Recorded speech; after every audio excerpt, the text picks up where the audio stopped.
3, I think 10. It's gonna be very difficult. I'd be happy with 5. Alright, let's give this a try. Oh no. Wait, I'm actually kind of goated.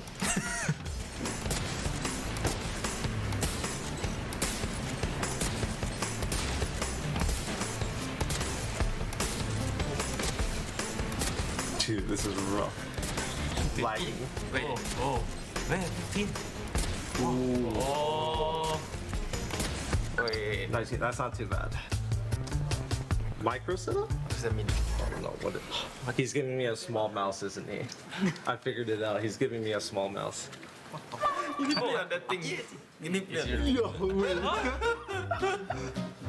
wait. Yo, wait. Good luck, man. How many you get to get, Jake? I think I can do this well. Let's give this a try. Nice. I'm so small, bro.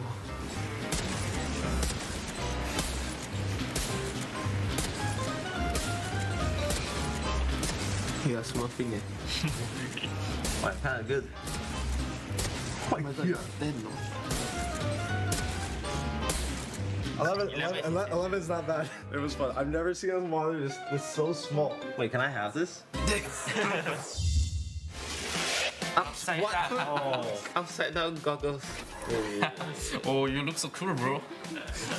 Bro, You look like mad scientist. I'm gonna be honest. If I even get 2, I think he's lucky. Bro.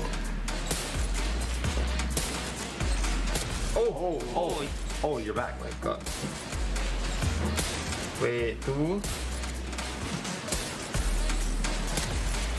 my god, I'm smurfing it. Oh, get one more. You got Wait, it. I can't. On the left. I can swear that like my crosshair is on them. Oh, okay. How slow is my reaction time for you guys when you guys It's very. No, you're actually pretty quick. How many? 5? 9? 5. Oh, it look like You 9. got 5. You got 5. I mean, that 5 yeah, is 5 good. is good. 5 is good. You try. Yes. Okay. Never see. Oh wait, this is actually kind of trippy. Hold on a second here.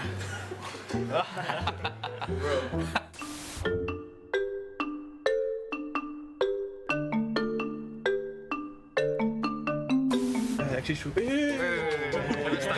Go, get back, cheater. W. Oh, W. Okay, W. D, a bit. W. Okay. W. D, A. W. Okay, stop. Turn around. Your mouse left. Yeah. One swipe. More left. Like almost like 90 degrees. Left. More swipe. Okay, stop. Press E. And now straight up. Straight up. Down. Too high. Keep A going bit more down. down. Down. Down. Up Up a bit. a bit. Left a bit. No, right, too much. Right a bit. Right more. A bit. Right. Right. Okay, stop. Right. Right. A bit. Keep going a little bit more. A bit more. A bit. Okay, nice. Nice. Stop. Okay, stop. Smoke. Drop in a smoke. Whoa, Nice. you're big. Right now. Nice smoke.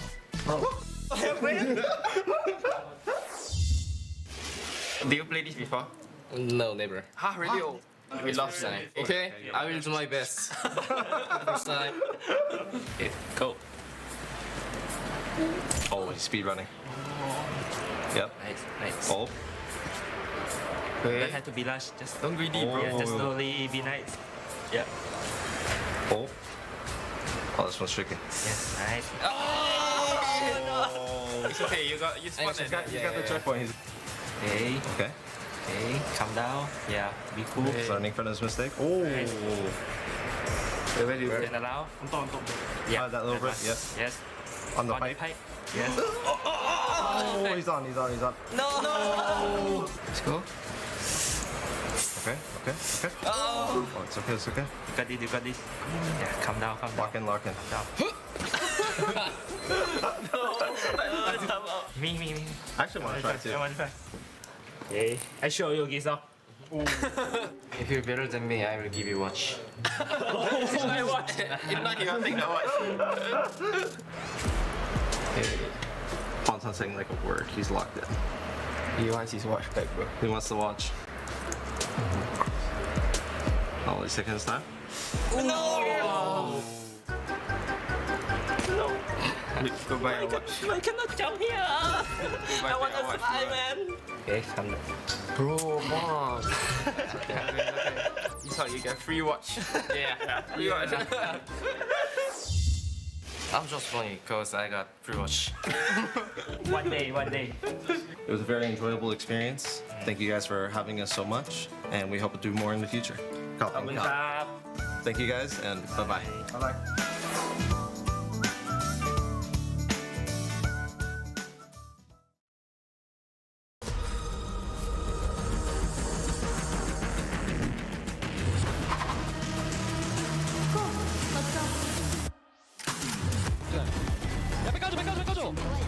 스파이크가 중앙에 떨어졌습니다.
What is up, Pilipinas? Nagbabalik ang VCT Pacific. It's week 4, day number 3 at ito ang huling araw ng Stage 1 regular season. Ako si Osek, kasama dito si BNB at si Fluffy. Yan, si Black and Blue kasama ko ulit para sa bakbakan ngayong araw. Mainit pero kamusta kayo, boys?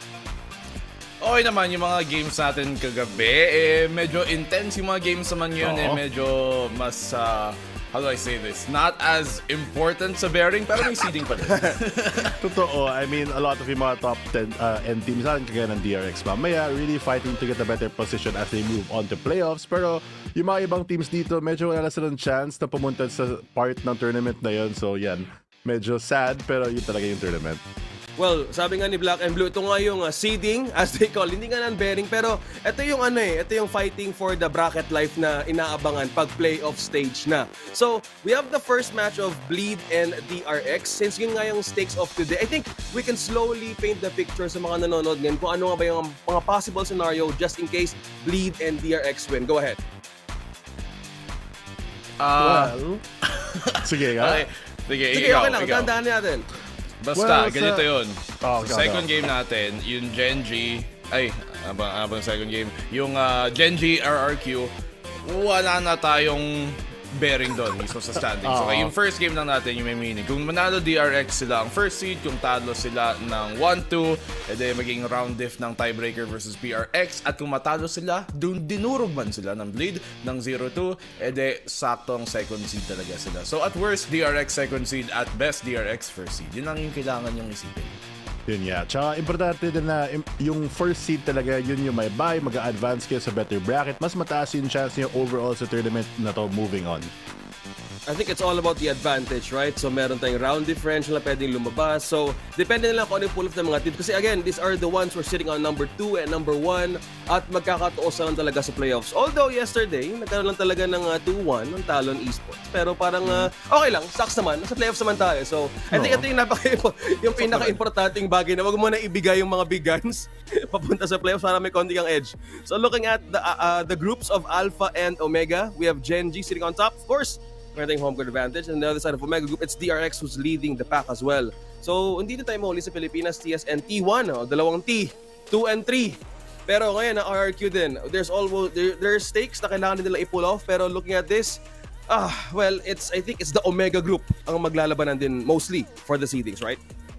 Parang, at least so far for the top 2 who are looking to be yung DRX na tsaka PRX, sila yung kailangan na magtalunan nga dito sa sa tipong standings natin. And as you can obviously see dito, sa tabi, may nakalagay po. Ibig sabihin na to, mga matananda na yung mga taong to. So, ipo nyo po sila dahil pasok na po sila sa playoffs.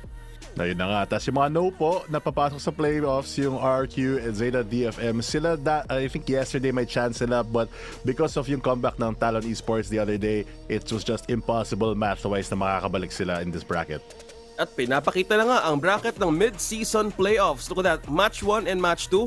Yung TS and T1 and also yung meron pa tayong deciding factor today and Talon ready na dun sa kababa. So, may advantage ngayon yung nasa upper bracket, but from the first one, merong laglagan agad. And this is like Pilipinas agad ang pwede ka dapat umabansi for the next one for the winner of match 1. I mean, you're looking at that winner ng match 1, number 1 dito, diba? Sa yung Gen.G, kung sino man kakalaban sa kanila, it's gonna be either TS or T1. So, rematch agad ng huli nilang mga laban dito, actually. And Talon din, pagpunta sa second game nila, it's either gonna be yung DRX or PRX that they're gonna have to fight. First, malalaman natin kung saan talaga magsiseed yung bracket pagkatapos ng ating first game. Honestly, medyo nakatakot for Talon kasi you're gonna play both of these teams kung kailangan nyo pumasok either or ng DRX or PRX tapos isa pa ulit. So, gonna be keeping your eye on that one. Yung match number 1 naman, a different story dito with TS and T1 again. Yeah, exciting times how the story would unfold kasi Gen.G, they've been on top for the bracket for so long and specific now for the Pacific. So merong mga teams who actually look up to them on how to even prepare for Gen.G. Dahil nga last day ngayon, ano ba yung mga pwede nating i-remember o baka naaalala nyo ba that made our weeks great? Because besides the seeding, meron bang unfinished business na gustong iparamdam sa matchup ngayon either between Bleed or DRX or after our match heading on to the last match of the day? I don't think so. Parang yung Bleed din naman, wala naman silang beef sa DRX. Total yung Bleed, this is one of the first times we're actually gonna play DRX ever. And then you look at yung second matchup din natin with Gen.G and RRQ, and so far parang isang beses lang sila talagang nag-matchup na medyo naging close game for the most part. Yes, there were mostly 2-1s, pero yung mabang mapa doon medyo lopsided. So far, it's been Gen.G beating RRQ. Medyo 4-0 sila ngayon sa all-time standings. Pero malay natin baka yun pa nga makabawi ang RRQ.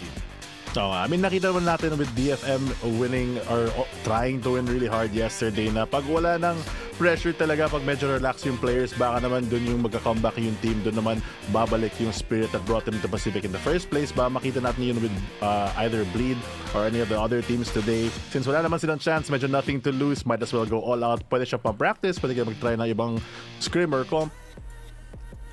Again, you mentioned about practice, time to experiment, but we're now on the last day of the week 4. So we're looking at 2 matches. We have Bleed and DRX, and also we have Gen.G and RRQ. You've mentioned about the experience, you probably about thinking about pwedeng mangyaring itry yung dalawang teams na to. Is it safe to say na parang pwede na ba talagang gawin ang lahat to actually check kung ano ba talagang capability on what they were kung ano bang gusto nilang i-polish from the matches of RRQ and Gen.G? Kasi from RRQ matches last week, we've seen some lapses, we've seen some inconsistencies.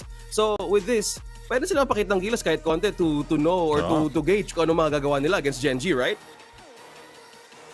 Tama. I mean, wala talagang silang limitations at this point. Pwede sila mag-YOLO tapos bahala na yung result kasi wala naman siyang consequence in what they're doing. They can do the experimentation. There's a lot more opportunity this time around without any consequences talaga to do anything. Meron nga silang yung sinasabi mo nga parang limit test. Pwede nilang gawin yun today. Isipin nyo na lang to guys. Scrim na may madaming nanonood kesa sa normal. Tapos malay natin pagdating sa split 2, baka doon pa nila ma-apply yung mga matutunan nila today. Okay, so a lot of things that can be learned, especially now na madami silang pwede experiment. Again, they could actually go all out, and who knows, baka mamaya sa CD lang talaga magtatalo. And we're excited how these teams would actually polish more or just do the best that they can, especially they're on the top seeds, especially on the Alpha and the Omega group. So, a few seconds from now, we're about to see the interview of our teams na maglalaban-laban today. So let's check it out kung ano nga ba yung aabangan natin for these matches.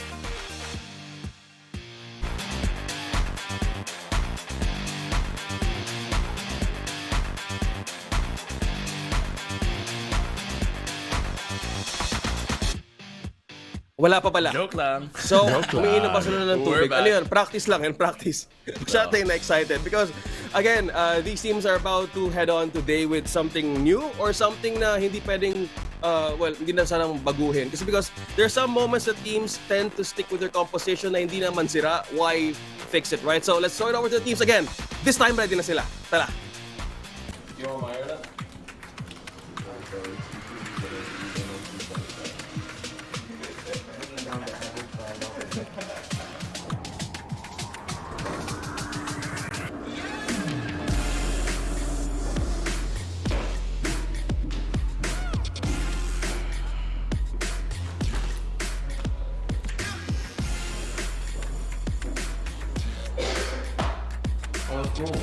No, stage 2 bro. Huh? Stage 2. Huh? Next floor, first seat. Okay. Hey man, no. What? No. Never. Never. No.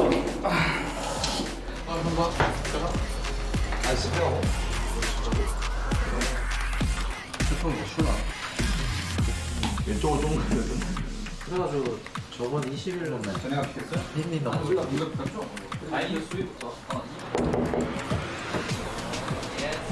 Hello, boss. Hello, Mambo. Hello, Stacks. Hello, Foxy9. Bane? What? What a spy! Spy? That's it.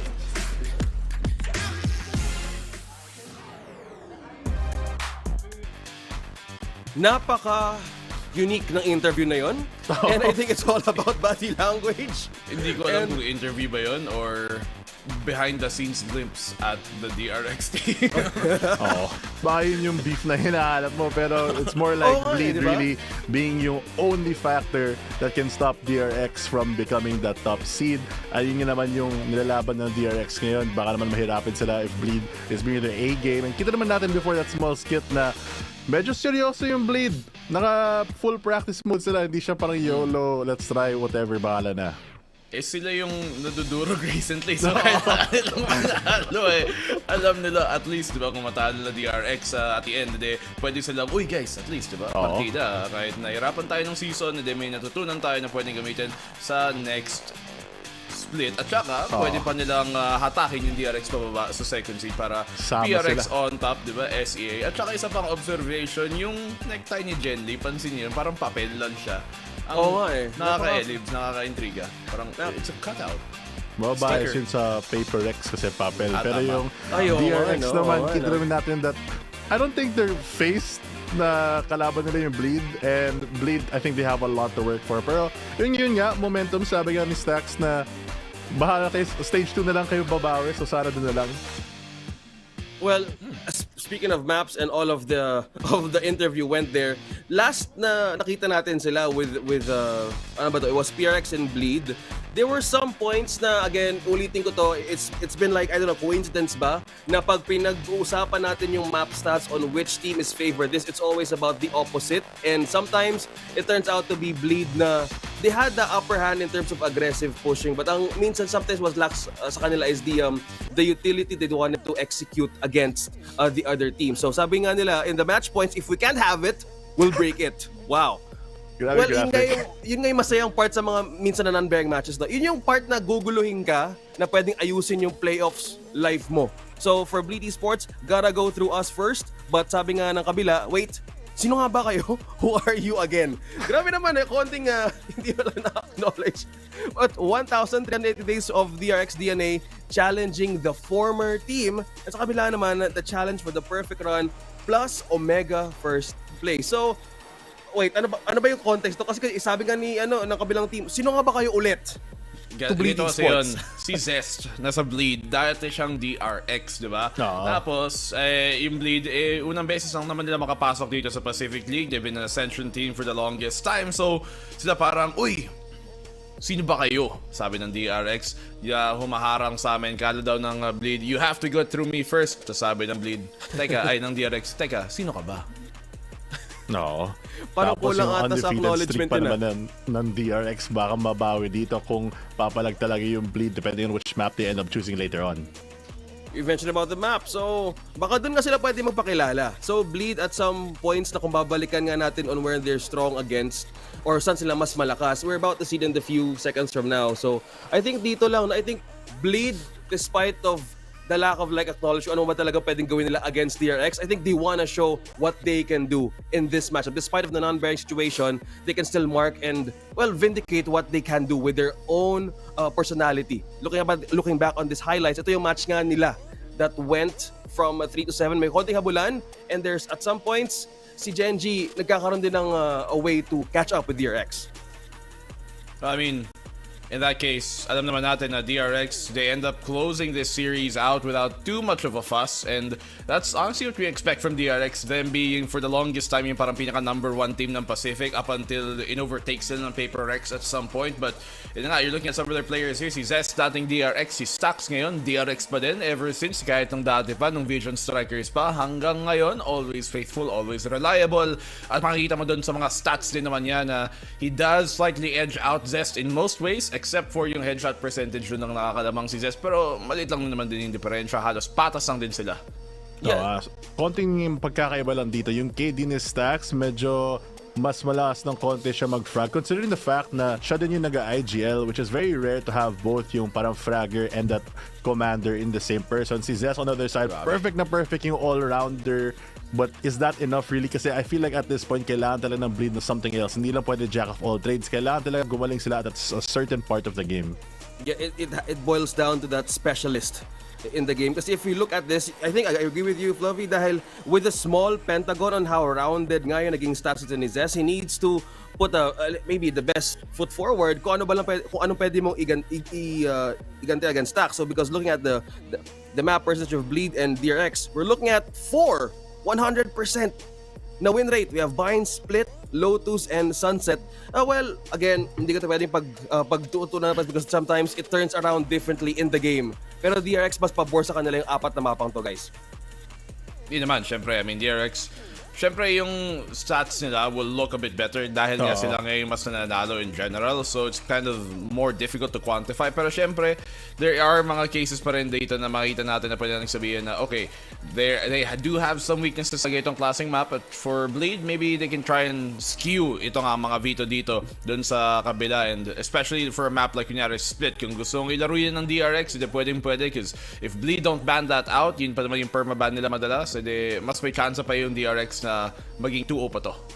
Oo nga. Tas aside from the map differences there, since medyo stat padded nga with 100% since undefeated nga sila, we can see them struggle kahit na nanalo sila 13-10, nanalo sila sa bind, but it's very close against Gen.G, and against T1 nahirapan din sila sa Breeze. So still, may chance talaga yung Bleed to affect the entire tournament kung mapakita nila yung mga weaknesses ng DRX for the future teams. Well, let's see. Ito na nga yung map. DRX with the veto map for the first one. They're banning out Ascent. O yan, slowly taken down on their following. Kung ano yung pwede nilang use against DRX with the trade. So bind, mostly, they have 0% on this win. Sabi nyo nga, DRX has more matches and we can't quantify just yet. Dahil nga there are teams who actually or give a stellar performance on teams na walang stats about that map. So Breeze nga yung follow-up nga ni Bleed dito, which is still no data as well. Comparing din sa DRX, pareho din naman, pero there's still a bit of a point against being the attacker side. In fairness, madami din namang 0 wins na mapa yung Bleed. Like there's Bind, there's Breeze, may Sunset din. Kaya nila binan yung Sunset actually kasi yun nga, natalo sila last time and then tinalo ng DRX yung Team Secret doon, and then the DRX also banned Ascent dahil nga doon sa talo na sa Gen.G. But Split to be the last map as I was talking about kanina, pwede itong isang maging mapa ng DRX, but I'm surprised na umabot siya ng map number 3. Although looking at the earlier bans, I guess it does make sense na kung ba't ito umabot sa map number 3 as Icebox yung piniling tanggalin dito ng DRX since yun nga ang kanilang permaban. It makes sense why tinanggal na lang Icebox. No, tsaka yung map number 1, napakalakas strong start dito for DRX. They have that KO on that bind map to really support. Tas kita natin when Stax is playing, he has a lot of plays with his team. That's why medyo mataas din yung kill participation niya kasi pagka-flash niya sumasama siya. Other than that, the daming agent na medyo bahala na. Pwede nga sila mag-experiment. So kahit hindi last game nila, medyo matagal nagtatry sila mag-experiment. I feel like this team overall this stage naghahanap talaga ng momentum, ng foothold nila para maging mas maayos, and Breeze being map number 2, it's a good pick then from Bleed considering the fact na doon natalo yung DRX against I believe T1. Oh yeah, correct. There was one loss for DRX and that's a good point to actually think na mas may advantage than if ever Bleed like yung pala pwede namin gawin against. So again, looking at this match, could still be an experiment, depende kung parang gusto mo mag-continue ng momentum.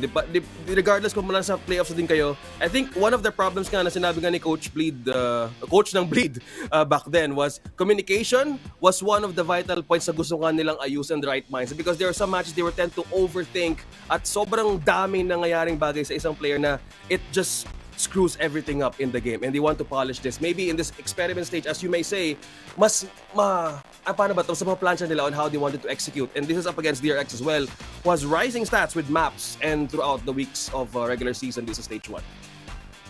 I mean, to be fair din, feeling ko for the side of Bleed, technically di nila kailangan manalo. Kailangan nila mag-take ng isang map para andun na yung round differential ng DRX. So it's more on the pressure from DRX talaga to get a 2-0.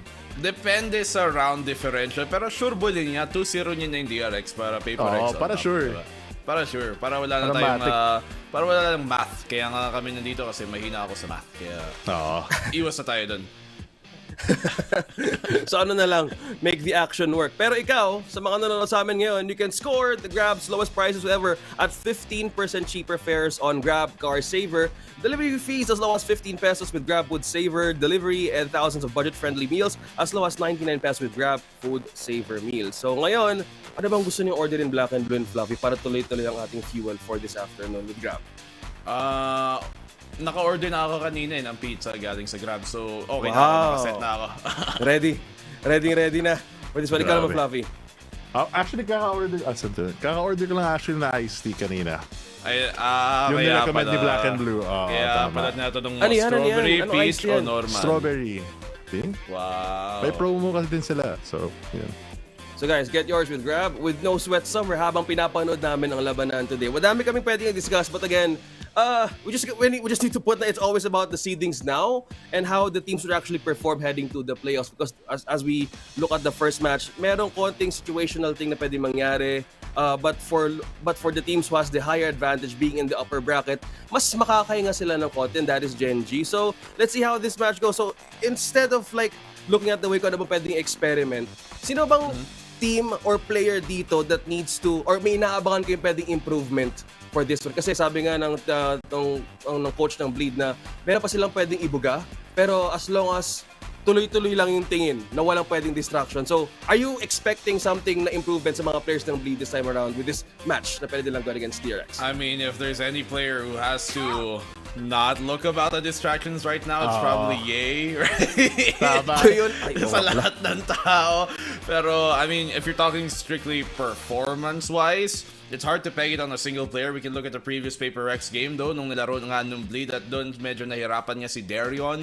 And it's a big thing for Darion kasi siya yung isa sa mga unang player dito ng Bleed, even before Bleed pa yung team na to, nung Louvre pa sila dati, nung wala pang Ascension, nung parang pa Challenger League lang. Wow. Darion was that duelist for this squad and for the core of this roster, at saka yung parang Bleed, pagpasok niya, siya rin yung duelist kasama ni Juicy, and so we're looking for him to step up now that maybe sige, si Ye nagda-duel, minsan nagba-backline siya as a Gecko dito si Darion, but we need to see more from Darion kasi malayo na yung pinanggalingan niya, and he needs to prove that he can go even further because there's always been doubts on him ever since noon hanggang ngayon.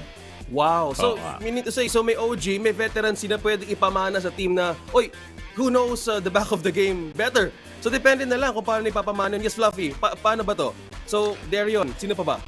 I mean, in Scary's old words, nag-tweet siya, I think, kahapon, sabi niya, and I'm gonna read this out loud, I understand the frustration over our performance this split, and we are not happy about it. We're gonna work very hard every day to improve as a team. And it's very sad nga na si Ye yung nakukuha ng mga negative comments. But we are a team and they are together accountable for this. So lahat sila talaga kailangan mag-step up ngayon. It's not just, I think, one player in particular. Although, good point you said kay Darion kasi siya yung isa sa mga consistent dati sa APAC bago mag-franchising. So seeing him in this team, parang they're kind of bumping into each other. Hindi sila yung coordinated force. Baka naman iba yung mapapakita ngayon. I think that's one point to ponder din kasi I think depends on how the team revolves around. Yeah, you can get the better composition na meron kayong ganitong pick or ganitong agent, how to make things work with the corners. Pero one thing to look at is kasi kung paano kung i-build around yung mismong synergy and composition on how to make it work. Kasi if one fails, yun ang nagiging problema din kasi ng Bleed na gusto nilang ayusin. Because again, the pressure is actually different. Sabi nga daw nila, ulitin na namin, na pag nakaupo na sila doon, it's a different thing. So maganda rin na parang, kahit siguro sila sa playoffs, they still want to fix or patch things through.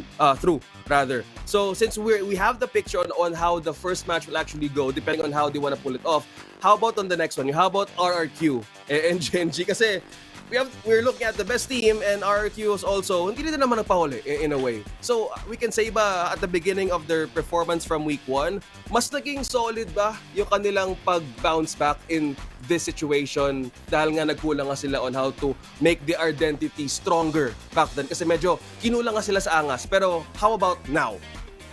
Honestly, hindi naman necessarily bad yung performance overall ng RRQ. It's hard to say na medyo improvement siya over ng last season, ng last split kasi they were kind of in a similar spot. It just so happened na natalo nga sila ng 0-2 to Global and T1, tapos yung next sa kanila na sa grouping sila is 4-1, which is Talon, the third seed. So naipit lang sila sa fourth seed doon. If they maybe were able to take another series versus either yung kalaban nila yung Global o T1, malay natin na sa mas magandang position sila to maybe overtake this. Yung matalo nila nga ang Gen.G ngayon, who have been looking, noong una yung Gen.G parang lakas sila nung kick-off tsaka papunta ngayon. But lately, they've been looking a lot more vulnerable at nakikita natin na may mga teams na nakakatalo sa kanila at nakaka-score talaga sa kanila. And RRQ could have had a real chance here today to overtake them and maybe become third seed as well. I mean, nakakahabol talaga yung mga ibang teams, especially as time goes on. And kita naman natin yung improvement ng RRQ. Unfortunately yung talo nila against Global and T1 na sinabi ni BNB. But against Bleed naman and Team Suget, nakakabawi sila. I feel like they're very matchup dependent. Baka naman yun yung factor because of their 6-man roster. May isang games na parang nagpapalit yung isa, so Isela going away and 2G to get coming back to step in.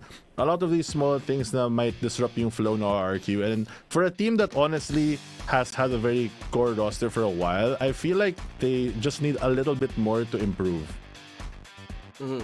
Okay, so may konti ding in a way na kasi there's so much expectations with Tugay. Again, there was a roster change that he needs to fill in. So nag-iisang Pilipino doon sa RRQ. So I think we can also expect some improvement din as well. Kasi as you pointed it better na they had a way to clear things out and to prove something then with the regular season. So let's see how this goes with RRQ kasi syempre, as they want to prove something, especially sa playoffs, magkakaroon tayo ng way to see or gauge rather kung ano nga ba yung naging preparation sila heading towards the biggest challenges. Pero for Gen.G naman, I guess, kaya na yan, no? I mean, wala kasi masabi. To be honest, kahit hindi nyo na kaya, okay lang din. Kasi Ganun talaga yung standings. kahit hindi na kayo maglaro, ganoon pa rin. Baka ma-fine lang kayo. Pero, Sayang naman. Huwag na laro na lang sila. And at least may confidence sila kahit pa paano na secure na sila going forward. But they still have a good chance, obviously, a really, really good chance of taking this map pretty quick. Although, to be fair, known kickoff as well as LCQ last year, and even both the kickoff opening and decider matches were against RRQ, and every game was 3 series. So it's not like hindi kaya manalo yung RRQ or at least take a map. It's just that they can't close out that series. So baka naman medyo matagalan yung Gen.G. Especially now that they're, yung sabi ni Blanc, medyo vulnerable. Well, let's see kung yun nga ba yung magiging solution or magiging way to open up some a possibility, because as we wait sa games natin today, I'm just excited how will this match show kung ano nga ba yung naging pwedeng itama.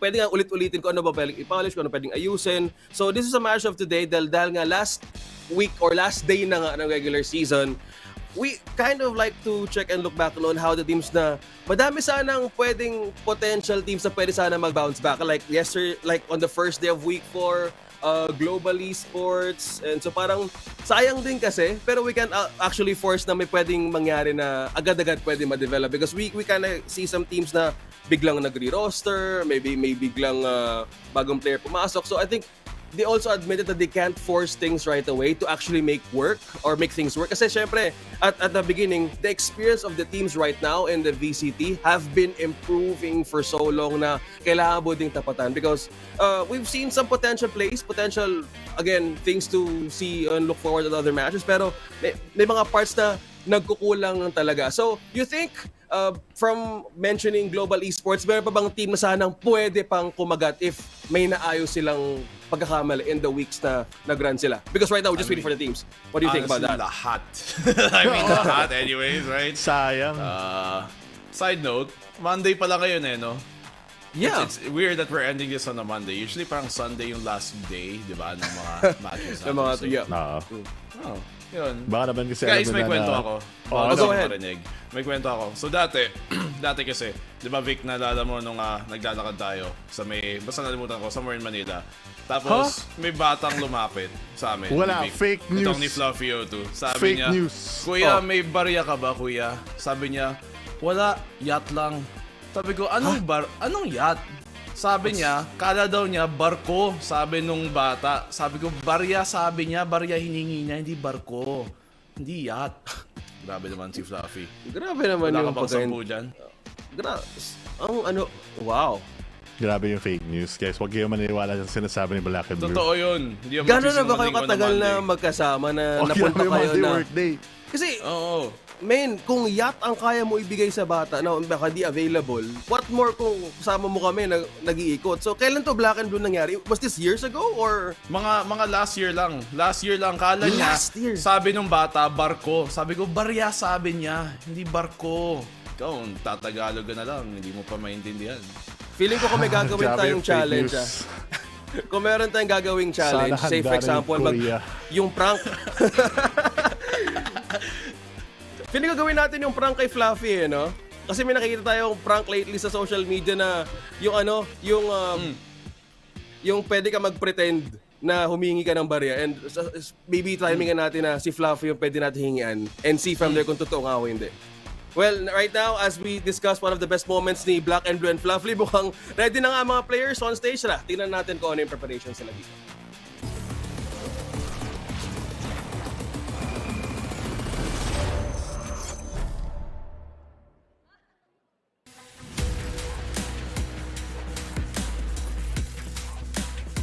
Lead Esports.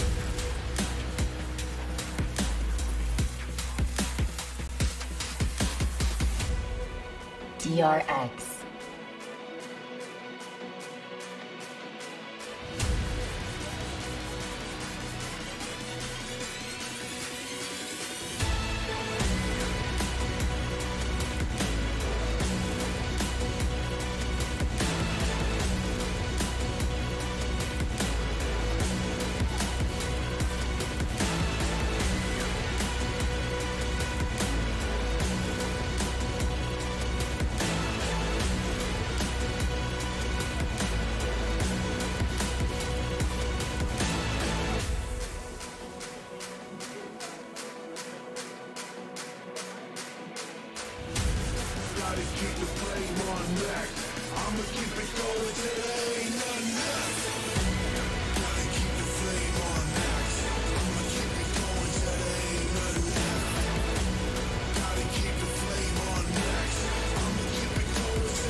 What is up mga tol, mga kaibigan, mga kababayan, mga kapuso natin nanonood dyan. What is up nga pala, and syempre nandito tayo ngayon sa VCT April 29 na at kitang-kita ko naman yung kasama ko.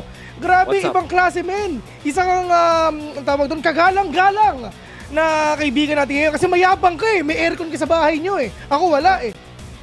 Ganun ba? Hindi, walang aircon dito. Ano lang. Wait lang. Oo, wala. Ay, sige nga. Sige, ano yan? Mayabang ka eh. Ano yan?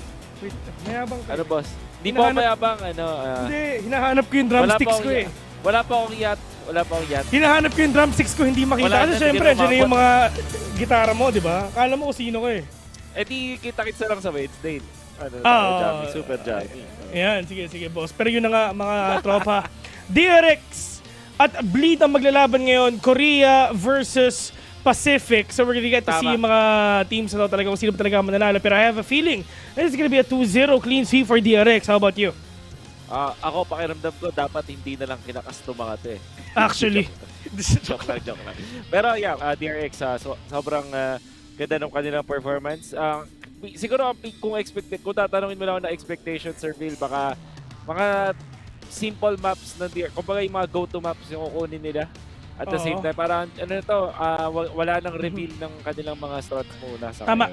Well, sa totoo lang parang yun, if ever gonna play against DRX and Bleed nga maglalaban sila, ang nasa isip ng Bleed ngayon, maglalaro na talaga sila dun sa parang it is what it is. We're gonna play nga sa mga comfy maps natin. Dun sa alam natin na talaga mananalo nga tayo. Dun, if ever matalo tayo, I mean, it's okay. Kasi ang Bleed kasi ngayon, I mean, sadly to say, andito sila sa nothing to win, nothing to lose. Kasi napakahirap na nga talaga makapasok sa playoff sa ganitong klaseng ginagawa nga nila. Pero of course, kitang-kita naman natin ngayon. Grabe naman. Magbabalik ako sa VALORANT. Okay, parang kahapon lang nasa tayo tsaka nung isang araw, nasa ibang bangbang din Ay, parang dapat nga magkikita tayo kahapon. Magkalapit lang yung natin, boss Pumunta kami sa Lungganyo kahapon. Andun kami. Oo nga eh. Nakita mga kami ni Tony. Shoutouts kay Boss Tony. Mambira. Saan na napunta si Bill? Tapos, ayan, dyan pala yun si Boss Tony. Sa bind lang tayo talaga huli makikita dito, kaibigan. Pero kung napapansin mo, Wolf, talagang tindi kasi alam naman natin pag tayo magkasama, talaga may matatanggal sa ating dalawa. Pero I'm actually really happy nga na dito pa rin tayo, na nagkakast pa rin tayo so far. Every cast is a challenge, tandaan mo yan, Bill. Kumbaga, yung ibang mga caster pag nagkakast sila nasa normal match, diba? Tayo nasa kompe. Kumaga may plus minus yung natin dito, yung MMR natin sa casting dito. Kung magkakaroon pa ba tayo ng isa pang araw o mauubos na tayo, o talagang ito na talaga ang katapusan. Sim. Pero yun na nga mga tropa, mga tol, mga kaibigan dyan na nanonood. Big shoutouts nga pala sa mga viewers natin on stream. Pasensya na kayo kung natalo ang ATS. Ako talaga may kasalanan nun. Ay, ikaw kasalanan mo talaga yun eh. Pero at least itong mga players natin ngayon, medyo kung napapansin mo yung barracks natin, tawag dito, pang colorblind. Colorblind mode. Oo. Naka to yung no clips, yun? Naka-chroma. Naka-chroma. Yung Yung ilalagay mo sa console, tapos ganyan yung lalabas na kulay. Oo, nalagay text gamma 3. Pero yung mga Text Gamma 3. ibang barilan na yan, boss ha. Pero yun na nga, di ba, yung mga players dito ng DRX and Beat, kasi blue yan, di ba? Blue and green dapat yan. Pero syempre, colorblind ata si Direk, kaya talaga hindi na nakikita yan. Pero at least yung mga players ngayon ng Bleed mukhang papasok na ata sila dito sa A. At nagbabantay lang doon. It's all about the traps, kaya siniset nga dito ni Cypher. Pero sabi ni Scary, talaga -1 ka muna, boy. Mako will fall down. Si Foxy nag-aantay pa rin siya dito. Pero yung mga players nga ng Bleed, papasok na dito nga sa A. Yep. Foxy kailangang hawakan, kaso susugod na sa litong ganda naman ng angulo ng mid-bane. Makakakuha pa ng 3. Habang si Foxy para maka-zest. Ito yung strength talaga ng DRX. Napakatindi mag-anchor ng site. Tingnan mo naman si Stax. Isang silip, isang bala. Hindi katumba si Darion, men. 1-0 agad. At saka ito kami maganda sa mga players nga ng DRX. Ilang beses na ganito inilaro mapa na to at napakataas nga ng win rate nila dito pagdating nga sa bind. And mag-usapan na rin natin dati pa, whenever talaga naglalaro nga si Mako dito, nakakakuha nga siya ng magandang pwesto, ng mga magagandang plays sa kaya na nang gawin nga na mag-isa kasi nandyan naman si Bane na para punon lang din yung mga pwedeng maiwanan nga dito ni Mako. But the players right now of DRX, at least diba, nagpalit-palit na sila ng players na wala ka si Zest, pumalit si Bane, pero mukhang maganda ata yung pagkapalit niya kasi isipin mo, wala pang talo ang DRX ngayon. Oo. 4-0 sa kanilang standings. Napakagandang performance overall para sa DRX. Pang round to round din, nakita naman gano'n ka-decisive. Yung kanilang, gano'n ka-dominant yung kanilang pistol round na yun. Sobrang linis. Si Mako ay isa rin sa mga pinakamatindi na Viper players natin dito sa Tiliga. Hindi, pwede na. Sige. Oh yan, sige pero na, si Mako, at least makapita siya ng isa. I mean, ikaw na yan, mamaya boss, mag-online na tayo. Kasi syempre, medyo matagal tayo hindi nagsama, di ba? Tapos mamaya kung ano na yung mga pinagkasabi natin, kasi syempre, doon din naman tayo mapupunta. Pero sa totoo lang, Wolf, talagang sobrang saya ko nga. Kasi syempre, andito na si OSX, andito na si Rockart. Talagang, The gang. Na kayo eh. The gang is here. Mako will catch one. But it's not yet over kasi makakaapat pa siya. Given the ace, yun ang sabi niya. Yung last player all the way from Showers right now. Pero let's see if ever makikita pa niya. Pero yun ang alam niya na nandun na. And Mako will end this round with the ace. At tulad nga rin na sinabi natin kanina, na he's just making plays for himself. Na talagang andyan naman si Bane para puno natin talaga yung nawala. Tinami si Mako, nakapag-ace na. Sobrang dami niya nakuhang orbs din doon. Grabe no, nanggaling siya doon sa showers, naligo na siya, tapos pumunta siya doon sa lamps. Tapos babalik, nakakuha pa rin ng ace. Talk about Anchor Spectre, man. Nice one, sabi ni tropang Mako. But, mga players dito ng Bleed, ito na para nga makabawi sila. Pero sa totoo lang, Wolf talagang itong Bleed kasi it's all about the communication talaga. Pwede nilang makuha talaga na pinakamalaki nilang problema. But the problem is, the players nga dito ng Bleed, talagang yung isa munti ka na ang importante. Si Buzz na wala, yung iba bumabawi pa. Darion low on HP, pero may heal naman si Zest ngayon. And we really get to see kung paano bang anchor ang gagawin ngayon dito ni Stax. Dahil din dun sa mga kills ako ni Bane, parang ano siya nag-invest sila sa isang Vandal at nasulit nila kasi parang nahawakan nila yung mga long angles dun sa hookah. Nakatapak sila dun sa tube, tapos nakakuha pa sila ng isang magandang headshot punishment dun kay Buzz. Biglang bumagal ngayon yung Bleed, and this is bonus para sa kanila. Grabe, no? Isipin mo pag nasa colorblind mode tayo no? Oo, man. Yan, medyo inaayos na nila. Nararamdaman ko medyo nagkakakulay na. Nagkakaroon na ng kulay ang mundo Kanina kasi medyo nawawala, di ba? O kalma lang kasi kayo mga tol, inaayos na nung direct nga natin ngayon. Para si Foxer ay nagbabantay lang dito lang sa mid triple.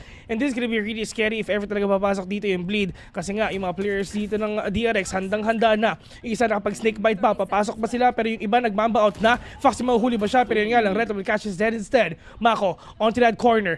Hindi niya alam na meron talaga papapasok nga dito sa likod niya, pero yun ang makikita na ata sila. Mako, sa harapan niya, walang tao kasi yung isa na sa kaliwanan niya. And Red will off angle kill right now, will catch Stax right now. At maganda nga ito para sa kanila kasi Retla, yung opening na talaga hinahanap niya, yung pagkocontrol ng space nung nasa may iba kasi hindi siya nakita ng kalaban niya. We're gonna get this game, we're gonna win again. 2-1 already, DRX nalugi ata dun sa game na yun, sa round na yun. Pinations play dito ng Bleed ang DRX. Nakita natin yung dahan-dahan nilang pagpasok dun sa site at nagkakakulay na nga mundo. Maraming salamat kay Direk. sa pagkulay. Makikita natin sa replay. Tingnan mo yung parang kakaibang cross na gagawin nila. So, aangat si Alter dito sa may entry point ng mula dun sa city. Tapos may nakahanda din doon. Kung sakaling malikuran siya doon ni Mako, may nakatingin pa rin doon sa lamps. So dalawa pa rin yung nakapasok doon. Pati si Scary nakabang pa rin. So ibig sabihin with crossfire. Tama ka. Crossfire sa Valorant talaga mga pinapakita nga nila, pero importante yung Bleed may 1 score na ngayon. But yung mga players ngayon ng DRX, slowly and surely talaga, if ever they can actually do the same thing that they did a while ago, pwede pa. Pero Mako nandiyan naman siya para nga talaga i-deny yung pag-push ang kalaban niya, pero yay, pinusuan niya, naging confident siya. Will catch one already, at least -1 smoke for themselves, with Foxy9 trying to catch someone off guard. Yung isa na tripwire pa nga, at yun na nga yung problema. Pag yung trip nasa harapan mo, hindi pa nabasag yun, pangit ng trip mo. Sabi ni Ye kanina. Kumbaga hindi nabasag trip eh. Normal lang eh. Ayun. Medyo delayed, Sir Wolf, yung orbital strike. Parang hindi nila sulit. Ito si Mr. Alter, nakahanda. Mapapatumba doon si Buzz. Foxy9, it's up to him. 1v3, makakuha na isa. Makakuha pa na pala, hindi. 3k in total para kay Foxy. But Bleed, evening it up. Nasa slow play talaga, men. Itong sagot no? Ito ang answer. Pero yun na nga, di ba? I mean, sa side nga ni Bane, he really wants to cancel yung pagpa-plant nga ng mga players dito ng Bleed. Pero with that orbital circle ready, pero he really thought na, actually, sorry pa, mali ako sa sinabi ko, na hindi pala talaga tumama nga sa loob nga ng site yun, dun pala yun sa showers, kasi there's a chance talaga meron tao doon para lumabas sila, ma-force out sila lumabas doon, at saka mas harapan pa ng DRX yung mga players na pwede sana nila, yung potential kill na pwede nilang kunin doon. Yeah. Exactly. Parang more space, I guess, pero hindi naging successful dahil eventually yung Bleed, yung slow play nila, ang nagiging resulta, parang nagkakaroon ng misinformation sa DRX. Kasi parang, di ba, isang beses nakita nila, biglang nandun na sa kabila. Tapos yung mga napag-space out na sila afterwards. So, minsan nasa minsan okay din pala mabagal, boss. Hindi lang kasi puro mabilis yan, boss. Same. Ano ka ba? Kaya nga meron tayong break eh. Diba? Tama. Diba? Kasi, pwedeng accelerator lang. Pag sobra-sobra na, anong kailangan mong gawin? Mag-break.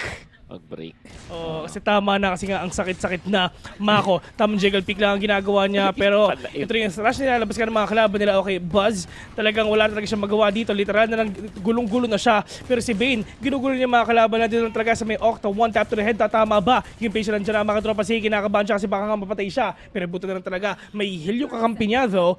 But in terms of HP, Foxy and Bane, low in HP, wala pang nawawala dito at all kahit isa. Pero sabi nila, tara, mag-A na tayo ngayon. And Stacks, siya lang ang mag-isa na talagang pwedeng mag-hold nito. Yep. Kailangan niyang hintayin yung kanyang mga tropa. Kinontest, nakakuha rin isang kill, makapal pa naman, hindi. Zest to take out Stacks for that trade, pero nakapag-flood pa rin. Long range na laban, Scary. Take advantage of the rifle. Ganun din naman, itong si Darion. Buzz nga lang, mapapato si Darion. It's gonna be up to Mako na mapapato ba Kinraut Chan. Yeah. Ni Scary. Sa totoo lang, ang daming ubos utilities yung nangyari nga kanina sa Octa, no? I mean, napakadami. And just sabi dito ng Bleed, tara men, balik i-out na natin to. Huwag na natin sila labanan dito. Sama-sama na lang sila all the way from teleporters, papuntang showers, forcing that orbital strike as well, just to cut off nga ng rotations nga na pwedeng gawin nga din dito ng DRX. So in terms of utilities, at least nalabas nila yung mga perfect utilities for them to win this round. Yeah. And halos, dalawa yung casualties na nawala. So it's a win pa rin sa DRX dito kasi, well, Achilles kill, parang an economic damage is still a damage for themselves. Yeah. Pero if ever hindi pa matalo dito ang DRX, ay nako po, nagbago na ang lahat. Maaga nilang depensa dito sa may bats, no? Nagpadala agad ng smoke sabay snake bite. Para may makaangat, pero actually walang umangat dun sa moment eh. Viper Spit, gagamitin agad nila. Nagpapatunog na lang dito. Uy! Naku po, siya pa yung nauluhan doon. Yun lang, nakita yung Ayun bullet lang. trails, kapatid. Nakabandal ka, boss. Hindi ka nakapanto. Oo, yun lang. Kung nakabandom ko sana eh, Gucci up yun. Pero din, pare. Hassle naman, pare. Hassle, pare. Pero yun na nga. At least sa mga mollies nandiyan na, snakebite as well for them to get a delay nga na pwede nilang gawin ngayon dito sa mapa na to. But Foxy 9 will not gonna be able to take that kill. So almost kasi nga nag-grip siya. And Showstopper is on already. Ben is a lot of trouble right now kasi nga andiyan na siya yung mga kalaban niya, pero sabi niya, anong trouble? Kaya ko patayin ng dalawa. Pero kita 3v2, lamang pa rin yung mga players nga na bleed dito for that postman already. Oo, may butas nga dyan, pero may titingin ba dyan? Stacks, may flash pa siya ng isa though. Derion, mag-swing ata siya, double swing, pero tamang wingman talaga ang gagawin niya, baiting that wingman for him to take down Stacks. But it's all up to Bane. On a 1v3, may Viper Spit pa sa Retla dito, so may napakahirap na nga na pwedeng gawin to. And Snakebite as well, yung motion pwede iba to ka ni Derion, kompleto pa, at wala ng choice at all si Bane kung hindi magsisave na lang siya kasi wala siyang pera mamaya. Mamba-out na lang. Nako po. Napakahusay naman na ginawa doon ng bleed. Especially doon sa pag-punish nila. Yung, siguro bonus yon yung nakakuha ng kill. Kaso nga naman, sabi mo nga kita yung tracers, naka-vandal din kasi. So parang napakabilis na pag-iisip mo na doon sa side ng side ng bleed to punish that. Ayun. Ay, kita nga niya, boss. Iba ka there yun. Ito yung malaking bagay talaga yung whiff na yun. Sobrang notable din yung ginawa doon ni Bane. Kaso, kinapos lang din afterwards. Ang ganda na sana eh. Pero, mapapansin natin ang kati talaga nung wingman sa close quarter na kasi pagbabarilin mo sa baba, maliit kasi si wingman. Tawag doon mga out of position ka in terms of angle.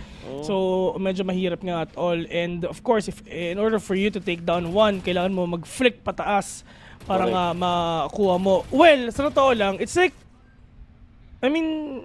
parang bumbot lang eh. Kung anong ginagawa ng bumbot, yun din ang ginagawa nga dito ng wingman. Pero syempre, except that planted defuse nga na pwedeng gawin nga dito ng wingman. Pero hopefully talaga makabawi na sila dito. Well, in terms naman, sa mga tripper nga na ginagawa nga dito ng DS, mapipigil na ata isa. Yay, nasa loob na. Pero nakita pa ng camera mga tropa, pero fast talaga makakuha sa kanya. Kahit stinger lang gamit niya, kayang-kaya pa. Pero in terms naman, sa mga pwedeng gawin nga dito ng blind, mahihirapan nga sila. Kasi yung knife andito na, si Foxy na nakalima pa, utang na loob. Dalawang player sa DRX nakapag-ace na. Pambihira. Grabe yung pinakita doon ni Foxy. Imagine stinger yung sinimulan niya. Tapos, yung bleed din kasi parang nagbigay ng libreng mga kills dahil sa pagtapak nila doon sa trip. Ganda rin ng spy cam. Syempre yun, na-punish na flash pa pala siya doon. Grabe naman to. Iba. Sabay palit ng baril, nakakuha pa isa. Gamit ng ulti, sabay swing. On point, hindi nakatingin sa kanya pala yung mga members din. Grabe din pala yung timing niya, man. Yun nga eh. Alam mo kung kaninong baril yun? Kanino, boss? Di ba nga kay Ye yun, ginamit ni Foxy Line yung baril ng mga kalaban niya para nga maubos niya yung mga players nga na bleed ngayon. And syempre, that is a perfect hold talaga sa loob ng B. Hindi talaga sila nakagawa dito, hindi sila nakapwesto kumbaga. Pero maganda yung position niya. If ever yung push dyan, malay mo, ma-off angle pa niya si Retla dito if ever magpapakita pa siya. Pero at least, DRX mababawi na dito kahit papano, slowly but surely. But here in Hookah, dalawa nagbabantay si Scary and Ye, magkasama sila. Pero sabi ni Stacks, boss, baka may tao dito, sabi niya.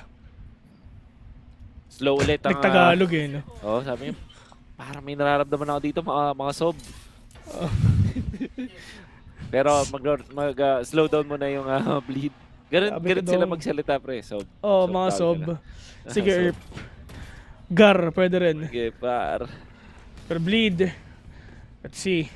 Kung kaya pa nila ito magawa though, pero ito na yung mga utilities nila, yung mosh pit, lahat, yung flash, yung page na dyan na, Ye will fall down, Bane will catch one as well. Isipin mo, may cyber cage na, may molly pa sa baba, may smoke pa sa taas, so napakahirap nga talaga lumabas siya kung napakadami utilities sa harapan mo, sa baba mo, ano ang gagawin mo? Pero yung mga players nga ng bleed, saan sila pupunta, pwedeng A, and si Retla may Viper Spit pa nga siya, pero ang nasa isip kasi ng bleed, tara mag-waterfall tayo all the way from Hookah pababa. Pero for sure naman, di ba, napakadaming utilities nga talaga na pwede mong maiboto dyan. And with that molly alone na ginawa nga ni Scary dito, talagang mauubos mo yung kalaban mo. ni Bane, kumbaga, on the defense. And etong Bleed, wala na, magpapaano na lang. Hindi na nila i-attempt na mag-plant. Wala na kasi silang pera. They have to at least save as much as possible. And co-concede na lang din yung round na yun. Sabi mo, itong Molly, no, yung isolation, ang hirap din kasi hindi mo kita yung actual Molly kasi meron pang smoke, tas meron pang cyber cage. Di na nga sila umabot dun sa point na nakatalon sila through that. Kasi hindi parang paisa-isa sila eh. So talaga na ano sila, no, na zone. Parang na-isolate nga sila, na-zone out nga sila dito. Kumbaga, yung ginagawa nga nila LeBron, di ba? Talagang man-to-man defense. Talaga yung mga zone defense, na 3-2 isolation, yung ganun, di ba? Tama. Pero at least yung mga players nga dito ng Bleed, di ba? Yun talaga nasa isip nila. They really want to do waterfall papuntang hookah, pero it's just one utility nga talaga na meron dito ang DRX. Sa kahit talaga nila mapigilin yung kalaban nila, which is yung molly nga ni Brimstone. Tsaka isipin mo, meron pang cyber cage sa harapan yan. It is gonna be really hard for you to catch these players nga talaga. Kung bababa ka sa isang cyber cage, sa isang molly, wala kang choice kung hindi lumabas. At pag lumabas ka, matik patay ka na. Kasi tatlo yung nagbabantay niyan. Kumbaga, triangle defense yan. Triangle defense. Tama ka dun. Tama yun. Tama yun. Hindi ma-execute ng Bleed yung triangle offense nila kasi nga hindi pa sila makaporme eh. Hindi pa sila wala pang taga-screen, alam mo yun. Mahirap nga talaga.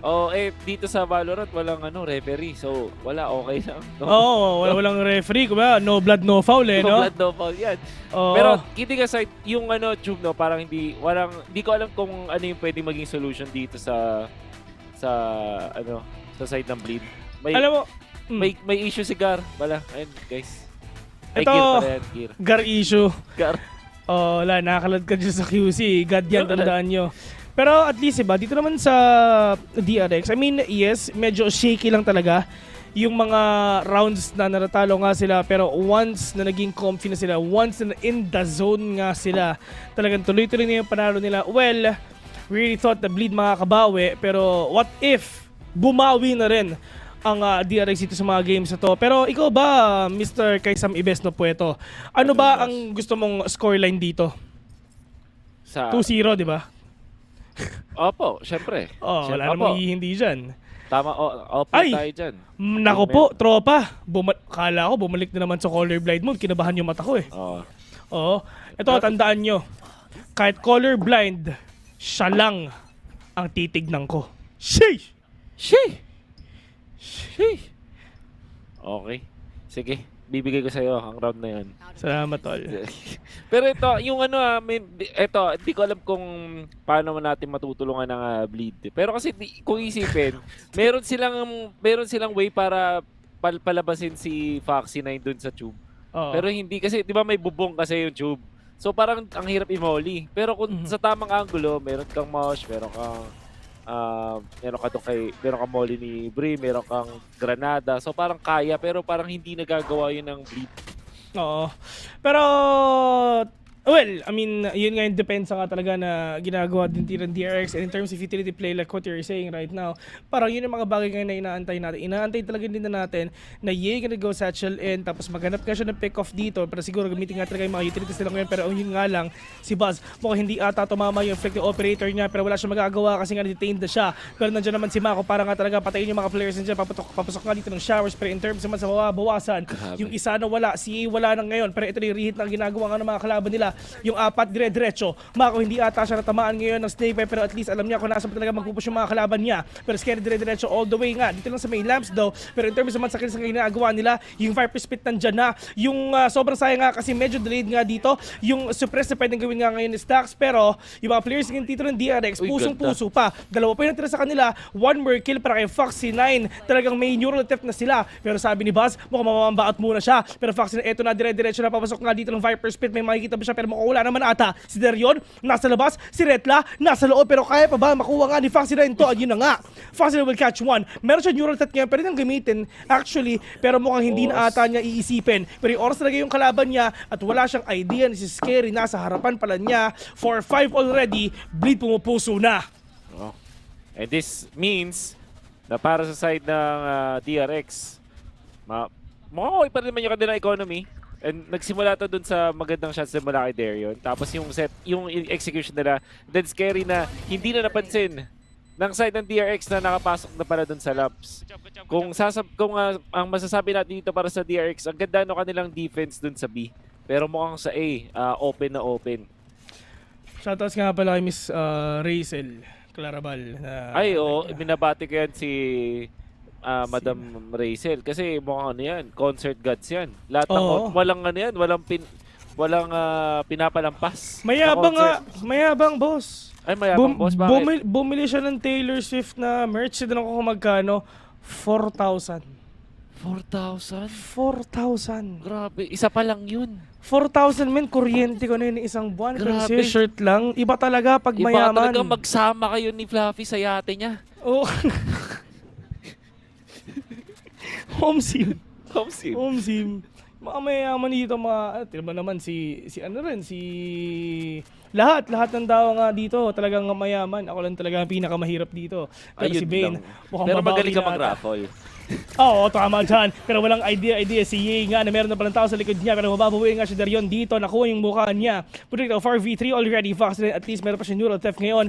Zest, with that pop flash, not gonna connect on to anyone right now. Papunta nga dito sa DRX. Pero Retlo will fall down as well. In terms of the head counts na natitira nga nila, alam ni Mako na meron pang tao nga dito lang sa may shower sa Sky yun. Pero Mako, trying to be really aggressive right now, will catch someone off guard. Pero meron pang isa. Kitang-kita na si Wingman na talagang dire-diretso na. Fox rin babawi pa ata pero mawawala siya. Darion going crazy already with a 3K. Pero Buzz ang natira on a 1v2.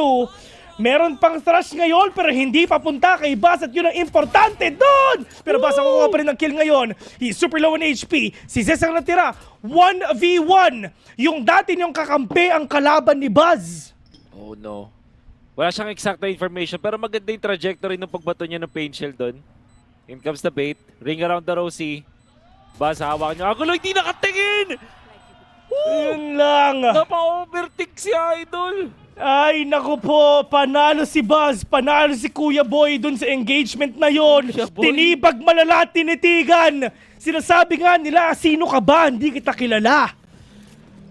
Buzz. Grabe 3K pa lang si Buzz dito sa laban natin out of round 11. Parang malamig eh. Malamig. Kaso, naging crucial naman dun sa previous round. At least, diba, dun sa mga moments nga na makakapatay siya, at least sobrang crucial pa on a 1v2 thing nga that he did. And yun nga yung problema. Hante! Sorry. At least, diba, yung mga players nga dito ng DRX, nagagawa nila yung mga kills that they need to win. Talagang yung mga commitment na ginagawa nga nila per round, talaga napupunta nga para sa kanila. Pero sabi ng Bleed, oh Diyos ko, babawi ako. Exactly. Kumusta Monday mo, boss? Okay, mainit. May aircon ka dyan. Tigil mo yan. Ako iaakit ko yung PC ko eh. Ibabalik ko sa room eh. Hanggat may trabaho ko, ibabalik ko sa room eh. Oo, di kaya, boss. Oo, baka ano? Kailangan ko ng aircon. Makita ka na namin sa hospital na susunod. Mas mahal yung hospital bill, boss. Oo, tama. Mas mahal ang hospital bill.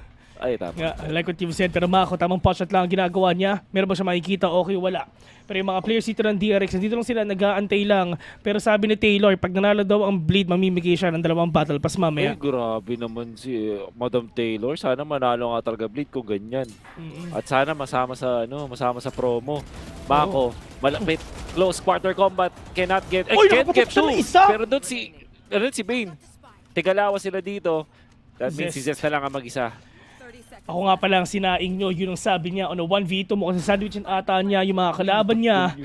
Pero isang tao sa shower, isang tao sa city, magpapakita pa sila pero yung sa at least flash na. Alam niya na meron tao nga dito sa city pero si Basa sa gilid niya, nakita na nga niya. Pero nasan ba yung pwedeng ripping nga na pwede nilang gawin ngayon? Wide swing already nga ginagawa dito mga players nga ng DRX. Pero the second flash is here already. Pero hindi wala silang makita dito kahit isa. Getting that advantage, getting that win. Zes! Uy, munti ka na siya. Pero hinawakan yung bomba. Pinusuan, akala niya fake! Akala niya fake! Pero hindi.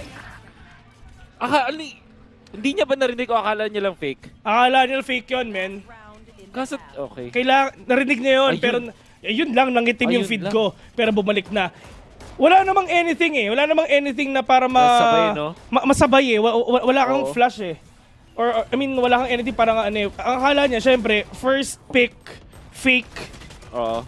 Oh, Pero tingnan diba natin. meron kang rule, di ba? Kapag nakarinig ka ng isang nag-tap, after 6 seconds, silipin mo. Di ba? Para make sure mo kung ano, ganun kami, Servil eh. If 6 seconds, Pero legit ba, ganun 6 seconds. Pag nakita mo half, syempre dapat alam mo na hindi pa na half. Oo. Parang ganun. Tandaan nyo, you need 7 seconds for you to defuse a spike though. So kung 6 seconds, 1 second lang titira sa'yo. Hindi, pero pag ganun kasi mangyari nun, men, parang napakomit na kasi parang, hindi natitingin to. Parang ganun. Huy! Retla! Look at Retla. This is gonna be really scary if ever pero nga Foxy9 will get his head instead. Pero ang importante, pag narinig niya si A na, here comes the party! Okay lang yan. Si Stux meron naman siyang you are powerless. You are powerless. Ganun ba yan? Tama. Ganun kasi yung pangalan ng mga skills talaga. Kunwari yung sa Breach, di ba Let's Go yung pangalan nun? Tapos yung sa Chamber, Do You Wanna Play? Ang nun? Let's ang pangalan Play. skill na yun. Pero, hindi yata papalaruin dito. Parang dalawang titong nag-uusap. Bakit? Wala naman masama. Ito na si A, meron na nga siya. Kaso, meron siyang double satchel play. The ultimate, gagamitin na yata dito ang satchel pa lang, papasok. At yun na nga, here comes. You are powerless, pero wala naman ata, at least si Mako pa mawawala. Pero yung mga players dito ng DRX, mukhang delikado na nga ata kasi yung Viper Spit niya, wala na. Huli kita, 3 vs 2 already. Roberts na direct talaga, andyan na para nga ilabas nga para sa kanila. Pero Skelly na nandito ang natry, naghahanapan nga sila ng kills ngayon. Si Zest bigla pang kumukuha dito ng isa. Huli kita, 3v1. Skelly the only man remaining, wala siyang magawa kasi nga super shot. Tatlong katapat mo, sa harapan mo, 7-5 already. DRX mababawi na pa unti-unti. At kaya pa, sabi nila. Kaya pa. Ganda nung start para dun sa Bleed on their entry. Kakuha agad sila ng multiple kills tapos take advantage naman nila yung showstopper, denying as well yung Viper Spit. Yun nga lang, natin na masyado napansin the utility usage tapos yung timing. Hinintayin nila na mag-commit. Kumbaga hindi nila basta ginamit yung null command. At the right moment, hindi naka-set up ng post-plant. In fact, hindi nga nakapag-plant at all. Yeah. Yung Bleed dahil dun sa timing na ipinakita doon ng DRX. Akala natin off timing pero hinayaan na nila parang okay, sige, iba't mo na yung showstopper, mag-1 ka na. As long as there are better trades afterwards, doon na nila mas ginamit yung kanilang mga utilities. Pero yun na nga, di ba? I mean, may Viper Spit na kasi Mako dun sa loob pero wala, hinabol nga kasi ni tawag dun, ni Ye nga. Ito si Mako for him to destroy that Viper Spit pero yung mga players dito ng DRX, ready sila sa mga pwede nga mangyari. Kompleto pa sila dito. Napakadaming kills na nangyari nga. Pagdating nga doon sa may gilid ng side, papasok nga ng showers. Pero they really tried to hold pa ng konti para nga makakuha nga ng control pa masyado ang Bleed. But it's just for that round, it's just the DRX is too much for Bleed. They have a lot of utilities. May orbital strike pa. Meron pa dito nga null command, so para talaga ipapasok dito. Pero sabi ng DRX naman ngayon, nababawi, they have double smokes already. They have that detain. They have that suppress nga na pwedeng gamitin nga dito ni Stux. And it's really up to him kung paano siya makakagawa dito. To the fact na meron silang sentinel, meron silang pang-check ng lurks or flanks na pwedeng gawin dito ng Bleed na wala ang Bleed kanina. Yeah. Daming info na pwedeng ma-confirm ng DRX kasi meron din sila ditong KO. Para naman sa, grabe, mukhang di na kailangan. Grabe naman si Bane. Yung controller na mismo yung makakuha ng dalawa. Just to stop them for now. Pero positive trade na yan para sa DRX. Si Mako ang nagpapaka-duelist na Viper sa labs. Talagang makikita nga natin sobrang aggressive nga. Pero doon naman sa lurk na ginagawa nga ni Foxy9 dito, mahuhuli ata niya si Scary. Grabe. At least yung main smoker dito ng Bleed, wala na. It's all up to 2. Zest na net lang. Natirang para nga dito sa mga players ito on a 4v2. Kaya pa ba? Zest waiting patiently onto the telly nga na pwedeng gawin nga dito ni Foxy9. And kailangan nga nila pumasok dito kasi kailangan nga ni Retla dito ng kakampi ng kalaban as well. Nasa harapan nga niya pero yung right click hindi talaga tumama para sa kanya. Pero 8-5 already ginagawa dito ng DRX. At talagang dun sa attacking side nga ng DRX, talagang at least sobrang confident nila. I mean, Buzz, medyo malamig siya. Pero andyan naman si Mako, si Foxy9 at Bane para tulungan siya. Oo. Bane, hindi ano, no? Parang sobrang on point. Dito, imagine, 3 versus 2 yung parang initial na laban. And you would think na yung aggressive na movements na yun mula dun sa side ng Bleed on their defense, papunta dun sa may showers, parang dapat makakuha sila ng mas madami pang kills. Kasi nga, 3v2 yung unang-unang engagement. Kaso, nadalawan sila dun ni Bane. On point with a headshot mula dun sa ganun distance, taking advantage of that ghost. At biglang si Mako nakapasok na nga. And ito na. Sobrang importante pa-flash. Pa-flash. Nila. Oh no. Zes. Magpo-pop-flash ka ba? Pero yun na nga yung ginagawa ka nila. The pop-flash already pero yung mga players nga dito ng DRX, mas malakas pa rin talaga yung baril na hawak nga nila. Pero at least, si Retla nakapatay na ng isa. Pero meron pa pangalawa sa harapan nga niya. Si Buzz at least nakabawi na. Retla super low on HP. Kahit snakebite na lang to, typats na siya. Kahit utility play na gawin nga dito ng Bleed, talaga mawawala na siya. Pero si Buzz nasa loob ng mga tropa, talagang phantom lang talaga papunta sa mukha niya. Pero Fox rin bumabawi ba? Kahit ghost lang ang gamit niya. Pero it's fine, babawi naman dito yung mga players nga ng Bleed kasi may sheriff naman sila. Yung classic nung isa, nandiyan pa rin talaga. Pero yung bumabawi pa rin siya dito. Pero sabi ni Bane, mukhang hindi na. But 3K already. 9-5. 5 kills in the past 2 rounds para dun kay Bane. And then eventually para sa DRX, nananalo dun sa kanilang pag-atake. Weird nung pop flash. Parang masyadong matagal yung paghintay nila. At understandable do kasi nga naman, meron silang classic lang yung mga pwede nilang paggamitan doon. But they do have DZ plus yung blind coming out from the sky. Kaso, for some reason, it wasn't enough at doon pa sila nayari doon sa dulo. And syempre, yung mabaril din talaga ng DRX, malaking bagay din doon sa push na yun. Good eco pa rin sa side nga ng Bleed kasi kami mga napatay nga sila dito nga sa DRX. And as you can see, and as you can hear as well, medyo naghihingalo na ang boss ni Kuya Vil. Pero po, Laban lang, boss. Laban lang, men. Laban lang, boss. Oo. Laban na tayo dito. Tingnan natin si Scary. Ito, lalaban lang din talaga with the Vandal. Trying to go for the spray down. Hindi ko connecta. Yung mga shots will have to back down. And smartly, actually, pwede naman siya talaga kumatras dito and play for time na lang din. Pero hindi. Sabi niya, lalaban ako. Uy! Ako dapat ang nakakatakot dito. Yay, already taking out Buzz. Nakakatakot nga talaga si El Diablo, mga tol. Pero si Foxy will catch one already. Scary, buhay na buhay pa rin naman siya. Pero mag-swing na siya. Pero Foxy pa rin talaga makakakuha. On the side naman ngayon ng Bleed, at least yung equalizer lang dito na.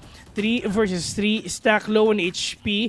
Pero yung mga potshots nga dito na ginagawa nga dito ng DRX and Bleed talagang nakakatamaan na nga sila. Darion nakabawi na. Pero Stacks gonna plant that spike again for them to get that close plant done rather pagdating nga dito. At walang anything at all na nagbabantay nga sa likod pero nandiyan naman yung dalawa which is si Brimstone at saka si tropang Foxy 9. Ang maganda kay Bane, mukhang meron ata siyang lineup dito nag-aantay. Pero may nagbabantay ba ng likuran nila mga tol? Pero ayun na nga, nagpakita na. Bane is andyan pero yun nga makukuha niya yung isa. Pero ZSKR nakabawi pa pero Bane mukhang pupunta na ata siya. Pero it's all up to the 2 remaining players nga dito ng Bleed para makabawi nga. Pero yung Molly nandyan sa harapan niya. Pareho silang super low on HP. Will catch one pero meron pang pangalawa. May orbital strike pa para sa'yo. Madi-deny yung wingman na nilabas mo. Pero there yun. 1 bullet na lang siya. Sasabog na ata and Bane will get everyone na nasa harapan niya. Nightmare yung pinakita niya. O, di ba?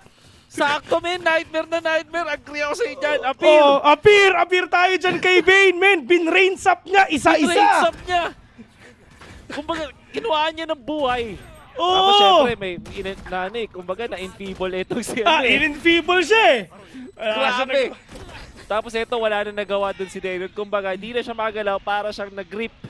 Oo, ganun wala. Lang katindi. At yun. Hello. Wala eh. Ang lapit ni Bane, men. Taas ang stats kan. Na friends grip. Friends? Friends grip? Oh, kasi tropa niya naman yan. Tropa naman yan eh. Ay, nako. Ito na, si Mako. In short for mahal ko. Tama. Ito si Bane, ginamit yung Sting Beacon para bumilis ang kanyang pagtakbo palayo. They do have preparations na rin dun sa kanilang mga tripwires. Pero ito yung Bleed na no choice kundi mag-broken by. Ang lakas talaga ni Bane, men. Alam ko mag-agree kasi sinabi ko, kaibigan. Kilala kita. Uy! Masyado na kitang kilala. Uy, grabe. Yun lang, na snake bite. Na snake bite na? Ni Alter. Sige. Alam ko na inisip mo, huwag mong ituloy. Okay. Partida, naka-sheriff lang siya. Pero tingnan natin kung makakabawi pa yung mga players dito ng Bleed kahit ito lang yung dala-dala nila. Sobrang broken bar talaga, isipin mo. Meron ng pistol, may AR na, may assault rifle na, meron pa shotgun ngayon pero nga na-stacks dito lang sasabog siya. Basta lang nga natira. At doon sa ginawa nga dito ng Bleed na kahit broken bar sila, nakuha pa rin nila to in terms of utility play. Retla from afar with that snake bite na deny niya yung nagpa-plant kanina. Imagine parang ang ganda nung pagkaka-hype natin dun sa DRX, especially sa previous round. Pero bigla silang na thrifty dito ng Bleed. At nagsimula yan dun sa magandang utility usage. Like you said, iba talaga ang nadadala ng YouTube, men. Isang YouTubero, man. Pag talaga pag natambay ka sa YouTube, ayan, ang dami mong matututunan. And yay, ayun na. Kailangan ba natin na mas marami pang El Diablo plays like that? Yun talaga. Kasi kailangan talaga maging, alam mo kung ba't natalo si A ngayon? Kasi kilala siya as El Diablo, di ba? Kailangan maging W Diablo na para nga talaga makabawi siya. Kasi kung puro L sinasabi niya, talaga mawawala siya. Pero ito na ata yung mga aggression na pinapakita ng mga kalaban niya, may flash na, talaga lahat sila pumupush na. Pero si Mas mawawala rin talaga, pero yung trade-off nasamba. Si Tropang Yay, nawala ata yung bala niya. Pero Mako, let's see if ever makukuha ba niya yung bomba. Pero alam to ng Bleed na na-drop nga yun. Pero look at Bane. Oh no, sobrang nightmare na naman to sa mga kalaban nila. Hindi na naririnig to, pero Derion muna makikita, pero yung timing! Yung timing, tol! Oh my God! Nightmare talaga, malala na pins grip yung dalawa! Grabe! Ang lakas ang kati talaga nito. Siguro na full build na to ngayon, no? Oh, man! Malayo na yung range. Ang layo ng range, man, eh! Diyos ko! Ang ginawa, men, ganito talaga yung combo dyan. Papatulugin mo na yung isa, tapos atake mo yung isa. Ayun na nga! Para na-isolate mo yung angle. Ganun talaga yung ginawa doon ni Bane. Pinatulog yung dalawa. Sabay gamit nung kanyang molly para mapigilan yung rotation. Napakatalino. Iba talaga nagagawa ng brain sap. Men, 24 na to, oh. 24 kills na. Ibang class si Tol, man. Ang layo nga, 'di ba? Ang layo na ng range. Kitang-kita niya sa Aether lens niya. Tama ka naman. Ay, nako. 11-6 already and now DRX. Isa mamamatay pa. Ang lakas ng Bane. Mamatay to, men. Tapos masabi sa'yo, kulang ng oras eh. Layo pa lang pinuntahan niyo eh. Baka na nightmare din. Kasi baka inatake niya yung naka-light. Oo, boss. Nag-neutral. Napakalala. Eto talaga. Ayun, boom, pinatulog. Out, men. 나 심장부터 200이었다 총 쏠 때 진짜. Yun, di ba? Sabi sa'yo, tama yun, men. Sabi sa'yo, pre. Di ba? Sabi sa'yo, nag-neutral muna siya eh. Ba't ba tayo magkasama, Wolf? Ganun talaga, men. Kumbaga, minsan talaga kailangan natin ng masayang Monday morning. Nga pala Monday ngayon eh. Monday fun day for you guys. Yan. Tama ka dyan. Binabati natin lahat ng mga viewers. At sana nakaka-relate kayo sa mga sinasabi namin. At nakaka-relate yan. Nakaka-relate yan, men. Alam nila yan. Alam nila yung panglaban sa orbital strike kasi nga magic damage. Right here. Tama. Tama. Ay. Ito din eh, no? Ito naman damage overtime itong si Mako. Tama, damage overtime yan. AoE damage naman yung pain shell.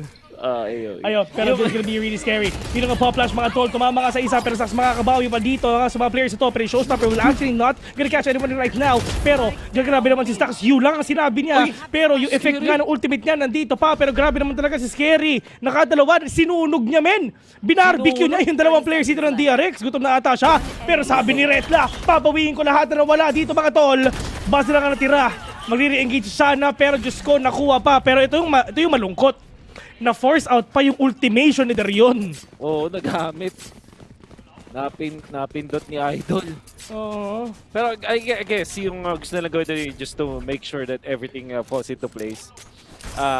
Siyempre, hindi natin pwedeng deny. It's the utility usage again. Oo. This time napigilan nila and then yung snake bite na may apoy. Grabe, kinombo nila. Combo routine ang tawag doon. Combo routine. Grabe naman combo routine yun, men. Grabe yun, men. Isipin mo. Apoy, tapos ano yung... Lason. Apoy at lason pinagsama mo. Grabe. Binato ng muriatic acid tsaka ng ano. Ng arson. Kinarson sila doon, boss. Pero ayun. Let's see if ever makakabawi pa dito yung bleed. 4 more. Parang makuha nila to. Pero ito na. Buzz diretso. Baki lang sa harapan mo. Nasaan yung ID mo? Sabi nila. Pero Wingman, sinampal siya sa mukha.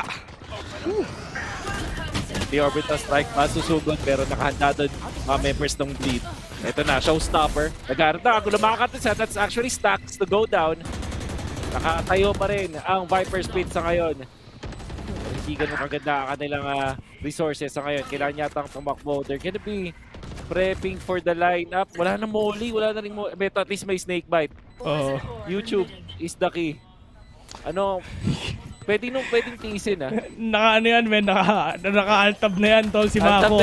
Pero denying that Wingman right now. Pero grabe naman sila. 4 yung kalaban niya. Pero Diyos ko, hindi pa ata nila nakukuha dito. Pero pinupusuan nila. Bay, nasa harapan mo. Pero yung oras mo kung nauubos na ata. May oras ba? Yun ang tanong. Ay! Pero 0.81. Kaya pa. Munti ka na. If ever napatay ni Bane yun, Diyos ko, panalo ang DRX doon. At despite of them, kahit pistol lang yung gamit nila, na-hold nila ng ganong katagal yun.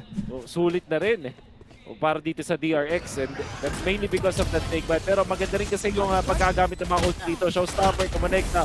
Yung orbital strike, magandang delay at displacement tool, diba? Parang nag-disperse talaga yung mga members dito ng DRX because of that. Mapapailing. Parang hindi masaya si Coach Hindi masaya si Coach. Panalo na nga kayo. 8-11 pala yung score. Pero ito sa side ng DRX I mean, they can still make things happen despite nga na yun yung mga gamit nilang baril no?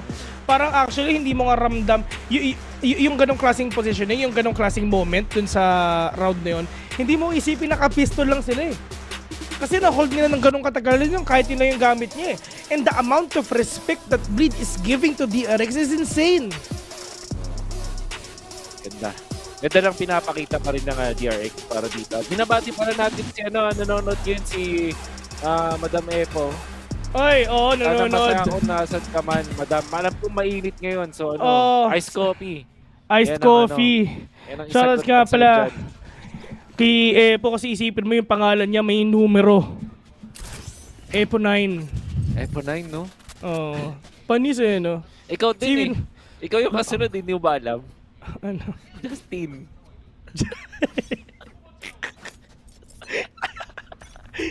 alam mo before nun, alam mo sino? Ikaw. Kay Sham.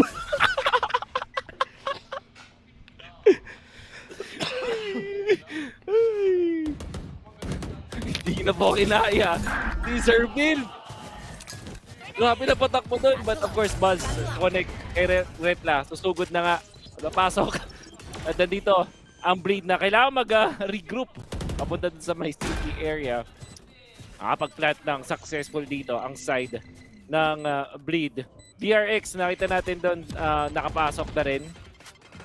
But there is going to be the paint shells. Hindi ko connect sa kahit kanino mag-scout. At magandang angulo. Yay nga lang mapapatuman ni Buzz! Nakita rin kasi yung barrel no kanyang operator.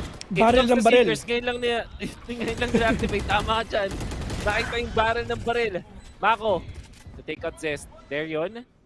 Try niyang pumasok this guy. But 5v2, napakahirap na sitwasyon para sa members ng Bleed. At patapos na rin.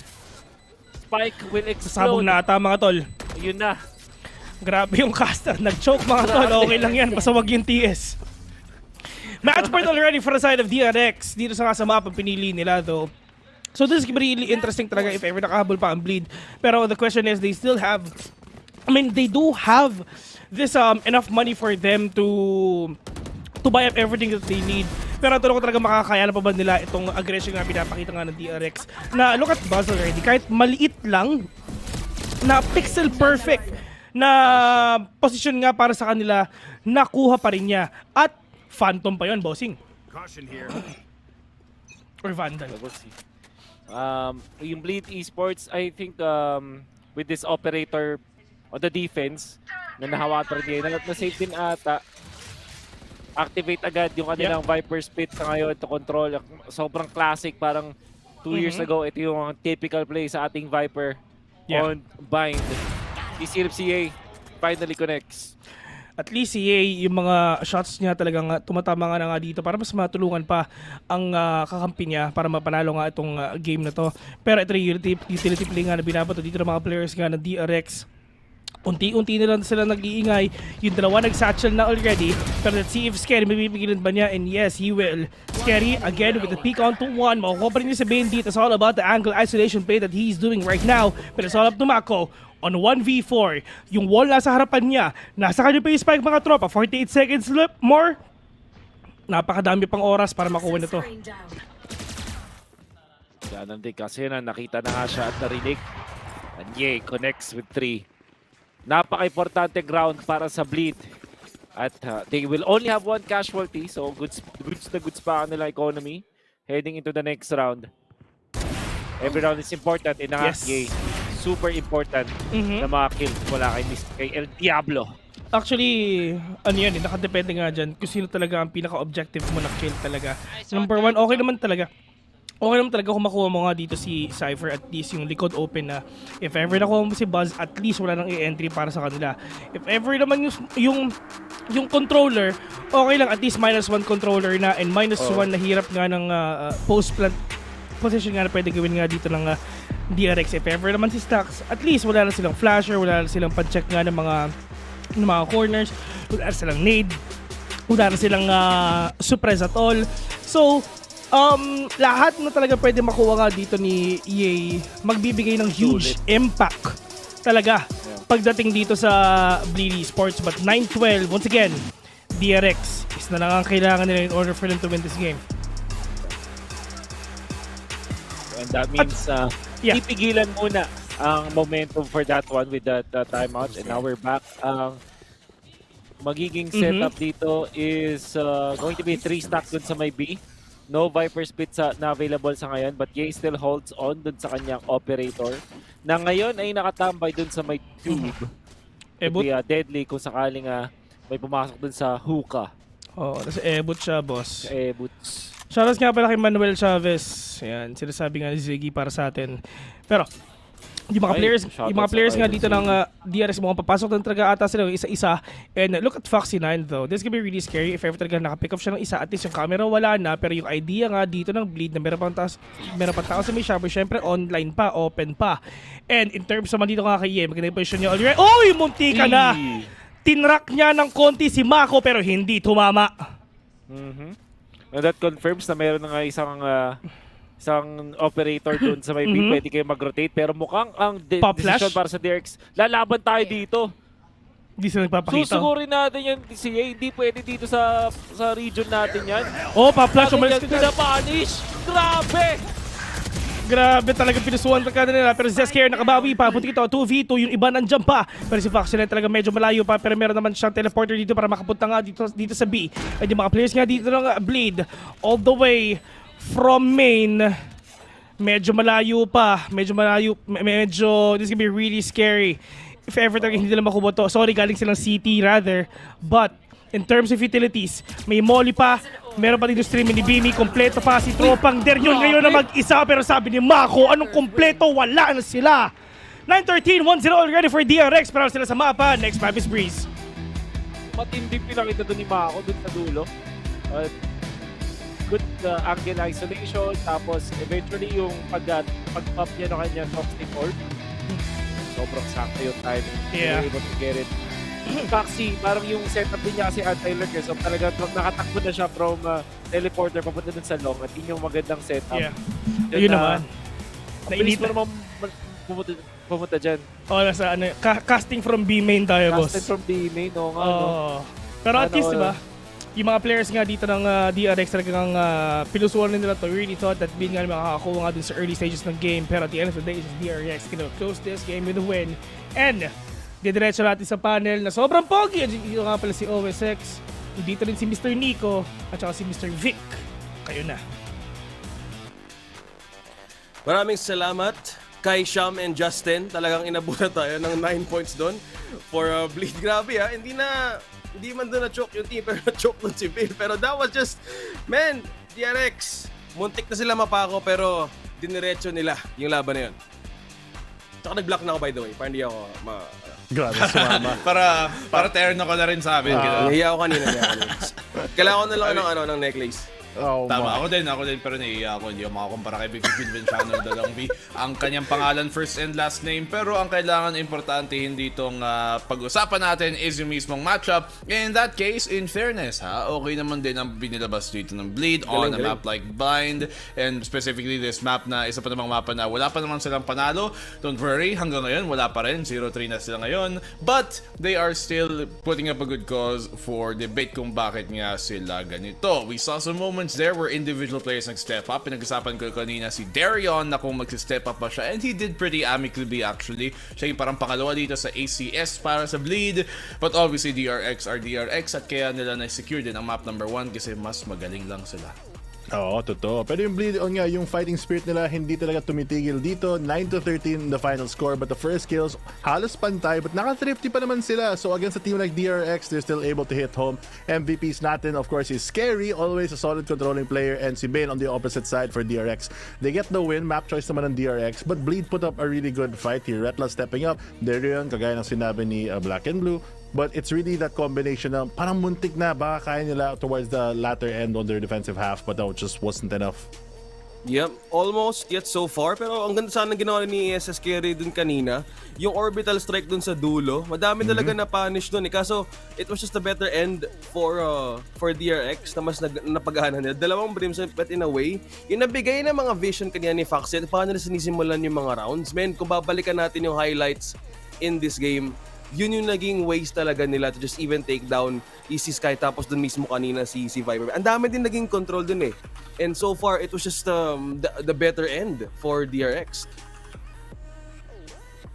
Yes. I agree.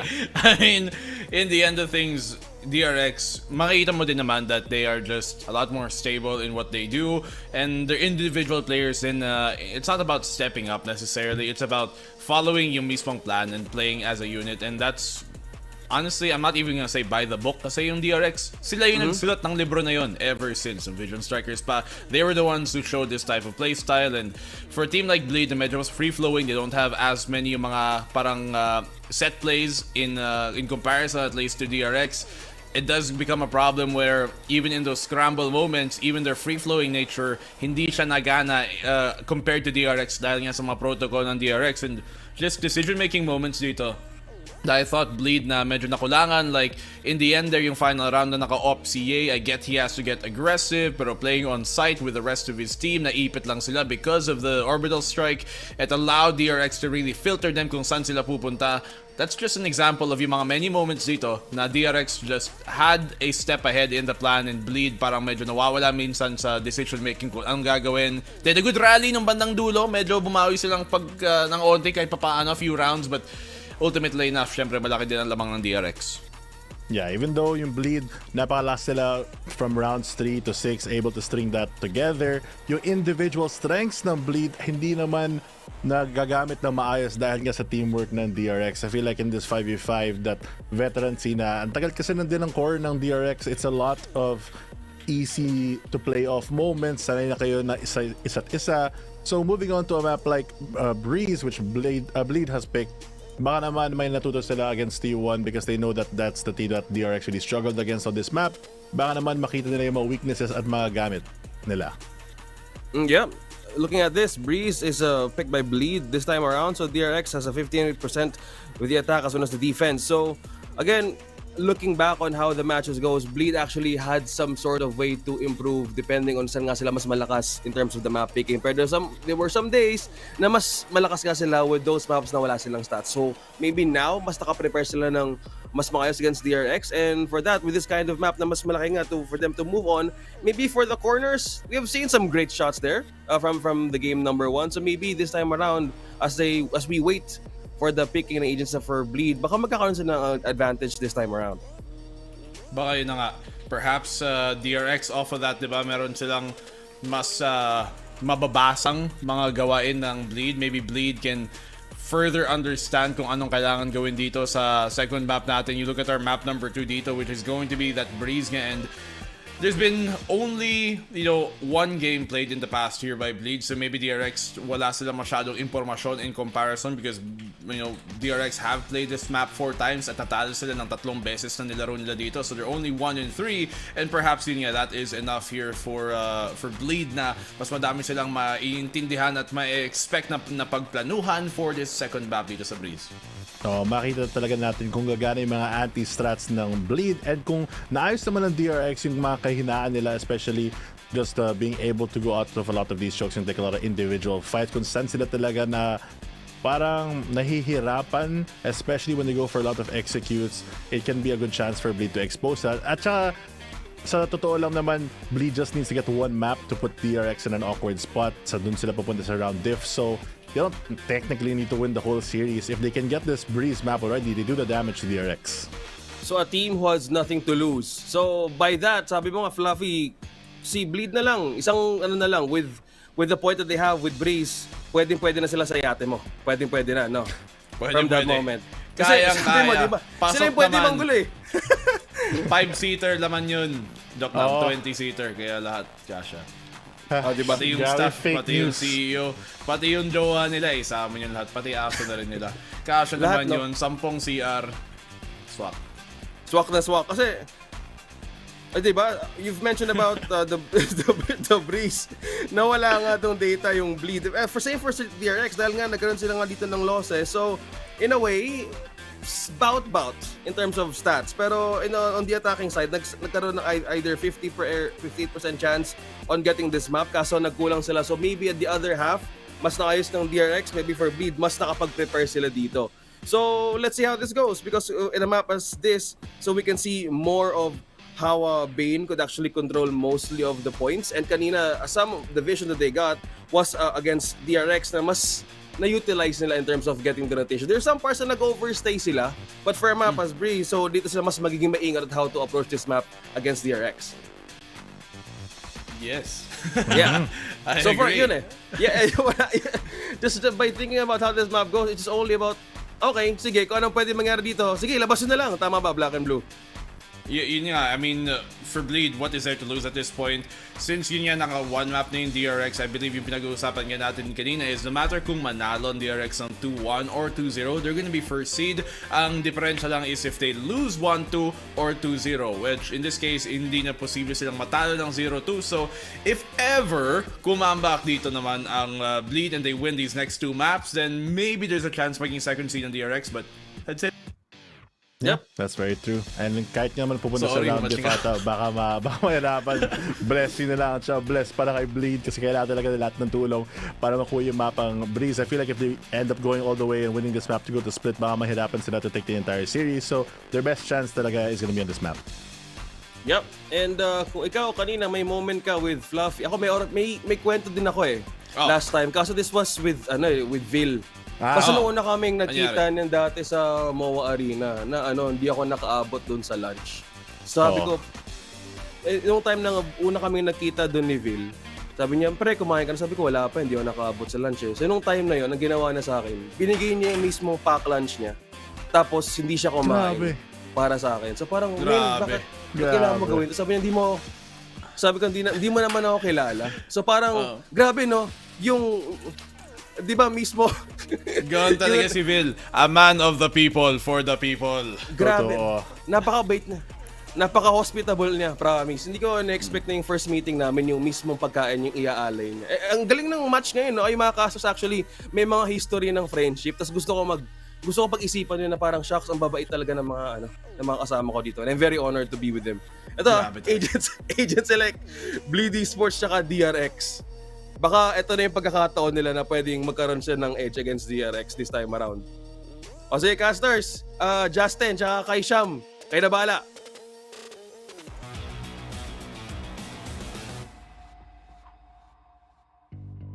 Ayun! Kala mo tol, ikaw lang may gitara. Syempre meron din akong dala-dala dito. Pero yun na nga mga tropa, talaga makikita kita tayo dito nga sa Breeze. And yung mga players na nag-aantay nga dito sa side ngayon ng ng DRX kumpleto na.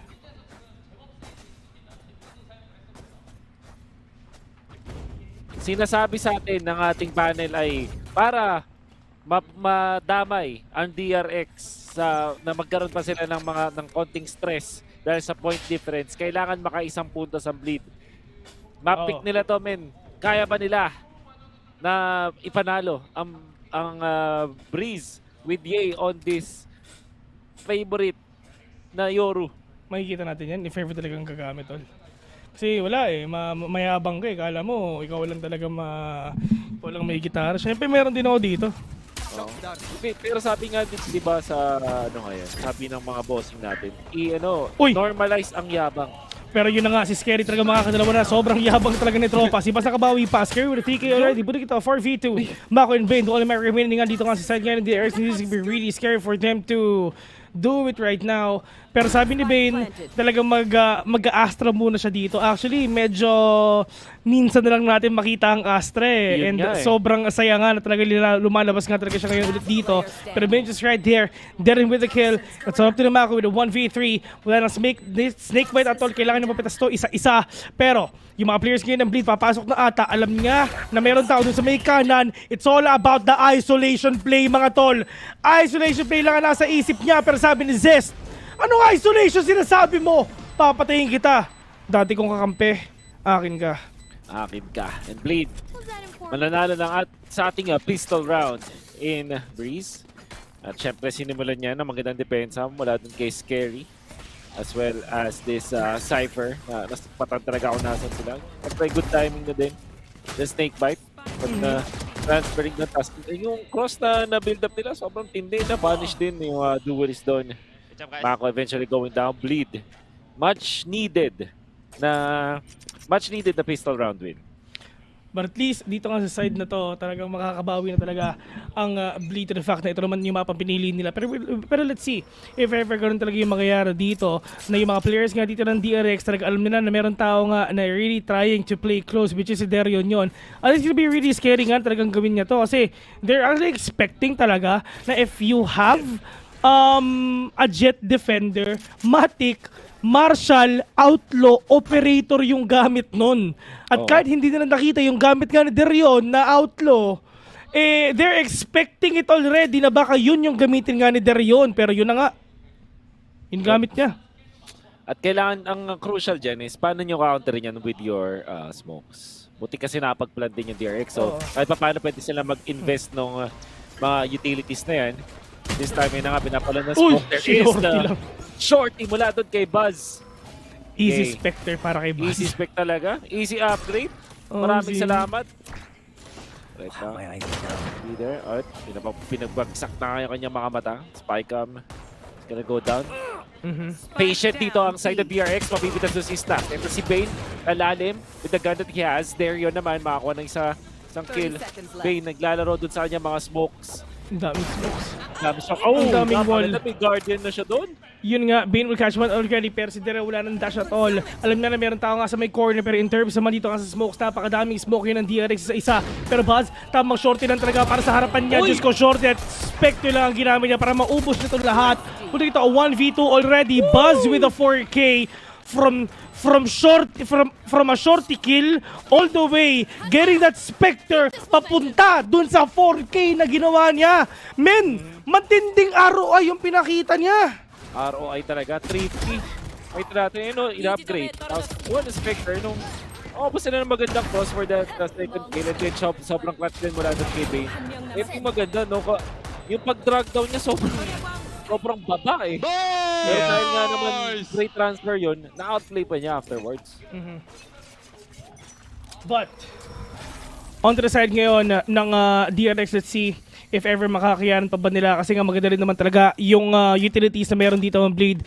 They have a Sheriff, they have 2 Sheriffs, they have 2 Marshals gamit nga dito ng Yin Darion.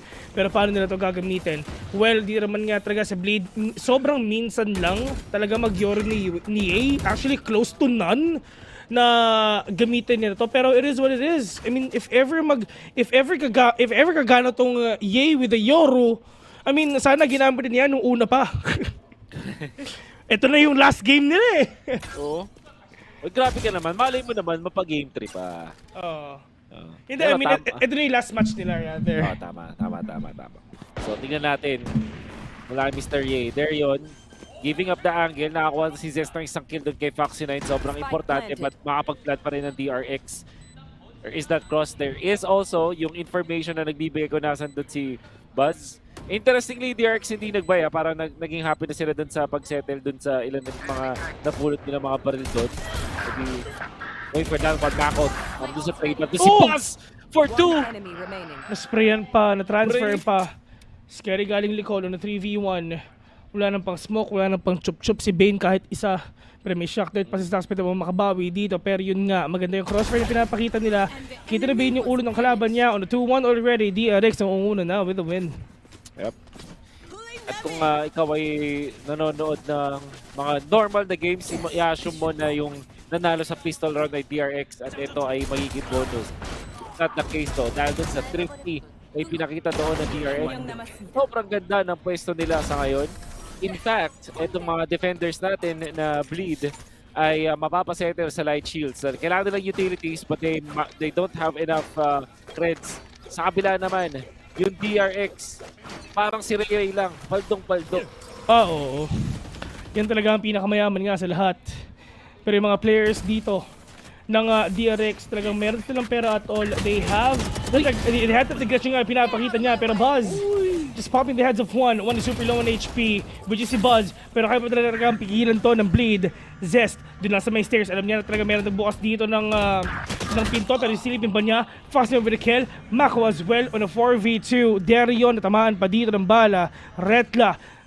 Ang silang dalawa yung natitira. But right now, under this moment, Foxy9 knows already na meron tao nga dito sa may bridge at nag-drop siya. Pero Red pa rin talaga makakuha ng isa. Viper's Pit gonna be activated by the attackers sa ngayon in a 2v2 scenario. Buzz is very low. Commendable.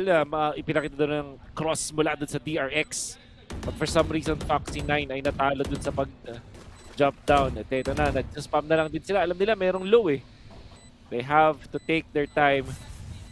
Buzz, nandun sa labas ng Viper's Pit. Tapos si Mako, gandang timing to get out and then ring around the rosy na lang. Play around time. Yun! Mananalo pa siya. Mako with the plays. At buy round yun mula sa Bleed na i-deny lang ng DRX. And that's the exact thing that we're doing nga pagdating nga dito sa DRX. I mean, Mako with all the plays nga na ginagawa niya for himself, creating that space na kailangan niya kahit siya lang yung mag-isa, wala siyang pakialam. And yung ibang players nga dito ng DRX, nandyan din naman siya para i-trade off lang din yung mga pick-offs na talagang nakaka-pick off pa rin ng Bleed dito ng isa. But at least Mako onto that Viper's Pit, making that own play inside that utility, getting that kill that they need for them to close out this round with a 3-1. But for Bleed Esports, talagang they're really struggling so much. 5 Sheriff ang gamit nila though. Kalaban nila ang 5 Vandal ng kalaban nila. 1,900 ang difference niyan, tropa. Actually, si Darion, glass cannon nga siya eh. Ang lupit mo naman mag-mat doon. Ay, hindi naman sa pagkamayabang partida, nahirapan pa ako doon. Hindi ko alam kung bakit naging partida yon, pero sige. Susugod ngayon ang Bleed. Kahit sila yung mga defenders, yan naman yun din yung play pag defenders kayo at wala kayong pera, ang gandang movements wala kay Ye to eventually win against Buzz. But nandun si Mako for the trade-off. And long range fight na pinapanalo dito ni Mako sa nest. Nandun na si Bane. Likuran na kanyang tropa. Kahit ang muzzle. Napakaganda flick. Mula doon kay Darion. Semi-flick. Oo. Na-flick nonetheless. Wala, mas matindi pa rin talaga mag-flick ang mga Pinoy. Tandaan nyo. Pero yung 3 players nga dito DRX, dire-diretso na yung isa. Makikita ata si Darion at saka si Mako. Dito lang talaga sa may breeze. Back take diha. Nahuli ka niya. Red na lang ang mag-isa. Saan ba siya pupunta? Okay. Papuntang bridge, papuntang city, papuntang hall. Walang tao dyan. Pwede mong kunin yung barrel. Kukunin niya yan, 1v3. Ito ang problema, bossing.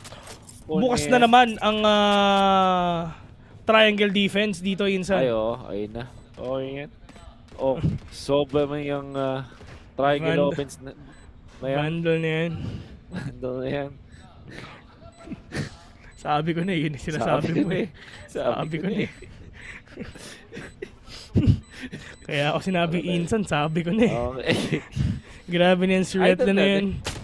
Hop! Mako, it's there. It's there at the corner. 1 HP. Yun na nga, Mako getting that 4K already. 1-4. Ang pinapakita nila dito, and Bleed really struggling dito sa round na to. Once again, ang pumili ng mapa na to, Bleed, right? Tama. So if ever you are the opponent of Bleed, pipiliin mo yung side na alam mong mas madali, which is attacking, boss. Tama. Hindi naman mas madali. Marami na puntos. Hindi naman mas madali.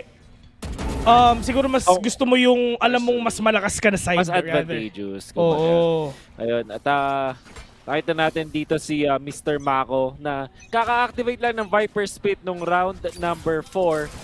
Ngayon halfway na by round number 6. Sa simula ng round number 6, halfway na ulit siya, men. Grabe na yung Viper na yan. Diyos ko po. Pag pinaikot-ikot niya, talaga minegos na yan. Ewan ko, pag wala pa natanggal sa atin, boss, wala na. Ewan Ba't ko naman may matatanggal dyan, Insan? Hindi ko na alam, boss. Pero ito na, lumilipad na tornado, sabi nila. Pero, hinati na ang mundo. Nag-swing say, nakita ng isa, hindi lang isa, kundi dalawa na, nakuha na. Pero pumunta tatlo ata siya, pero Derion nakabawi pa ng isa. Puro ka 2 versus 3 already, stack super low 1 HP, Hunter's Fury meron pa Euro Theft, nilalabas yung mga kakampi niyan. Pwede pa siya magwala dito, boss. Pwede pa siyang magalit to. At yung Recon Bolt nga na pinapakita nga nila, wala sila nakita dito kahit isa at magandang position to para sa side ng Bleed para makaisa pa silang win ngayon. Pero Foxy na muntik ng tumama dito. Pero let's see if ever makukuha na pa ba na ito kasi naging 2v2 na si Derion, hindi pa tumama. Yes, 2v2 scenario. Good recovery mula dun sa DRX. Gandang start para sa Bleed. Double Cyber Cage.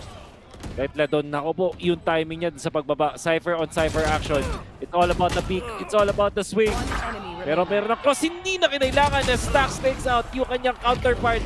Pagalingan ng Cypher at ng Soba at nanaigan DRX. Kadulo. DRX pa rin talaga makakuha na to na kahit yun lang din talaga yung mga pinapakita dito ng mga players nga ng Bleed na maganda lang yung position nga ni Ye kanina with the 2K already.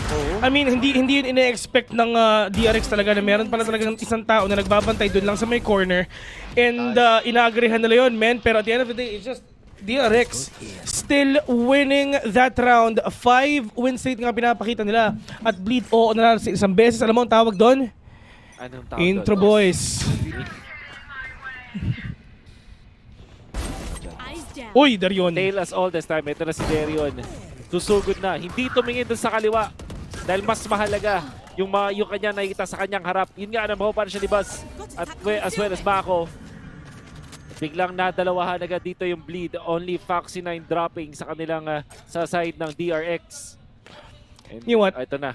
There's a good spot already na ginawa nga ni Derion dito. Picking off phone wala si Foxy 9. I mean, yes, napipita siya dito agad. Pero I mean, at the end of the day, it's just, ano lang naman yun eh, lurk lang naman yun eh. Tama. Lurk lang naman yun, man. I mean, that is a Sentinel. Pero yung talagang 4 stack na talagang magpupush yun dito na. I mean, Bane, kung wala si Foxy Knight, nandiyan naman si Vayne. Well, you still have that global map control anyway, so talagang makakabawi pa rin talaga kayo dito kahit papano. And si Vayne pwedeng lumayo, Mako as well. So, kabahan pa rin ang Bleed dito kahit ganoon na nangyayari.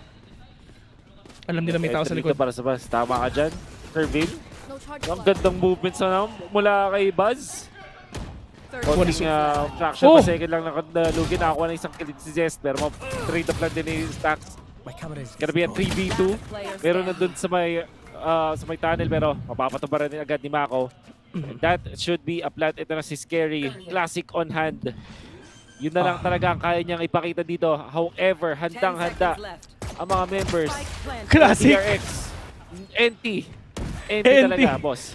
NT yun, man. Parang kay Scary. Once again, ito yung mapa pinili nila. Once again, ito rin yung pinakahuli nilang game sa buong split na to. Kung sakali mag-game 3. Pag na-game 3. Series. Basta ito yung huling game nila sa series. Sa series nila. Match. Ito yung match nila sa lahat. Gusto na yun, man. Gusto na yun. Malaki na kayo. Pero nga, Bleed, wala silang no choice kung hindi mo talaga mag-time out na ano ba yung kailangan nilang i-bawi dito. Pero to be honest, Sir Kaisham, I'm actually expecting this to happen. Ganito ang mangyayari nga dito. Ay, tama ka dyan. Parang ano no? Sa mga ganito moments, kailangan mo na ng mga motivational na speech. Actually, gusto ko tatanungin, Ervil, ano ba yung mga motivational speech mo dyan na pwedeng ibahagi sa mga members ng Bleed ngayon? Atin to, yun. Pumunta atin to. Atin to, men. Sabi ng caster, kaya pa yun. Miracles do happen, mga kaibigan. At to be fair, round number 8 pa lang naman. We've seen worse odds. Yung 1-6, baga kaya talaga yan. Kayang-kaya pa. Parang kailangan lang talaga nilang buhayin na kanilang mga sarili. Si Darion na ngayon, hawak ng operator. You know Operation, mga kaibigan. Kailangan nila ng isang magandang moral boost dito. Okay. Kailangan maka-ace ng isa. Kailangan maka-clutch ng mga players nga ng Bleed. Kailangan ganun naman. Kasi yun yung mga moments nga talaga na nabibigay sa inyo moral boost in order for you to win. Yung mga pinapakita nga nila dito. Pero yay, this is the first time na naggumamit nga siya ng Yoru. So probably this is actually new for him. Uy! Kita yung ulo! Still missing that shot. Kita yung ponytail, no? Kita na yung ponytail. However, syempre, mahirap nga naman. Yay pa rin naman. Ko-connecta pa rin naman. Yun ang kailangan nila. Pero immediate na trade mula doon kay Bane. Ang gandang concuss.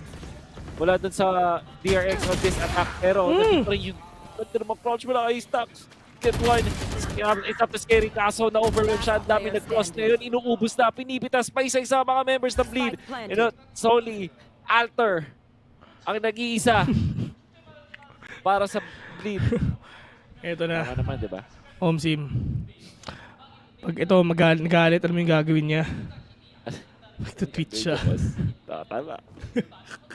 Sabi na eh. Hindi naman kasi uso sa kanilang Facebook, di ba? Oo. Hindi, post na kasi tawag ngayon doon, sir. Ano, sorry? Post na, hindi na siya, X na yun, di ba? Yung hindi. platform na yun.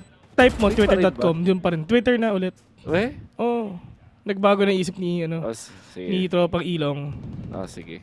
Basta alam natin yan, doon siya magpo-post for sure. Kung tweet man yun or post man yun, doon siya. Pero ito I just wanna say, for Bleed Esports, the number one thing na talagang problema nila, they're not winning their fights anymore.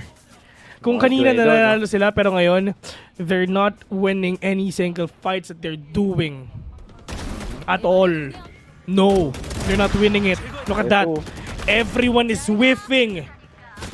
Grabe. You know? Nauna na rin siya dun eh.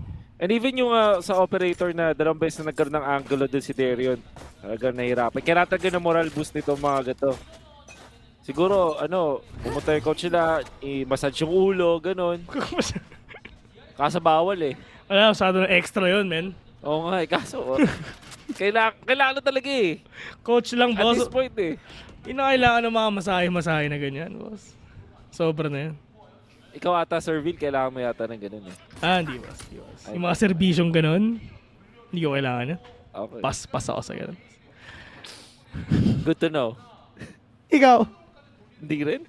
Okay na, okay ako. Huwag ako. Okay ako ngayon, sir. Kilala kita. Sir Vil, okay ako, Sir Vil. Shoutouts nga pala kay May, dito sa baba. But at least, sa side nga dito ng Bleed Esports, it's just them trying to win every single duel na kailangan nilang makuha. Information overload, nandyan na. Ito sila Zest, susugod papakit dun sa may halls. But Buzz is already deep. Tamang tingin, and comes the flash. Buzz starting kay Scary. Makakita rin sa doon sa may kalawa. That's it, going down. The stairs naman. Katlong kill para kay Buzz. Zest going down. And only 2 remains. Out na sila, men. Out na. Darion, nalaban siya. Naka-sheriff siya eh. Naka-sheriff lang siya, nalaban siya dito, boss. Pwede. Edeops. Ito, pag na-clutch siya ni Darion, mamimigay si Kaisam ng 2 kape sa inyo. Sige. G. Pag na-clutch. Pag na-clutch. Oo. Yun natin. 2 shots yung kailangan niya dito. Pam! Yun lang, dito mama. Ayun lang, yun mo?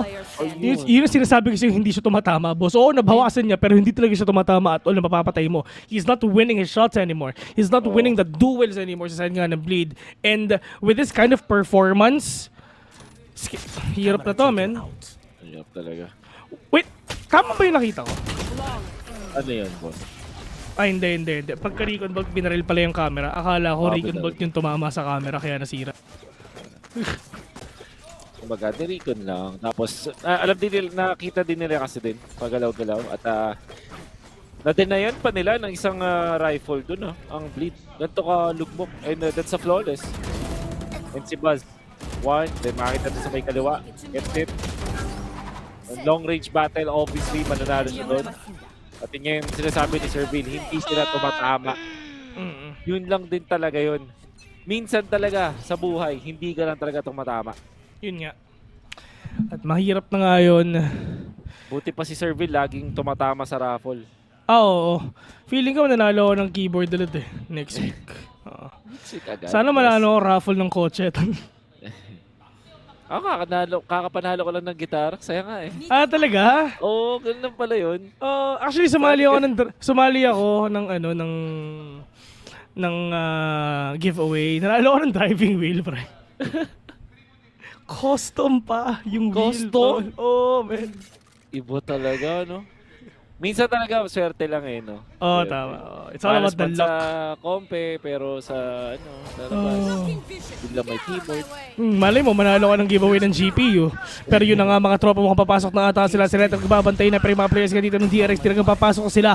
Pero yung isa, nilabas na niya yung dimensional dip para makita na niya kung nasa mo yung mga kalaban niya. Dire-diretso sila, pero Diyos ko, si Buzz with the kill. On to 1. Puli ito, 5 vs 4 already. Neural attempt talaga nag-connect pa sa mga kalaban nila. Bane, diretso ata siya, mahuhuli si Derion! Pero nakapag-dash pa siya.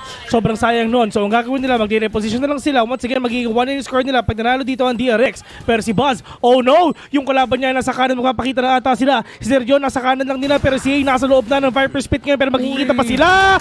Pero Yay! Oh no! Fox Ray nasa kaliwa niya. Pero Scary the only man remaining on a 1v5. Kaya pa niya, isa nagpakita, biglang namatay. Pero apat pa to, boss. Yung isa sobrang low na. Pero Scary, sumilip, Bane, kinuha, Nightmare, talaga malala. Grabe, alam mo yung, they already identified kung nasa si Buzz dahil ginamit nila yung ultimate ni Yay. Pero lagi kasing awkward yung ganitong mga angulo kung saan kahit makita mo na, hindi mo pa rin talaga matatranslate. And then Buzz, with just 16 HP kasi naman siya nung snake fight na yun, na-take advantage pa yung operator. At kung hindi yung nagkakamali, Sir Vil, napulot niya yun. Oo. Grabe. Pero yun nga talaga, DRX ngayon. 1-9 already, and it's just... Gusto kong i-sugarcoat, pero sorry Bleed, pero I just wanna say na, it's just DRX, they're stumping Bleed so hard. Pwede mo ba i-translate sa Tagalog? Dinudurog. Ganon. Cannot refute that, mga kaibigan. Kasi nakita naman natin 9-1 eh. Tapos yung mga round wins kasi, hindi lang basta-basta. Parang talagang lahat ng match-up, 1v1, yung mga duels, on point. Panalo doon yung DRX. When it comes to utility, pag-usapang lapagan ng mga snake bite, paggamit ng tripwires and spycam even, at yung magandang combination dito ng Astra tsaka ng isang saka isa ng Viper, on point din mula sa DRX. So kumbaga sa labanan ng barrel at sa labanan ng utility, talagang hindi may panalo ng Bleed. Yung pistol round lang talaga yung panalo nila dito, man. Oo, intro boy, man. Yun lang. Yun lang talaga, na-awit moment sila. And like what you've said na, talagang for Bleed Esports, matinding adjustment talaga yung pwede nilang makuha dito.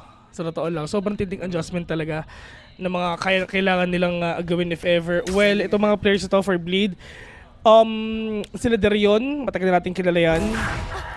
Si Yay, Diyos ko, lahat ng region nilaro na yan.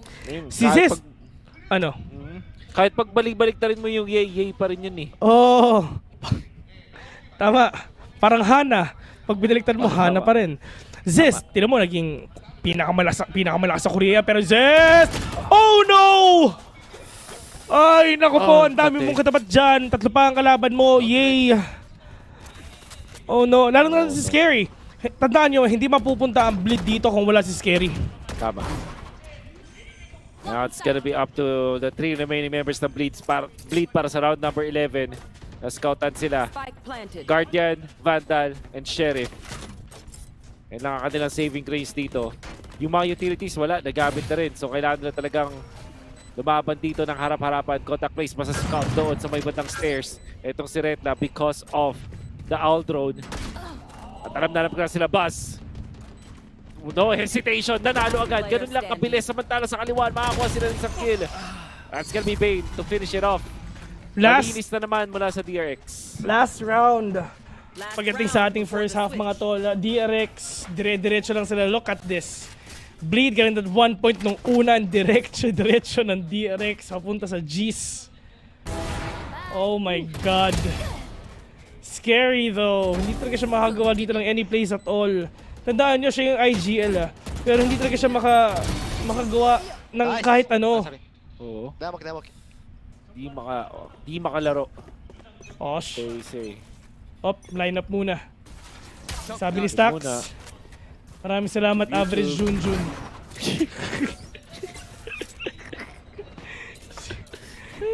Arad nga pala kay Butters. Si Average Junjun. Average Junjun yun eh. Pinakamalakas magsoba sa Malate. Tama. Wala namang tatanggi, boss. Ay, yung pinakamalakas na Reyna sa Binangonan. Pinakamalakas sa jet ng Marikina. Ayan! Hop! Hey! Yay! Getting that kill already. That is huge for him to get that opening. Sobrang importante. Malayo ang kanilang hahabulin. Pero ito na, Cosmic Divide. Yung huling Cosmic Divide, halos mapatumba ng Bleed ang DRX. Pero nililin lang sila ni Bane. Nandito naman siya kasi may spy cam. Yun yung crucial dito. Saka mapandin lang. Op, may tripper sa harapan niya. Baka matisod kayo, tol. Korea yung nakadalawa na. Bane bawi pa pero one tap to the head. Tumama kay Buzz ngayon. Tatapusin namin tong last round on at 2-10 mga tol. Unless si Bane, alam mo, may feed script yan. May ginasyon ito, nakatakbuhan niya. Si Retna, na naka-guarded lang sa ngayon. Exactly. At mapipicturean na nga niya. Jets 3! Grabe naman yun! Mapapatweet talaga si Alter! Matindi talaga. Malaki ang bigayan, tol! Once again, DRX. 3 more rounds for them to win this series. But right now, for the side of Bleed, andito sila to wreak havoc. Andito sila para bumawi. Andito sila para bigyan ng matindi yung mga kalaban nila. Tama. Maganda ang lapagan. Maganda ang mga country. In the end, 10 points para sa DRX. Shoutouts nga pala kay Miss Sara Santiago na asawa ni Lanray Gates. Yan, ang idol ko. Yan. Walang Wolf kung walang Lanray Gates. Tandaan nyo, yan. Yan ang totoo. Si Lanray Gates, siya pa nga pala ang manager ng RRQ. Filipino Pride, mga tol. Ayun. Kasama namin yan kahapon, si Miss Sara Santiago. Ay, nanood ba yan sa mga ano? Nanood ba yan? Boss? Sa mga malayong ilaw, mga tol. Sa ilalim. Grabe, no? Dami mga Korean sa Korea. Ang tindi. Ngayon, kailangan ng mala Korean novela na comeback mula sa Bleed para dito sa ating huling second map pa lang naman ng ating Best of 3 series, pero nararamdaman na natin ng DRX 10 points, 3 na lang, men. At para sa iyo ba, sino bang mas lamang dito sa Breeze, attackers o defenders? Ang lamang ay ang panalo, pero ako sa totoo lang, mas gusto ko dito ang defenders talaga, to be honest, dito sa mapa na to. Kahit ito yung worst map ng the mods, mas gusto namin ng defending dito, ayaw namin ng attacking sa totoo lang. Legit yun, legit talaga yun, men. Talagang palakasan talaga ng defenders dito. Pero yung Arsiderio nandiyan nasa loob. Pero sabi ni mga babawiin pa rin namin kayo isa-isa. At yun yung mga pinapakita ng mga kalaban nga nila. Derion dire-diretso na gamit yung ghost niya. Pero nasan pa sila, hindi nila makita dito kahit isa. Si Derion walang kasamang initiator kahit isa. Pero yung Rico nandiyan na, Zest bumabawi pa, pupuso pa sila pa si Derion. Sobrang low na, Zest, oh no.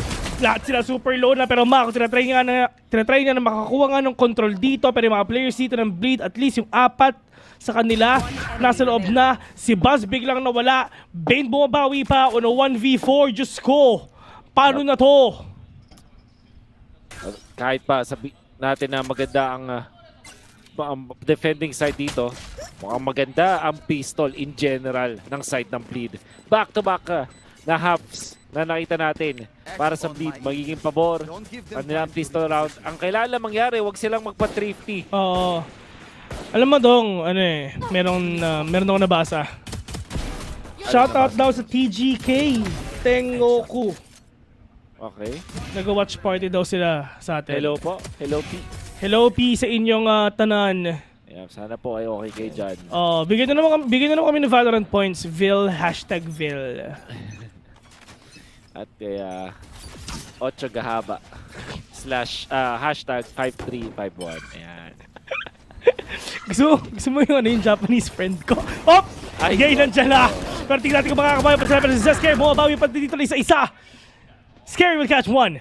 On a 5 versus 2, Zes daw 1 HP. Nagpapakita na sila. Bane, kaya-classic na yung gamit niya. Try to wreak havoc nga. Kita lang yung baril niya. On a 1v4, Foxy9, DRX Classic. Let's see. Ang kailangan gawin dito ng Bleed. Tamang flex na Bumili ka ba? si Idok. Bumili ka ba? Wala pa akong. Di pa tayo binibigyan ng points ng mga Idok natin eh. Mga idok. Mga Idok. Uy, ayun na. Nagpakita na, Stereo. And really good round para dito sa side ng Bleed. Punishing yung potential na aggression mula sa DRX. Tapos hindi pa sila namatay ng madami. Kung di ako nagkamali, 2 pa lang ang napapatay ng side or 3 in total in 2 rounds. So that means money is not looking good para sa defenders. Obviously, good shots mula doon kay Darion. Nice, sir! Papakilala ko sa'yo si Naisu. Kilala mo si Naisu? Oo, dahil lang yun. I don't know. Tropa pips natin yan. Doon si Nice Buti pa yun, may American passport. Resident AFAM natin yan.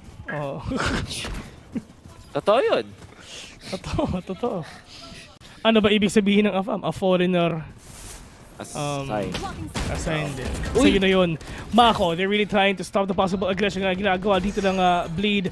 Pero Mako, nasamba yung kalaban niya. Yung isa talagang nag-teleport na. Foxy will catch one already, pero Foxy9, tamang cyber cage lang. Yung mga tao nga sa harap niya para makapasok sila. Pero look at Darion. This is actually really scary. Pag nawala ito, dire-diretso na sila. Yung isa nag-fight swing na. Foxy9 nakabawi pa. Pulik na 4 versus 2 already. Zest na ka natitira. 3v1. Medyo malayo pa siya. Pero tingnan natin kung makukuha nga niya kasi yung triangle defense ng kalaban nila online na at yun na nga. ZesKR, kaninang tao, ngayon puno na. Puno na. And that's DRX securing kanilang 11th point. Sabihin na natin, alam natin na parang nasa advantage talaga ng defenders kasi ano na yan kumbaga bonus for the attackers. However, kailangan tandaan na 10 points nagsimula ang mga members dito ng DRX. So 11 na sila ngayon, isa na lang match point na. Crucial na first gun round para sa Bleed Esports. They need to win this. Pare koy, sobrang kailangan ng Bleed manalo sa round na to. My ult is ready. Grabe yung struggle ng Bleed, no? All the way to round 1. Round 1, man. Tagal nun. Talaga may... it is what it is. It is what it is. Meron talagang... Sabi nga sa kanta, may panahong maging hari. May panahong para madapa. Tama. Kailan kaya maging hari? A great man once said, to be dap-dap. Tama. Tama ka dyan. Yun yung sabi ng jeep Buti pa yung mga jeep sa nila nagsasalita, no? Sa atin hindi Nagsasalita sa atin. Nagsasabi sila. Pero hindi ko pwede sabihin yun kasi nga hapon yun. Pero yung mga players dito na Bleed. Let's see if ever makakisa na yung Hunter's Spirit ng Japan. May natamaan ba? Okay, wala kahit isa. Pero Buzz! Playing close. Will catch 3! Diyos ko! Sa loob, pumasok ng Poison Cloud ng DRX. Gumusto yung 3! Boss, hindi nila tinignan yung kaliwa. Grabe. Nangyayari pala yun kahit sa mga ganitong moments. Hindi nila tinignan yung angulo doon ni Buzz. Diba? Wala, na-stress si Crazy. Pero at least, diba, I mean, there's a voice of cloud coming in from DRX. I mean, pag pumasok ka doon, literal na decade ka. Wala kang buhay, boss. And for DRX, lalong-lalo na si Buzz, wala siyang ginawa. Kung hindi, mag-aim labs lang ng 3 ulo doon. Apat pa ata. Pero okay lang, I mean, match point din DRX. So, meron pa naman pera yung iba. So, might as well give him that Vandal that he needs, though. Yeah. Uy, hindi. Shorty lang! Shorty lang. May ulti ba? Grabe naman si Buzz. Ayun, no. Ibig sabihin mag-play close siya. Oo. Hoy! Tama naman ang translation mo doon. Oo, di ba? Tama naman eh. Wala namang... Yun talaga yung sinabi niya eh. Sabi niya, bakit sila pumasok sa smoke ko, di ba? Ba't hindi ako tinignan? Ba't di kasi sila tumingin, man? Di ako mapaniwala. Nangyayari pala yun. Sa pro scene. Pero let's see. If ever Operator versus Marshall, man. Vandal versus Bulldoggy. Guardian versus Vandal for themselves. Who's gonna get this win? Once again, this is really scary for the side of Bleed. They need to win this no matter what. The road na maging OT pa to is open pa. Pero yay!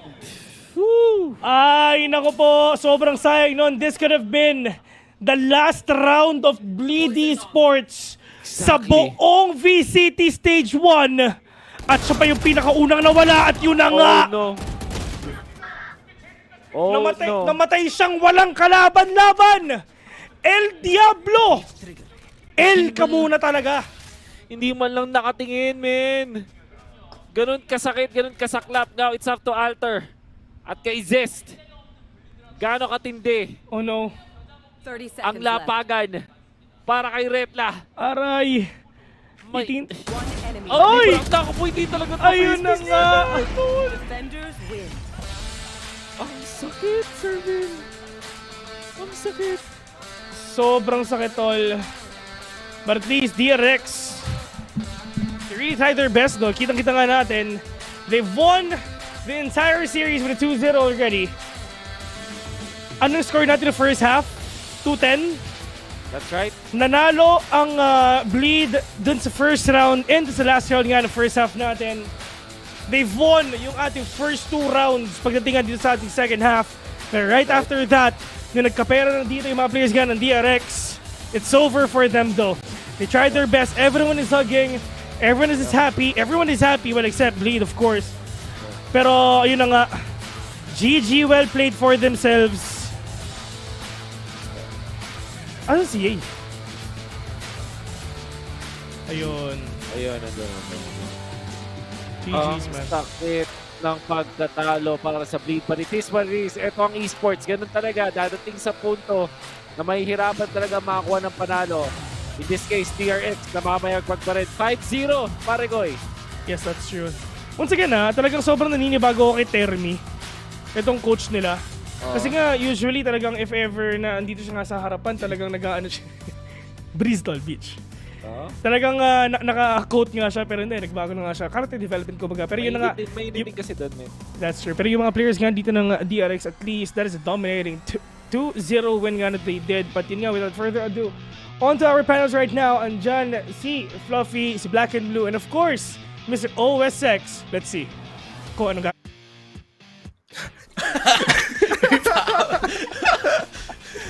Marami. Grabe. Inunahan na siya nung cut eh. Oo nga eh, bigla na transition si Will, naging stinger. Maraming salamat, Justin. Natutin nga yung ating laban kanina. Tapos Wolf, maraming salamat sa action na yun. It's a Taylor sweep for the first round of the day. GGWP, Bleed Esports. Wow, it's just DRX continuing their streak. Grabe, men. Now, I think the scenario, they're painting it perfectly. Habang pinag-usapan nga namin kung ano yung naging scenario niyan, these were the highlights of the game. BNB and Fluffy.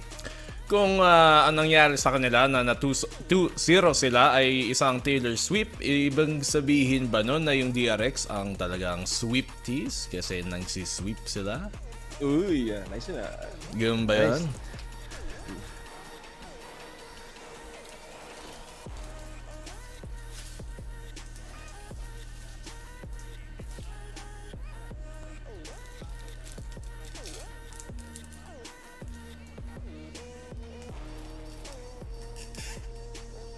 Yep. True. And it's all about stepping in the right momentum. Kasi habang pinapanood natin ng laban yun, there were some moments na, ba't ginawa ng Bleed yung mga ganong klaseng decisions? Because there were some scenarios na pwede sana what could have been ulit kahit sabihin namin again and again. Dahil kanina, as we break down what happened that game, yung pistol round dictated everything from that game. So, yun nga lang, medyo sinubukan nilang bumawi, nung 11 na yung score, 11 to 12 na yung score, kaso it was too late for Bleed, but still again, DRX continuing what they have started, yun talaga yung pinaka naging importante. But now I think they will take all the learnings, all the losses into learnings at same, makita nila yung ganong pagkakataon maybe when they bounce back next time. I mean, you know, the thing about this game, yung para sa Bleed, diba, na sige, medyo nahirapan sila, natalo sila, so they probably end this series na tipong, sige guys, okay lang yan, madami tayong natutunan dito sa DRX, and maybe sa next split may magagawa tayong ma-apply natin that we learned from ito. Itong match na to on Breeze, since they only ever played Breeze once aside from itong laban versus DRX. Meanwhile, yung DRX parang, guys, wala tayong natutunan doon, parang walang nangyari, like, dire-diretso lang 13-4, so, I mean, for DRX, we already knew that they probably were gonna win this series, and dahil nga 2-0 din at tayo nanalo sila, they're gonna be going on to the Omega Group, out of the Omega Group rather, sa playoffs ng, I believe, first seed natin. So, congrats, DRX back on top ulit, parang nung dati lang.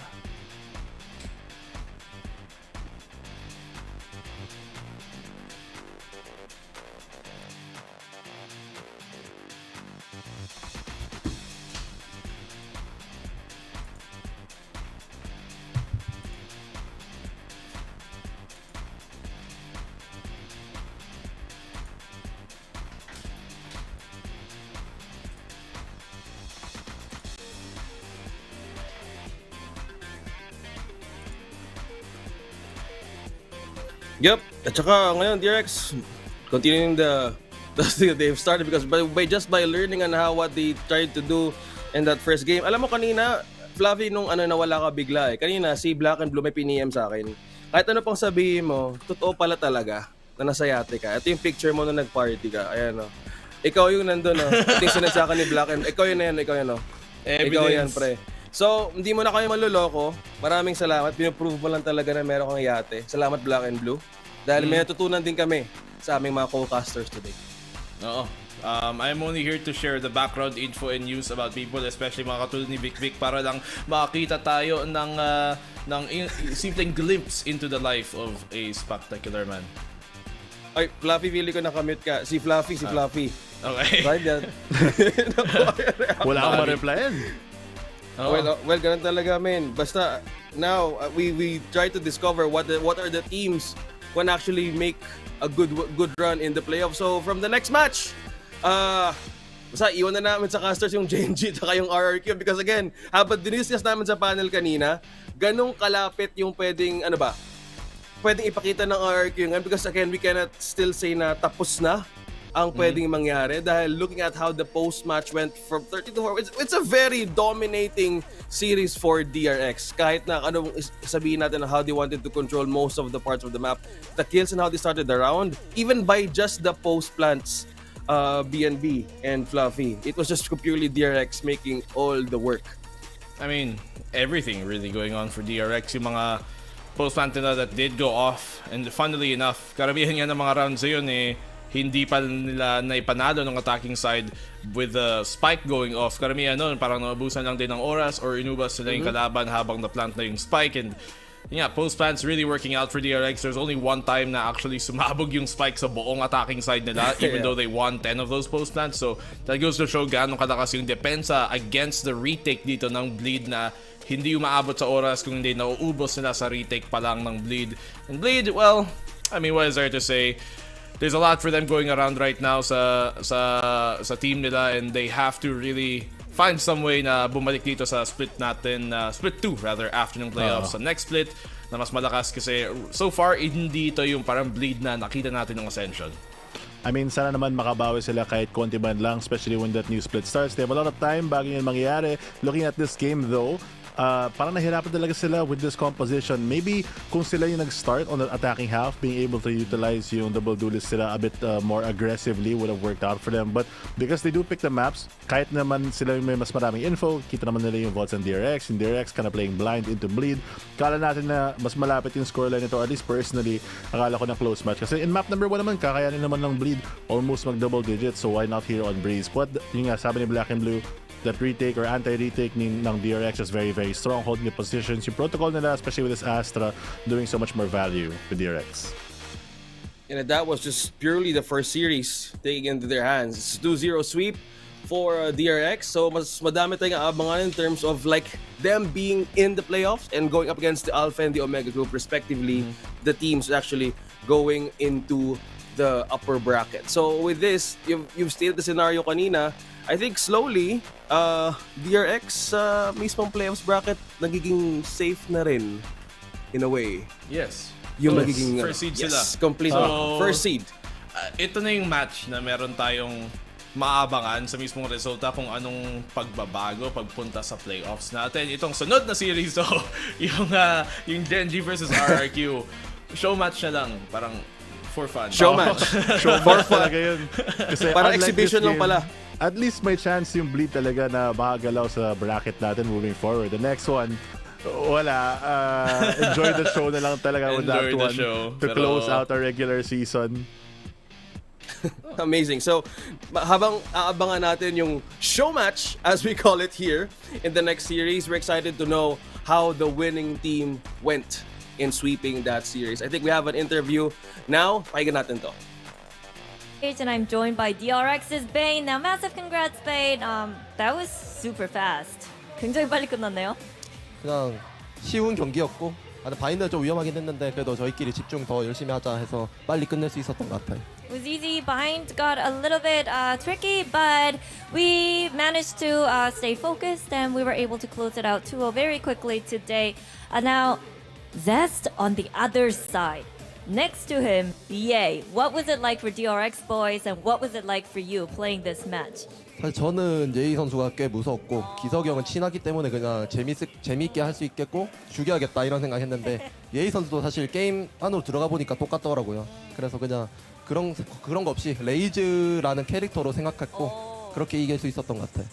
Well, Zest, I was looking forward to playing against him because we're good friends, so I thought it was going to be super fun.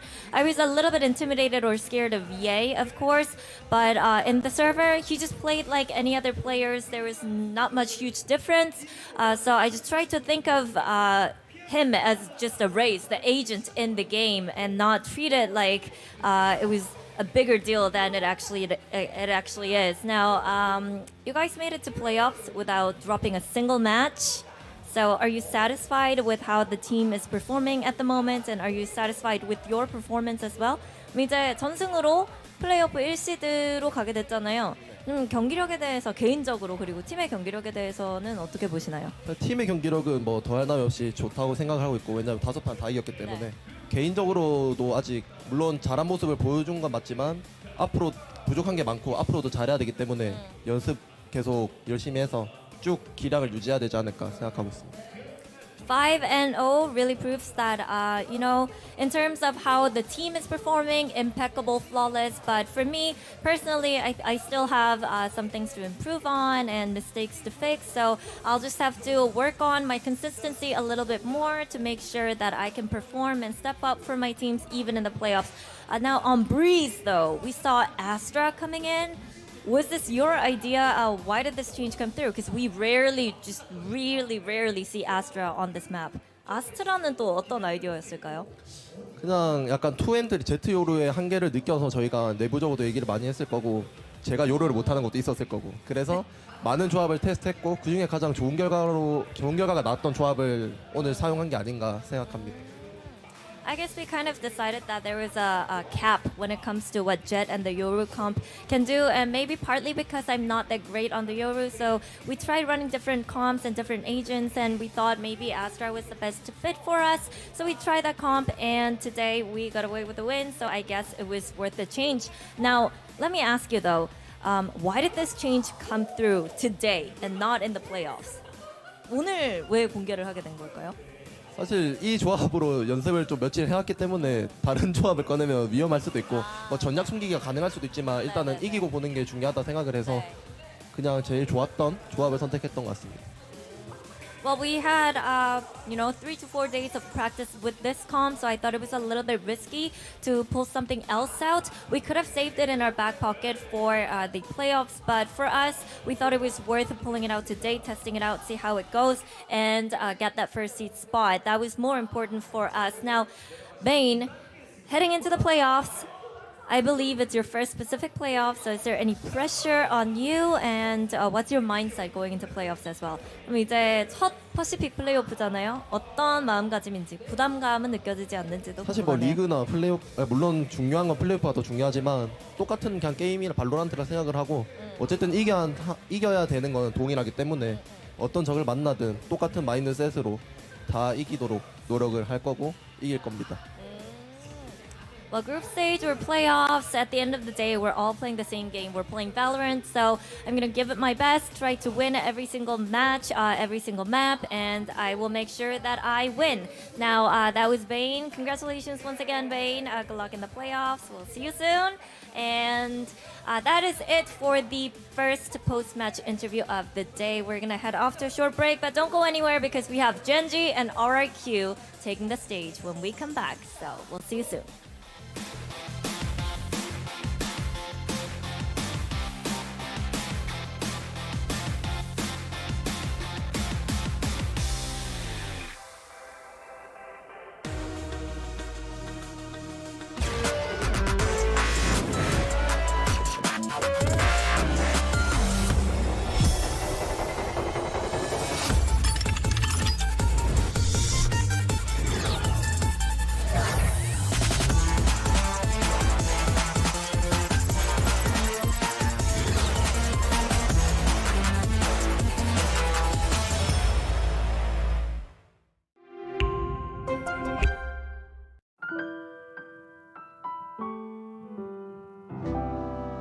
When we are apart, I will remember the summer. Remember when everything was bright and new.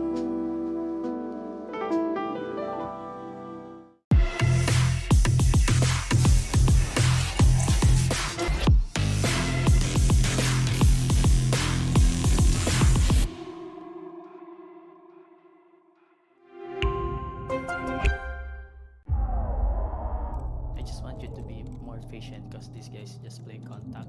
So Okay, Team Secret, we need you guys on the stage now. Come on, let's go. let's go. Let's go. Tara, tara. Let's go.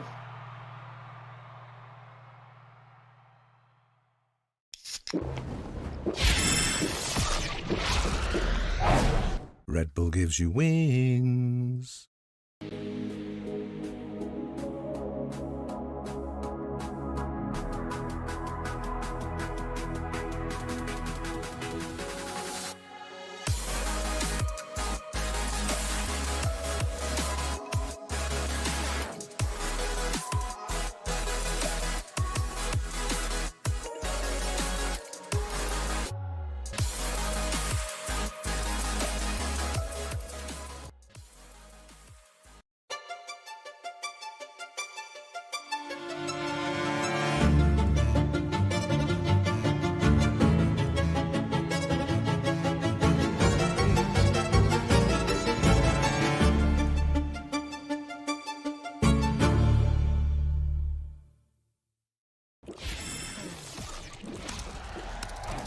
Red Bull gives you wings.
Now, Karon, last game before the playoffs. Anything you want to say?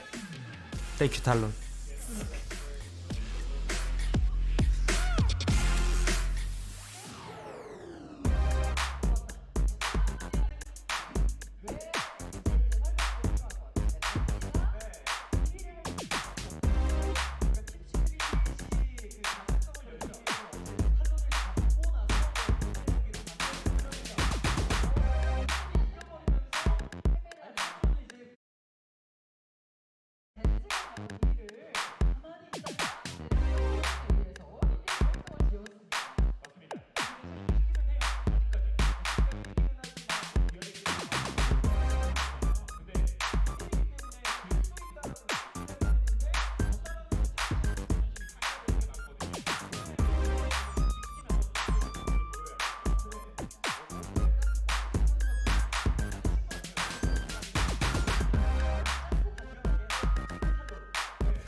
Hello! Hello! Now today I'm gonna talk to this guy. What's your name? Husky. Oh. Hello, Husky. Now, what's your mindset coming in today? Woof, woof. I don't speak dog, but I'm pretty sure that's something positive. So, anything you want to say to the fans? Woof, arf, woof, woof, woof. Meow? Meow. Thank you. Good luck. Woof, woof, woof.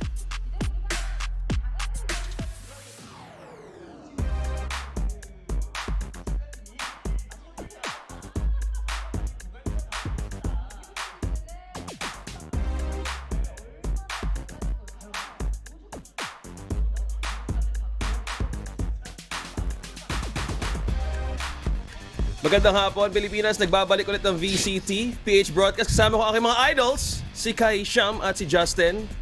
Ang duo na talagang binuhay ang araw ko. Talagang yung isang kasama ko dito nanggagaling pa sa, tama ba, nasa F18. Oo. Si Vil. Pero saan ka papunta? Papunta sa heaven. Alam mo, kakaiba tong si OSX, no? Yeah. Ako, alam mo, never ko malalaman kung anong klaseng aeroplano yan. Ganun ba talaga siguro pag mayaman, no? Alam diba? I mean, aeroplano. Meron siyang clear view. Alam na niya agad kung anong aeroplano tong sakay na nga natin. Pero at least sa laban na to, mukhang welcome nga pala sa first show match natin of the century. Woohoo! Sa last day talaga eh. RRQ versus Gen.G. Hindi yun. Alam ko, nanonood din talaga ako ng Top Gun kaya nakita ko na kagad ko ano yung build. Hindi mo madadali. Grabe ka naman. So, parang di the naman. VCT Pacific total kill top 5. Si Saya nangunguna. 3 pala dito from Gen.G. Si Jeremy yung nag-iisa pero 5th. Pasok pa rin naman TSN. TS on top. TS on top dito, kaibigan kay Sam. Pero yun na nga, di ba? Oh, totoo yan. If ever chinek naman natin talaga yung mga past matches talaga ng Gen.G dito, I mean, yes, hindi ganoon ka clean sweep comparing to DRX. But at the end of the day, I mean, they're one of the grand finalist ng Masters Madrid. So talagang hindi lang sila pinakamalakas sa buong Asia Pacific. It's just sila ang pinakamalakas. Isa sa pinakamalakas nga sa buong mundo. But it's really up to them kung paano ba nila ma-hold yung title na yun. Kasi pero mukhang nag-iiba na, mukhang kinukuha ulit pabalik ng DRX to. Yep. Well, looking at the title of the day, RRQ faces the wall. Wolf, sabi nga ni Gen.G, you again.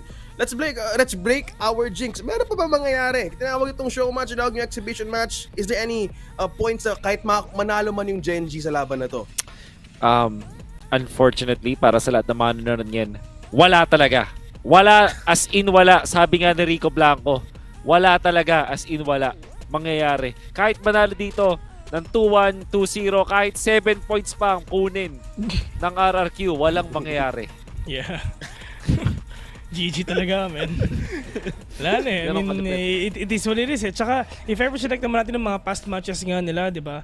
I mean, kahit isang beses, hindi man lang talaga nanalo dito ang RRQ. All the way from March 27, 2023. Well, yun yung laban nga nila ng Pacific, di ba? Nung last year na yung 2-0 pa yun. And on towards nga, nung nilaro natin to, naging 3-game series pa sila. Pero, tingnan natin kung ano ba rin pa talaga yung magiging effect na nandito na si Jkint, to the fact na isa to sa pinaka-hard hitters nga dito sa team ng RRQ. Sobrang katin na to, men. Pero for texture, we're gonna get to see kung talagang ano ba yung papakita na dito. Pero Jkint versus texture, siguro kay Jkint ako. Sobrang similar Wolf, no? Yung Pentagon. Kaso sabi daw ni Kuya Bill kay Jkint daw against kay Texture. Sige. So, bakit nga ba? Tignan mo yung ranking na to. Well, hindi ko alam kung ano yung reasoning ni Sir Bill. Pero syempre, dahil tropa natin ng si Mr. Landry Gates, syempre, RRQ din tayo. Pero, wag natin kalimutan, si Texture with a 3 for an E. Lahat ng mga may number sa pangalan, medyo pinapaboran ko eh. Ay, oo. Ganun talaga. Hindi totoo yan. May swerte yan eh. Meron yan. Lalo na si 1 for an I, alam mo yun. Gusto nga baguhin yung Oko to 0 minsan. Pwede. Para magkaroon lang ng konting bearing kung manalo ako.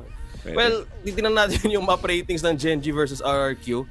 Well, mas lamang din ng Gen.G in a way. May mga losses din at some points. Pero RRQ, madami din silang tinahak. Also, mostly, we are looking at 3 losses sa maps and isa walang data. Will. Sorry, ano yung Map dito. Ako na lang ang sasagot, Will. Si Derek, hindi kita na ako na lang ang sasagot, Sir Bill. Sige na nga, sorry Sir Bill. Nagpatong yung sinabi ganun talaga. Okay lang. Okay lang. Ako na lang magbibigay ng opinion kasi meron akong strong opinions dito sa laban na to. Tingin ko yung Lotus, wag na wag ibibigay sa Gen.G. Wala na, tried and tested. Tatlo na yung sumubok. Pero wala pa rin talaga nakatalo sa kanila. Well, magkakaalaman tayo ngayon kung ano nga ba magiging desisyon. Ito na nga, magkakaalaman na nga kung anong team, anong ang ibaba nila dito if there are RQ. Ayan na. Nag-coin flip na. Sabi mo nga, di ba, there are maps na nagpapabor sa Gen.G. Lotus nga ba? Huwag ibibigay. Kasi may garden dun eh. At habang nandyan si Meteor, malakas siya dun kasi Meteor Garden. Totoo yun. But at least, diba, dito sa mga players nga ng RRQ and Gen.G, if ever chinek naman natin kung ano yung mapa na lalaroin nila, it's just, doon lang talaga sila sa comfortable map. Tulad ng ginawa nga natin nung first series ngayon. So, breeze for RRQ.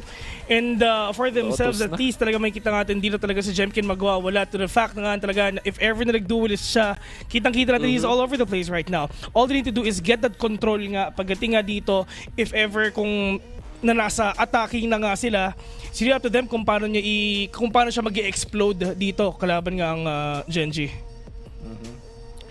Breeze muna para sa RQ. Hindi pa nalalaro to. Ascent, by the way, ang Ascent din ay 3-0 para sa Gen.G. So, grabe naman yan sila. Iba. Building up to a very dominating rounds against this team for RQ. Pero kung titingnan natin, as you said, best of the best. At yung Gen.G nga, one of the teams the most successful rebuilding in the Pacific. Undoubtedly, yun talaga yung naging strength nila all throughout the way. At habang binan nga dito yung Lotus, napag-usapan natin yung Lotus, pero RQ, wag na. Interesting. Sila mismo yung nag-veto out, no? And it's gonna be splits. Alright. Kumbaga, ito rin yung mga pinapakita kanila na comfy maps. I mean, if ever talaga Gen.G, you're gonna pick a map dun talaga sa mapa nga talaga na pinaka-comfortable ka, and Ascent is the place to be for themselves. There's a lot of matches already na ginawa dito ang Gen.G. Kalaban nga yung mga pinakamalalakas na teams nga talaga dito nga sa games, hindi lang dito sa Pacific o hindi pagdating nga sa Madrid, na if ever chinek natin yung mga last games nga ng Gen.G dito, it's just nananalo sila dun sa mga teams below DRX and PRX, which is yun yung top 2 dogs natin yun yung pinakamalakas natin What more pagdating dito sa RRQ? Pero siguro if in terms of prediction, siguro gonna bet a 2-1 probably again, like what are you doing all the time sa RRQ and Gen.G. Games. Well, kahapon nag 10 and 13 nga daw sabi ni Rekdi so posible pwede itong mag-trade despite na sabi nyo nga there's the bearing of this match is kahit anong mangyari, may manalo or may matalo, it's still the same. So pagalingan lang dito nga on how they wanted to end the series ng regular season. Kaya parang ako tatanungin sasabihin ko na to, ito na, isusugal na lahat, 2-0 para sa RRQ. Landry Gates, please. Kingmaker, para sa ito. Yan ang pakiramdam ko sa mangyayari dito sa series na to. Well, I'm excited. I wanted to see how this match goes on the last series of the day. Bakit nga Jkint ba, Vil? Kanina sabi mo, pinag-ano namin yung sobrang similar eh. So, anything in particular na in-expect mo ngayon to Jkint to shine series na to? I just want to say, the confidence of Jkint talaga is sobrang huge na rin talaga. I mean, yes, dun sa mga past matches nga dito ng RRQ and Gen.G, yung iba, dun pa sa mga dating members pa dito, pagdating ng RRQ and Gen.G. But right now, I'm actually really hoping na talagang ma-outperform ni Jkint yung sarili niya comparing to his other games na nilaro nga dito sa Pacific. Galing habang i-discuss mo yan, you're really doing a great maneuver sa hangin. Gumagalaw pala yun. Swabe, no? Ang galing. Pero I think so, ngayon you're just saying na si Jkint, kailangan na talunin yung older self niya on how to make. Kasi nga, solidifying their own identity at the beginning ng regular season. Tignan ko yung RRQs, parang hindi pa kami yet, hindi pa namin napapakita yung totoo naming potential. So maybe, kahit yung match na to, hindi man magkakaroon ng possible effect on the bracket, at least, mapapakita lang sarili nila na kaya namin gawin to. Ganun ba, Wolf? Kasi dati, tinuruan mo din ako eh, hindi lahat ng talo ay talo. Kasi you also need to learn from everything. Kasi ikaw mismo nagsabi rin sa akin, kasama ka tayo maglaro ng VALORANT ng dati. Ako naalala mo pa. At saka, tama naman yan. Tulad na sinasabi ko lagi, hindi sila natalo, natuto sila. Yan. Tama. Oo. Dito pa lang gagaling yung mga coach mo. Tama. O pag kunwari nag 5-game series tapos nag-tie, natuto rin yan. Oo. Kaya never natalo ang TS, natuto sila. Correct. Dahil yun nga ang kanilang mga kalaban yun. Oy, again, we're excited how this match that will go. So, in a few seconds, nakikita natin ang mga teams na maglalaban-laban today. Gen.G and RRQ. Makakita tayo isang laban. Will it be a sweep? Will it be a best of 3? Magkakalaman tayo in a few seconds from now. Pero, players, mga ready na. Tara, tingnan natin.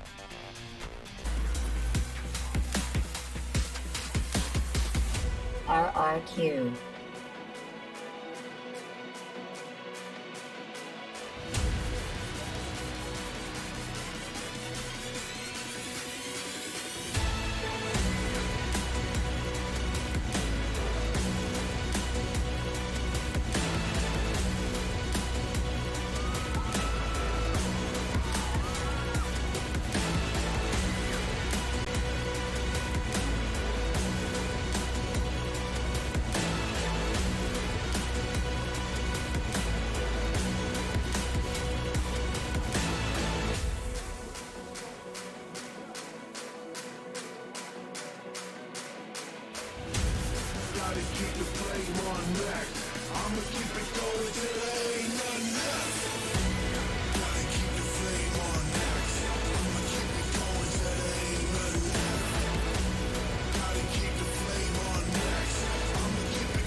And we're back dito na naman sa ating laban where we have another game today na ilalaro natin. But this case, wala naman siyang masyadong bearing sa standings. Ang paano natin pinag-uusapan nga na dito, Gen.G is one of those better teams that we've seen na nagulat ka tayo at the start of kickoff na ang lakas-lakas ka ng performance nila. Now for RRQ, medyo may mga moments din naman sila. But Fluff, what do you think here at kamusta ka naman pagpasok dito sa ating second series?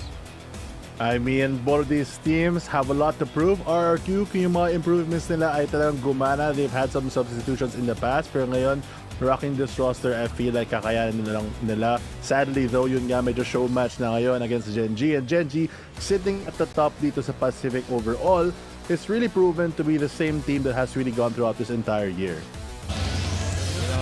We move on forward here to another series, the final series ng ating group stage na we're gonna see RRQ really be in a position to have no pressure para maglaro dito. Wala silang kakailanganing isipin na, ano mangyayari kung matatalo dito? Ano bang isipin ng mga tao? What are the stakes at hand? Because there's no real stakes. You can see it's the yellow versus the gold dito para sa ating labanan, Gen.G versus RRQ. And in which case, well, Gen.G, they've proven a lot. RRQ still need to step up into the next split. Pero tsaka na yun, sa ngayon, laro muna tayo, screen. No, mas bright nga yung yellow ng RRQ. So sana na din bright yung future nila as they, after this game, will have to go to split 2 kasi wala na silang chance na lumabas dito after the results of yesterday's games. But for Gen.G naman, ayun na nga, they can test a lot of their strategies, I guess. Marami silang oras para mag-iisip kung anong gagawin.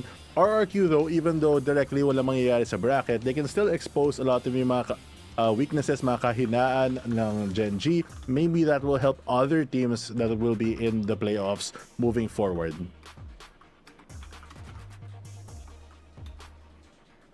Well, we go here to our opening map. Itong Breeze na this is actually, if I am not completely mistaken, the pick dito ng RRQ. So, they definitely have a plan. Sana, na gusto nilang i-practice sana against Gen.G, which is a pretty okay team, if I may say so myself. And yung team pa naman na to, RRQ, they're trying a composition na, even though it's not unique, it's one na medyo mas delicates para paganahin. You have that Yoru, can always be mistimings happening as a team. Si Flip Jitter ang mag-Yoru actually dito, and you've seen him be on the Yoru in the past nung nag-breeze nga sila, but he was never really known as a player na as a Yoru player no? Kahit sa mga dating team niya, sa Boom, ganun. So, it's interesting na para dito sa kanila, even nung kinalaban ng Team Secret nung huli dito sa Breeze, siya nga yung nag-Yoru.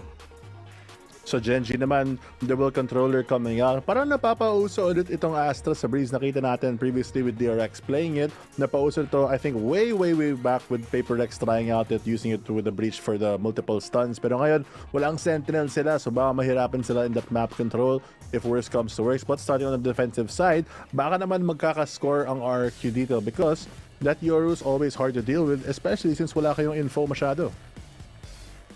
Ito na nga, RRQ versus Gen.G. Yung logo nila parang pareho lang. Yung isa biniliktad horizontal, yung isa vertical. Pero pareho pa rin ang kulay nila. Yellow versus gold, Gen.G versus RRQ. The gold standard nung kick-off para sa Pacific, Gen.G versus the parang, wag na lang magsasalita, baka masyadong mean. Sabihin ko sana gold rank pero hindi naman ganun. RRQ. Grabe naman yung analysis mo dun. Pero, go for gold talaga kahit ano mangyayari dito. And I think that fighting spirit ng RRQ ay babalik. Looking like pistol round. Pretty default from both of these teams. Stacked towards the B side, mirroring each other. Tigdadalawa sila. Early contact gonna be made here, but the shot not gonna land as Texture is gonna be brought to force back. Nabugo niya yung teammate niya para nanalapas sa trade. Okay. Nagsubok sumugod sa simula dun. Elmi Moore gets taken out early from Texture's peak.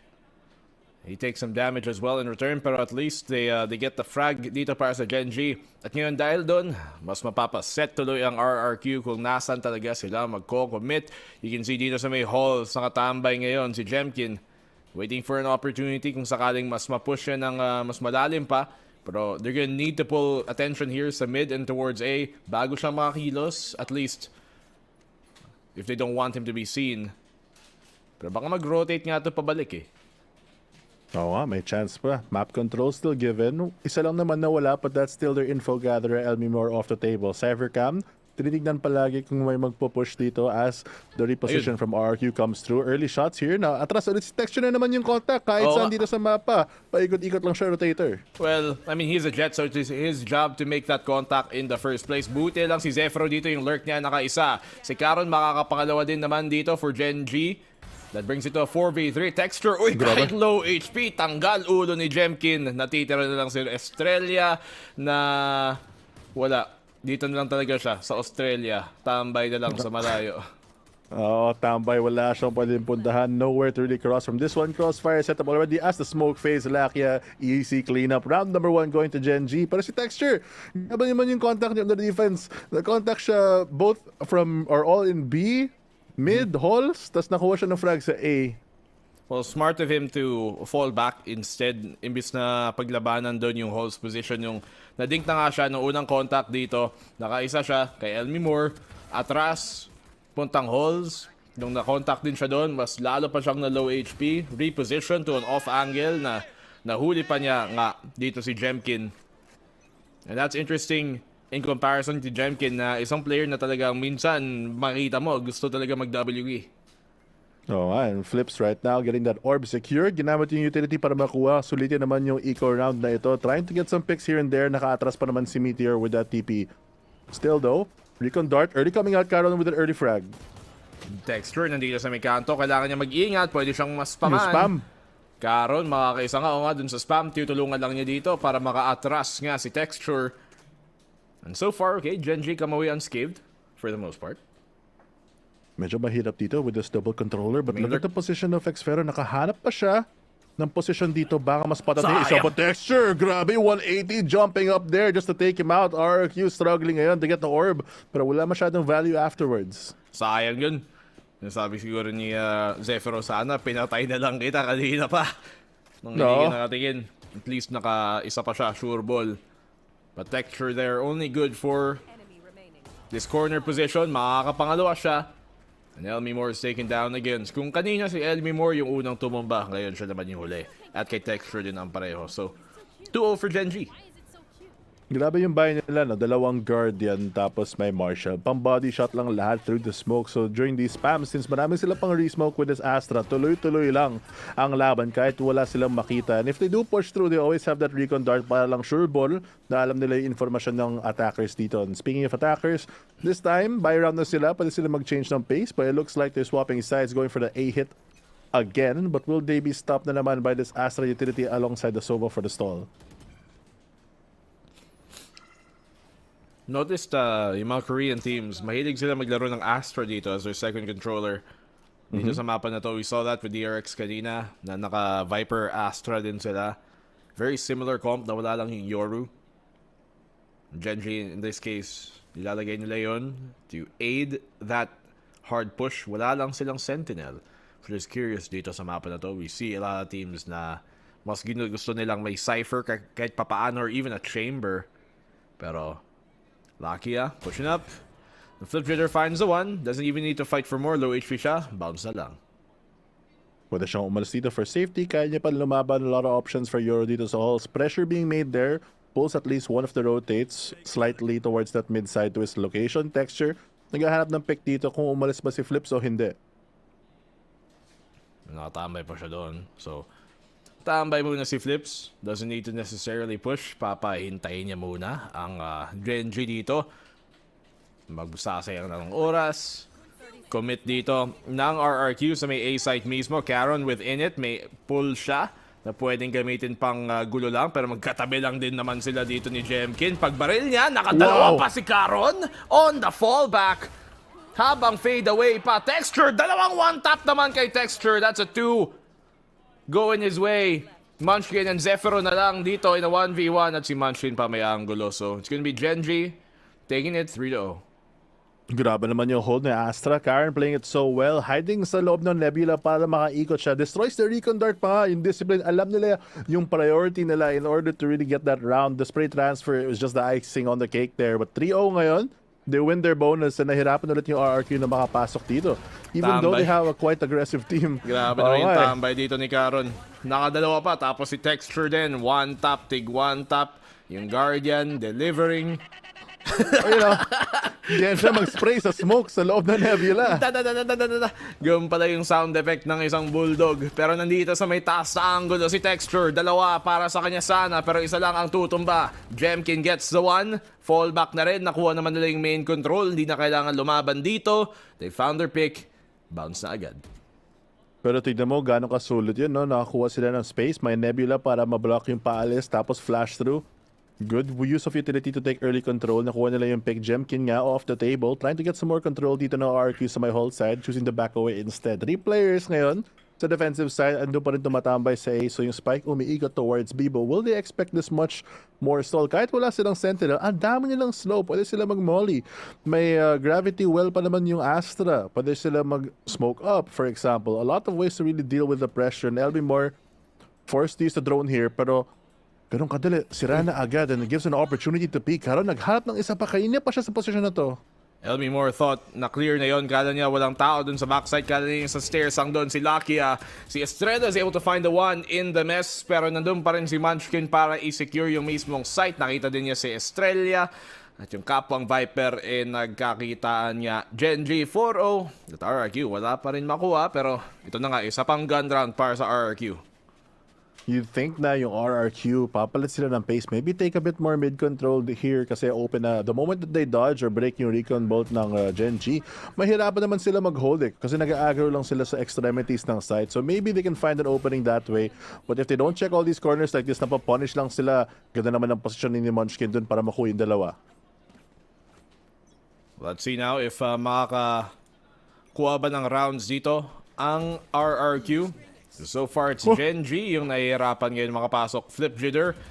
Entry sa kanya with that Yoro. Nakapasok siya dito sa may likod. Alam niyang may tao naman dito. Tingnan natin paano siya lalabas. Hindi, kumuha lang ng impormasyon. Sabay TP papuntang B. Ang layo naman na napuntahan niya pero yung spike planted already. Very late lurk here. Where is he Elmore going? finds one. He's trying to find some information as they push on the site but the rest of his team struggling here. May TP naman siyang pang A main. Oo, pero I guess he was trying to find a pick dun sa rotation, pero may nakaplant na agad eh. Should have cancelled on the plan once it came. Ayan na nga si Texture, nakaisa pa dito ng malapitan. If Texture finds another, this is winnable. Jkint is able to get the trade-off. Now it's down to Texture, 1v2 sa kanya. Nandito na rin din si Flip Jitter para tumulong sa may A main. Magkasama sila ni Estrella. Nakuha niya yung half defuse. Swing ni Estrella. Alam nilang wala siya sa spike. Alam niyang naka-half lang din naman din. Meron siyang cloudburst pero sa itaas, binato para lumanding daw sa kanya. And in the end, Estrella still gets the kill. First round para sa RRQ. Yung plan ba niya mag-cloudburster paakit para matap niya para buo yung diffuse? Baka akala nila off. Para kung late, pero grabe naman, late siya nag-peak, edi tago siya. Parang gano'n. Oo, sobrang advanced naman yung isip niya. Trying to do his best there in the 1v2. The late lurk actually putting enough pressure. Medyo dicey at times considering na dami nilang in-invest na ultimates on the side of RRQ para makuha yung space. But still, the job is done. Nakuha nila yung round. Finally, a foothold on the board here dito sa Breeze. And 1-4 right now. May buy ulit sila. Mid-pressure this time. Kailangan na umatras si Meteor. Ibibigay na lang. Ayaw nila mamatay kung walang kasamang ibang utility. Good Cypher Cam also to check the A main so they can go for a rotate if they choose to. Kokopyahin ko yun. Gagayahin ko yun. Pag nag-jet ako, pag naka-half defuse na, pwede pala eh. Yung sigurado kang hindi magpipeak agad-agad. Yung medyo pero pag hindi gumana yun, pagtawanan ka sa rank or ng stock mo. Uy, Caron gets the one, sabay atras, tapos may gravity well pa para lang sigurado hindi mag-push. Pero makaka-out pa rin naman ang isa. Walang problema dahil nakabantay pa rin doon si Caron. They get the sight, baka ma-plant pa yung spike. And finally, Jkint nabuhay rin dito. Pero si Texture, naka-operator pala. Kamusta naman daw? 4v2. Jkint has to make a move. Oh. Ay nako, kumagat. Mali yung move na yun. Binaril naman yung fake out. Napakalapit thinking of droning here and Jkint still holding the angle. Not sure if they know that he's actually this deep here. Could be a good spot to isolate the angles. Pero Meteor, nahanap agad.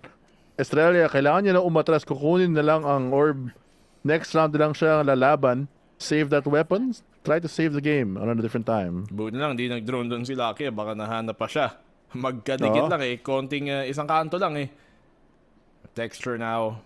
May operator pa din. Siyempre si Estrella. Just waiting for his timing.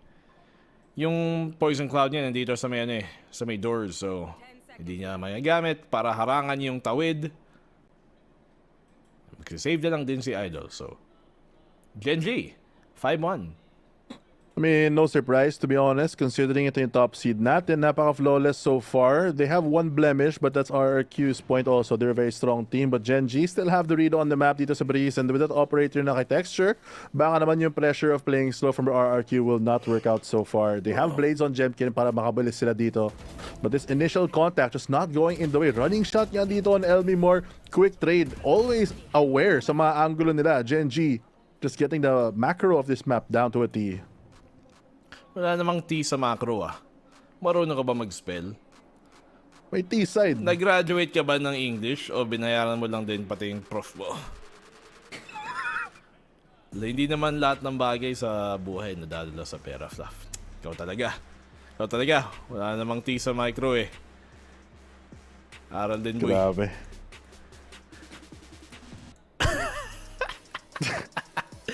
Time out na din tayo. Time out muna, isip ng bagong thoughts kasi kahit tayo din nawawala ng konti kagaya ng RRQ. Naghahanap sila ng plano kung ano yung gagawin. But it looks like medyo kalmado actually mga players. Baka yung coach ka magpapakita ng iba dito. Yung Gen.G na ba yan? Medyo chill lang. Wala silang problema, win or lose. Ay, may panalo bawal pa yan. rin. Bawal yan. Bawal ba yun? Oh, Performance na yun? enhancing. Performance enhancing candy. Bawal yan. Baka yun yung kailangan. Kailangan natin ng bubblegum para manalo. Baka yun yung kailangan ng RRQ. A little too sweet with the dreams here. Thinking about going for this A attack or maybe go for a split rather. 2-3 ngayon ang setup ng RRQ after that tactical pause. But yung operator looking in the right direction for any of these lurks. Medyo half buy ng RRQ or maybe not the most best buy. Kasi si Elmi Moore naka-sheriff lang. The rest of them may blades. Yung iba may pambili din naman. Si Elmi Moore lang ang wala. So, wala din silang budget para mag-drop dito. Gen.G on the defense pa rin. Texture nasa may pillar dito nakaabang. Kung sakaling may dadaan sa tunnel since walang nakabantay dun sa mid nest sa top mid. So they're gonna go for a B-split. Imagine mo kung totoo yung clone na yun. They have nothing naman to lose with this, but there goes Jkint from the skies, drops Texture. Nalapitan, Munchkin, makakaisa, pero yung blades, masyado maraming pressure na ibibigay. So mahanap ni LV Moore habang nakataligod, doon sila. And yung side push dito, 3v3. Magbabalak si Meteor pumasok, pero si Estrella nakabantay na naman sa may B-main. At dahil doon, mapapilitan si Caron, mag-push na lang din ng B-main, makapag-flank sana. And kung gumana to, pwede pa nilang mapatay agad yung may spike planter. Ayun na nga, nice spam galing kay Caron. Ngayon, 2v2. Atras, doon na siya pupunta kung saan yung kanyang kakampi para mag 2v2 push sila. Lakia has the dart para dito sa retake. Uy, nakita pa naman niya. Sayang yung timing ngayon. Kung napatay lang yun na nga. Lakia finds Jkint. Si Estrella na lang natitira in his ult. May recon pa naman siya, so baka mahanap siya. Has to go for the play here. Estrella trying to dodge both of these players, pero they're just working together. Handa na sila sa double swing. Dart not actually gonna land. By chance na siya. Kita niya yung isa. Yung pangalawa, molly out. Though kailangan niya umatras dito. At least alam nila off. Just dancing around the Viper split. But then siyang umatras. Saan iikot si Lucky dito? Sayang, okay sana yung timing. He's going above him. Nakita niya. Lakia finds him! Estrella goes down and he has enough time, I think, to get this defuse. May oras pa ba siya? Meron. Safe tayo. What a retake from Gen.G. Lakia with 0.3 seconds na lang natitira doon, a third of the sec. And it already started galing kay Caron off the spam. And they follow up. What a clean retake. So far, so good para sa kanya. Looks like a great game here coming from Caron.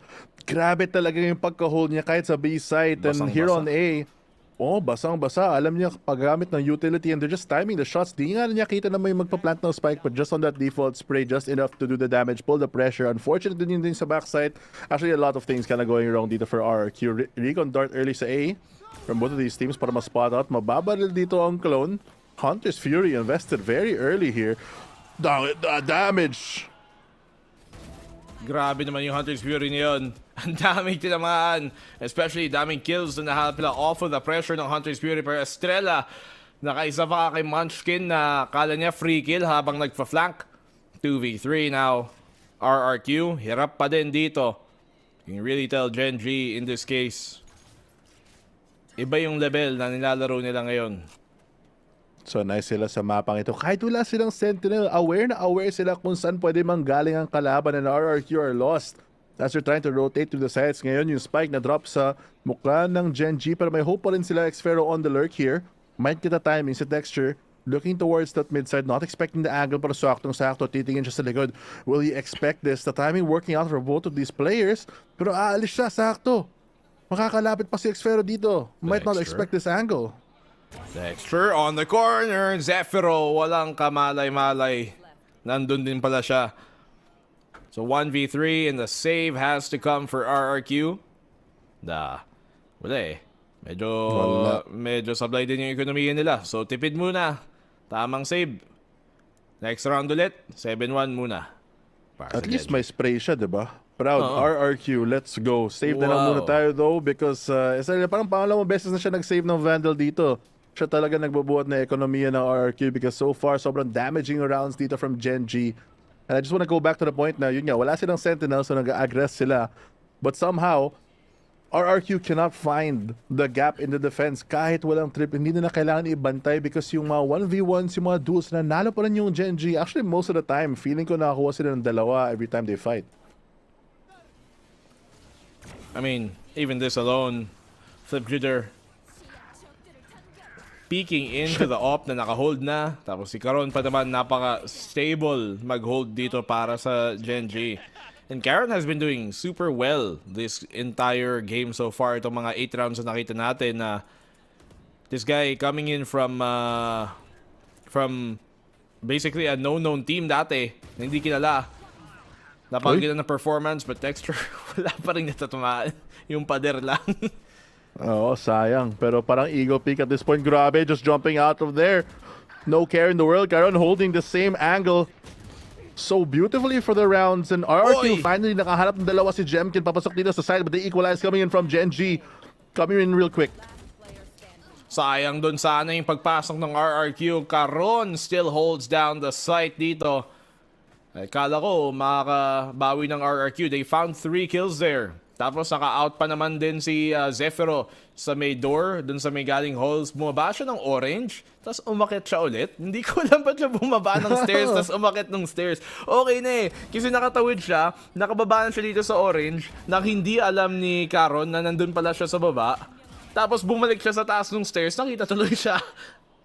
Sayang talaga yun yung RRQ. You see them have that fighting power when they go for these early hits. Nanalo naman sila, pero natatrade sila. Grabe, ang bilis talaga na reaction ng Gen.G. Able to really cover a lot of yung mga open angles nila kung saan sila exposed. And they're always looking at kung saan yung importante ngayon, yung priority angles, kung ano yung kahinaan ng RRQ with the man disadvantage. Focus na lang sila doon. Mamaya na yung site kasi kayang-kaya i-hold ni Karon every round except for yung nag-dimensional drift, yung RRQ. Andun pa rin siya, hindi nila mausog. Pero yung RRQ, hindi mali yung tanong kasi nila. Hindi nila binibigyan ng rason kung bakit kailangan gumalaw ang Gen.G. They can just hold their positions. Yung si Texture lang yung kailangan lumipat-lipat with the operator. Grabe ka naman, Manise. Kala mo naman, magaling ka.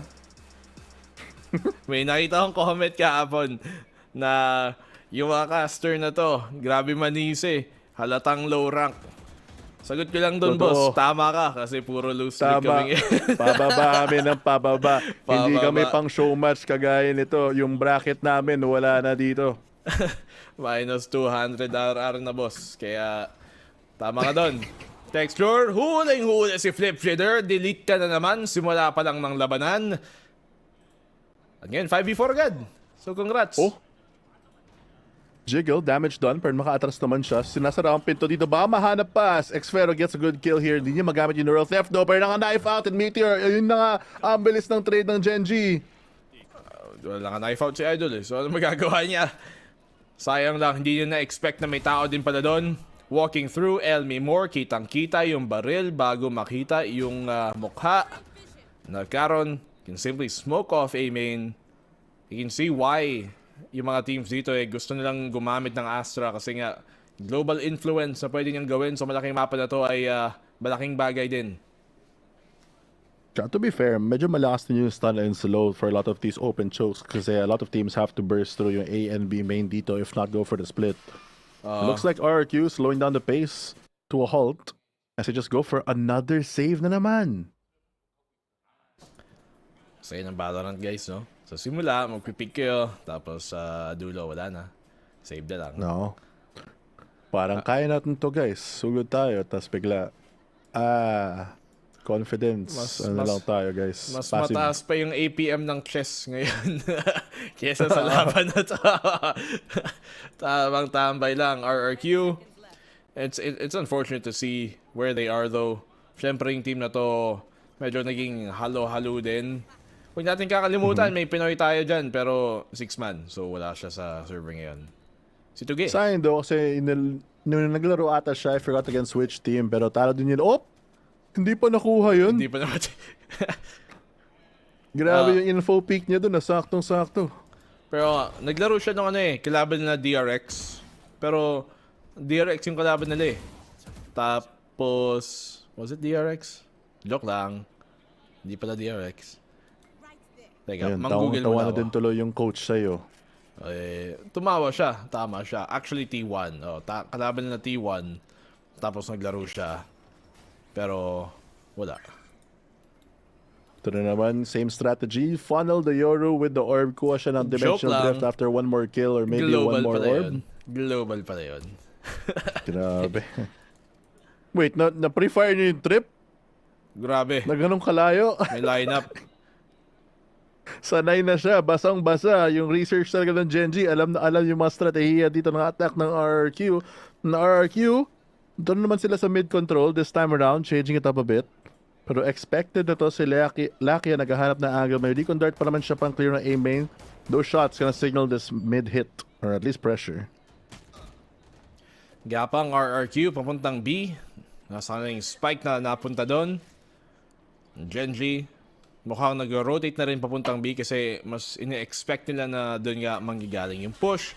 And look at this, late Viper's Pit, and this is so good kasi ngayon committed na yung karamihan ng RRQ dun sa side na yon. So mas marami pang oras masasayang sa kanila sa pag-rotate pagbalik sa A site. Tapos tignan mo naman sa A, handa na sila na baka babalik sila dito. Si Caron playing an advanced positioning here. Sinismoke ang mid para kaya niya lumaban. He can jiggle here for the info. He spots them out early. That'll call the rotate here coming in from Gen.G. Nag-iingat pa rin siya sa mid side kasi andun nga baka may isa. Tama nga siya. Xero on the lurk. Oh, what a wall here. Makatago pa siya dito. Nako, ang ganda. Ang ganda ng posisyon. There's no way to clear him aside from utility mismo. Lakia staying alive here. Pag kinabingan niya to, pwede makarami to. Si Carol with a double kill. Will he find the third man? Lapitan with the shorty. Pangatlo for Caron. RRQ in shambles. Gen.G 10-1. Yan talaga yung type na playboy, yung saw rat play, nakaabang lang siya sa isang corner, alam niya yung game sense niya, pupunta sila, wala silang oras, kaya ko talaga lumaban dito. Kahit namatay siya dun, ang dami yung oras na sasayangin, and that pressure, if he even peaked early and didn't get that, it allows his team to go for a cleaner retake kasi nakafocus lang sila dito sa bricks. Grabe. Position ni Caron doon. Smart ult. At nakita mo nang iniisip doon ni Elmi Moore, feeling ko baka may tao dito eh. Nakamark nga siya pero nanalo pa rin si Caron sa pag-swing niya. Yun nga, because of the uncertainty na baka nga meron texture, syempre mag-iigo to. Nananalo siya kanina eh. Nananalo silang 10-1. Go for the risk, lands a shot, atras, and this has to be deflating for RRQ. Napakahirap na wala pa yung Sova nyo, yung information gone, and all you have is the camera left to really check anything since wala silang KO or ibang initiator.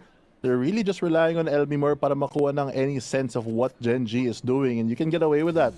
Wala din silang maayos na flash because the flash ng Yoru, medyo mabagal siya lumabas, so it allows them to get a bit more reactive with the plays. This time around though, clean execute dito, dimensional drift para lang sure ball. Yun yung info nila. Pero quickly, huling the texture, the shots coming in from the yellow side, also raining down an RRQ. They salvage the situation there, 2v2 ngayon. Pag ito, nanalo pa yung Gen.G sa retake, ewan na lang, nakakatilt na yon. Pag na 11-1 to kayo, na dapat lamang na kayo sana. Nako! What is Gen.G doing dito? Naipit si Meteor, tried to go aggressive nung nag-neural theft nga, but now it's down to Estrella. He's been one of the more reliable members dito ng RRQ. Lands a shot, Estrella, pero nandun sa kanto si Munchkin. Sayang nga. 11-1 para sa Gen.G. Pero tignan mo, kahit yung two-man plays nila sa retake, napakagaling. Able to use the utility of the Viper to push the wall. Flash through din para ma-isolate. Hinintay yung cage, double swing sa left side, the discipline to stick together, and in the right moment, saka sila mag-1v1 and they get the crossfire that they're looking for off the overcommit. Quick and clean dito from Gen.G. RRQ, kailangan na talaga nila yung pistol round, pero kahit nakuha nila to, parang ang layo na kailangan nilang abutin para mag-tie sa 11. Ang sakit din kasi kahit nag-throw yung Gen.G, nananalo pa rin sila. Like in that round na sure ball na sana pero sumugod lang sila kasi wala, masaya. Throw tayo, tara guys. Peak lang. Uubos sila, naging 2v2 patuloy yung 5v2. At tas dahil doon, nakapag-comeback pa nga ang Gen.G na 2v2 clutch. It has to be very deflating nga para nga doon sa RRQ fans. Kaya nga daw Gen.G kasi GG na. Oo nga. Grabe yung isang fan sign dun na iPad. Oo nga. Napaka bright HD. Ganun talaga pag winner. May budget. Parang ikaw. Hindi. Winner. Pero parang tayo tong 11-1 pag nag 5 stack. Nahirapan din yung RRQ. Pero tayo yung minus 30 ito. O, pero tayo yung 1. Tayo yung RRQ ngayon. Shoutout sa mga aming tropang taga-Riot na akala namin mga nagbubuhat. bubuhatin kami. Yung pala, talo lang din kasama namin. Shoutout sa mga Riot Buddies natin. Pero dito naman tayo, balik sa game. Ang daming ones sa board. Pero yung Gen.G, para mas solid naman yung score nila, RQ. Kailangan nila itong pistol na to. Gen.G full pistols. Yung Ghosty Gang bumabalik. Men, ang lala ng loose streak ngayon. Grabe. Grabe ang Pero rank kahit ngayon. dito. Patapos yung pagpatapos na yung act na talagang madaming natatambakan. Nadamay na din si RRQ dun, umabot sa pro. Karon. Patapos na din yung nila yung season nila. Pero yun nga, si Karon. Last game. Alam ko, naniniwala ako sa pag may tropa kayo, just naglalaro kayo, tapos sinabi mo, last game, matik talo. Pag sinabi mo yan, bago magsimula yung game.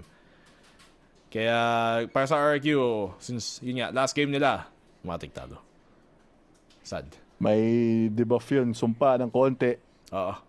Sana hindi naman matuloy para sa kanila. Slow and steady defense dito. May cipher sila, so at least ma-sure sila sa information. Pa si Jkint, napakaganda ng pwesto niya. Bakuha pa siya ng isa, hindi. Si Gen.G with a triple swing.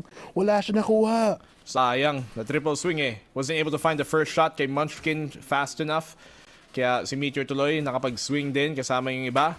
And now here comes on the execute. Zephyro, good for the one. Nice hold from Zephyro. Si Elmi Moore nakahanap ng kanto din kung saan makakahanap ng pitasan na triple kill for Zephyro now. Natitira na lang si Meteor na hindi rin tatagal. At dahil doon, RRQ nakapangalawang round pa nga. Ayun na nga, baka naman momentum. No, comeback is possible. Nakita naman natin to ng tropa natin sa Team Secret. Grabe yung comeback nila, so baka naman kayang gawin ng RRQ nito. This time around, since sila yung defense, they don't have to set the pace. Wala silang pressure pa, ganun, react na lang. And with Xfero playing like this, off the trips as well, able to hold the side, baka ito na yung chance nila para bumawi. Wow! Isang round pa lang, okay? Sige. Masaya sila na hina-hype nila sa sarili nila. Even after a round like that, kahit medyo malaking score. Pero sige, step in the right direction. Sana para sa RRQ, may pagpatuloy nila ang momentum to bring us even closer. Kasi medyo malaki ang lamang, mga kaibigan. Medyo lang. Medyo lang naman. Mga 9 rounds. And ayun na nga, sayang, nakabay pa siya. Pero si Meteor gets the shot, makaalis. Walang ka-trade. And Elmi Moore gone already. Nako. Si Flip Leader naman nakapag-trade at least. May outlaw din naman siya kumpara dun sa Marshall nakapit ni Meteor. Jkint has to be careful here. Nasa may kanto si Munchkin pero masyadong wide yung angulo. Nakaisa tuloy. Yan, 4v3. Lamang ang RRQ. Positioning nila. Laki yan, naghahalap ng isa. Sayang naman yung crosshair nandyan na. Pero nanalo pa rin si Estrella. Nandyan na yung shots papunta sa B-main. May trip na pang pabagal.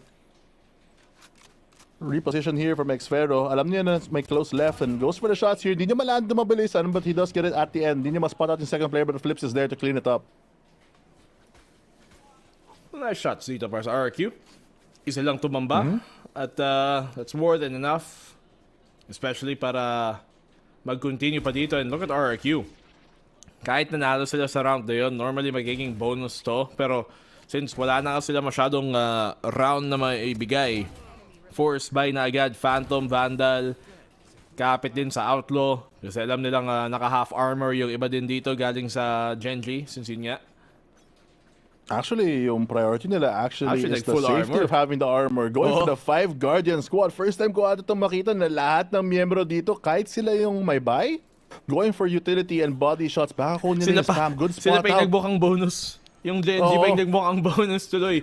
So puro Guardian lang sila, pang malayuan din naman. Zephyro on the spray down kay Texture, nakahanap ng isa through that tripwire. And now the retake's gonna commence. Pero nandito pa rin si Meteor. Sasaw-saw siya. Sayang naman yun! Free kill, boss! Sa mukha pa, nag-TP talaga. Hindi maka-atras dito. The shots not landing. Elmi Moore getting 1. 3v5 ganyan, pero planted for them. May drone pa sila to get that planter. And with these Guardians, yung body shots, so deadly. May poison cloud pa nga.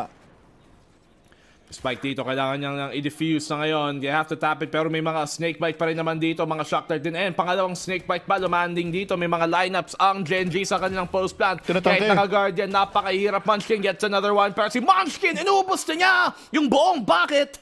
12-3, kahit naka-Guardian lang sila. Ayun lang daw, kailangan nila. Sapat na yun. And they're able to get a good buy off of it because they did save a bit of money with that full armor buy. They still get rifles for Gen.G and RRQ. Sayang naman yung round na yun. Doon pa sila nagparang force after they were willing to try to get a bigger advantage, keep the momentum. But the distraction coming in from both the lineup as well as the crossfire, inexpect nila galing sa tunnel pero bumalik lang siya sa window. Kala nila umikot. Doon pareho pa naman nakatingin. RRQ. Miscom dito. And Elmi Moore, naka-sheriff lang din na naman dito sa pag half buy nila. Pero todo na to, wala nang maigagastos pa. Gen.G. What can they do to close this out now? At RRQ, nagbabalak pang patagalin ang map number 1. Map number 1. Bawal naman nagkamali ang RRQ dito. Wala na silang chance sa mapang breeze. Kailangan nila talagang kunin to. Elmi Moore, sheriff lang ang hawak pero info lang naman ang gusto niyang kukunin dito. Si Texture umatras na. But the pressure on the A side already given. 4 members na ngayon ng RRQ handa para sa retake na ito. Para, I think, hindi nga siya retake, pang lalaban na lang. Pero ayun na nga, may dimensional drift pang clear sa lahat ng crossfire ng RRQ. Alam na yung isa. Kita si Jkint dito, try niyang umatras, nasa may kanto din si Estrella pero hindi siya makatakbo. Na-scan din naman din agad Jkint on the punish, buti na lang may trade dito para sa RRQ. They're gonna need even more. Si Zefro may neural theft pero malayo siya, sa may B-site pa siya kung nasa naglalurk din si Caron. Let's see if Caron can find the timing dito. Texture, siya yung unang contact pero si Munchkin actually makakaunang pitas dito. Magandang angulo din naman siya. Flip Derby, dalawang flash pa rin naman. Hindi pa siya makalapit dito. Has to get to a position na magagamitan yung utility pero Caron on the flank. Naubos ni Jkint dito with a triple 2v1. Ace clutch kailangan niya. Pero malayo ang angulo ni Caron. Nandun sa may pa-mid. So kailangan pa niyang lumapit. Munchkin palapit ng palapit. Caron needs to stick the half at this point. Masyado nang late Jkint. Needed to get the half pero mukhang tapos na to kaibigan. Wala. Naglalaro na lang ang Gen.G dito. Alam nila walang oras. Munchkin to secure it all. And that's map number 1 ng bilisan. Gen.G versus RRQ with Gen.G sweeping it away. Sayang kung alam lang niyang kung alam lang niyang malayo si Caron doon, yung Astra, di pwede pa niyang i-half yun eh. Yung wala na din ng mga magtatanggal sa kanya. I think they're forced the half. Tapos tsaka na siya lumaban kung anong mangyayari. But Gen.G all the way. Ito pa naman map pick ng RRQ. So goes to show, kahit anong ibato mo, handa pa rin ang Gen.G dito sa laban na to. Oo, kaya sila yung number 1 seed natin. Kita mo na din yung awareness nila. Naghahanap sila ng lurks. Si Caron, grabe talaga yung game niya. Able on the defensive side to hold that A position. Dito nga sa attack, nakapitas pa ng dalawa to close out that game. Well, to close out our thoughts on yung map number 1 natin, ibabato natin ngayon sa ating panel. Guys, kamusta naman kayo?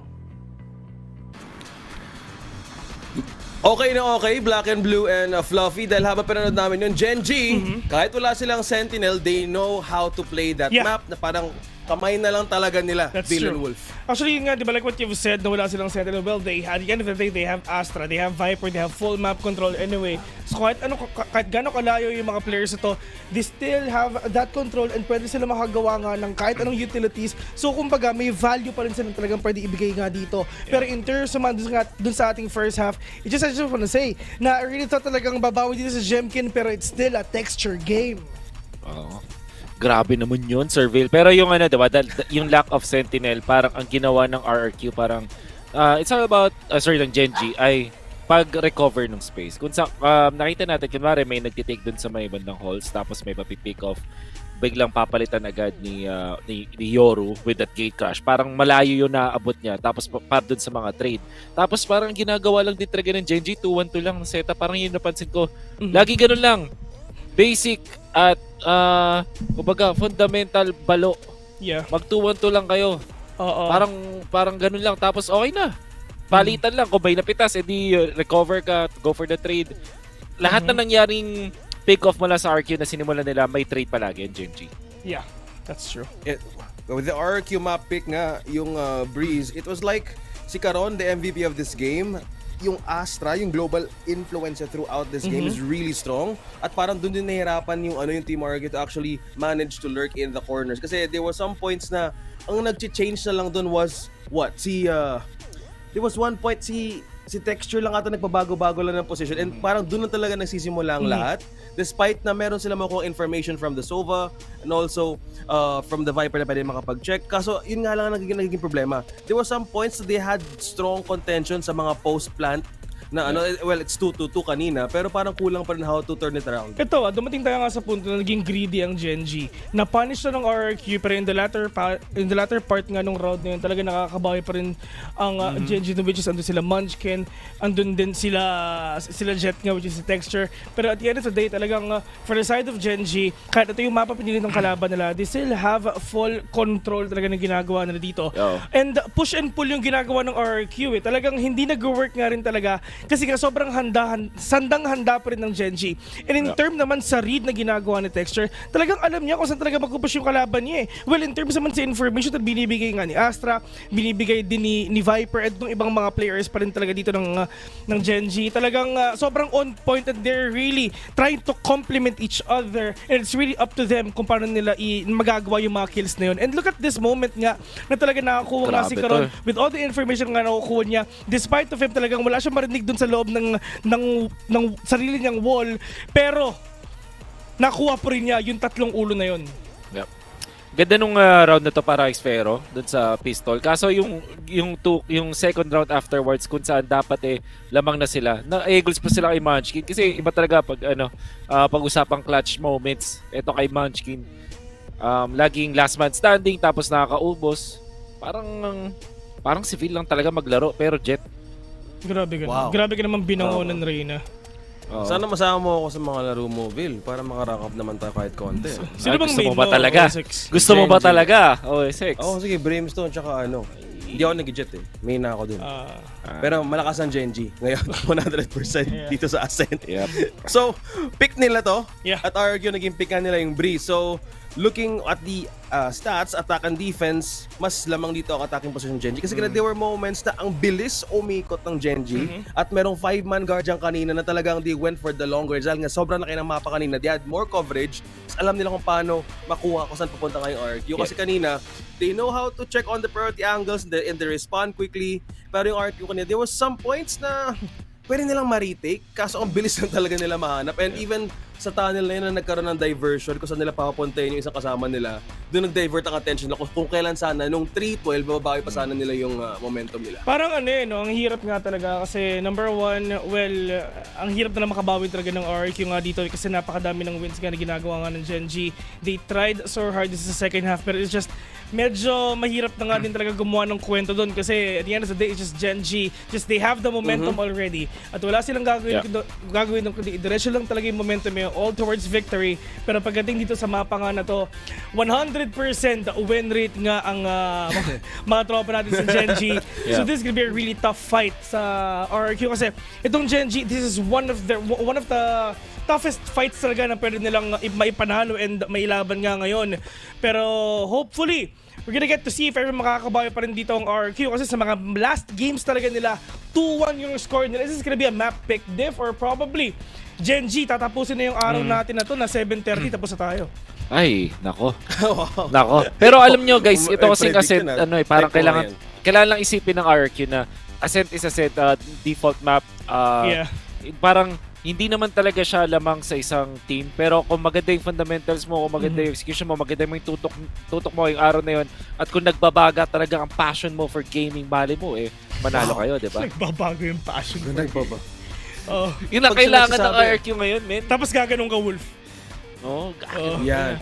Kaya nga ba naka-yellow ngayon? Gaming is not a dead end. Kailangan isipin ng RRQ. Passion. Integrity, yan yung kailangan natin. Tama. Para ipanalo nga itong mga games na to. Pero yun nga, for the side of RRQ, really hoping for the best for you guys. And hopefully, lahat ng teams malakas dito sa mapa na to If ever kung gusto mong bumawi, if ever gusto mong maraming OT, this is the place to be. And if ever na talaga ma-convert pa rin or ma-transfer ng Gen.G yung kanilang momentum towards the map that they chose, well, I mean, for RRQ, GG well played sa last game nyo sa buong split na to, sa stage na to rather. Sabi mo nga, di ba, 7:30, if ever, hindi sila makapag-push ng now or never sa mapa na to.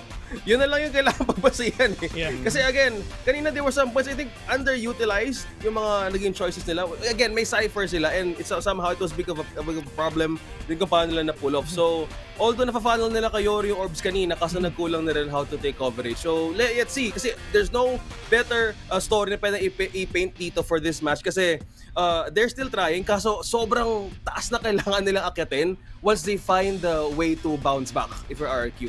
Pero depende pa rin kung anong pwede nilang gawin dito. Again, the bearing of this match, nothing changes. Tama ba, Sir Wolf? Correct, wala. Ganun pa rin. Sabi nga ni Rico Blanco, as in wala. Yan.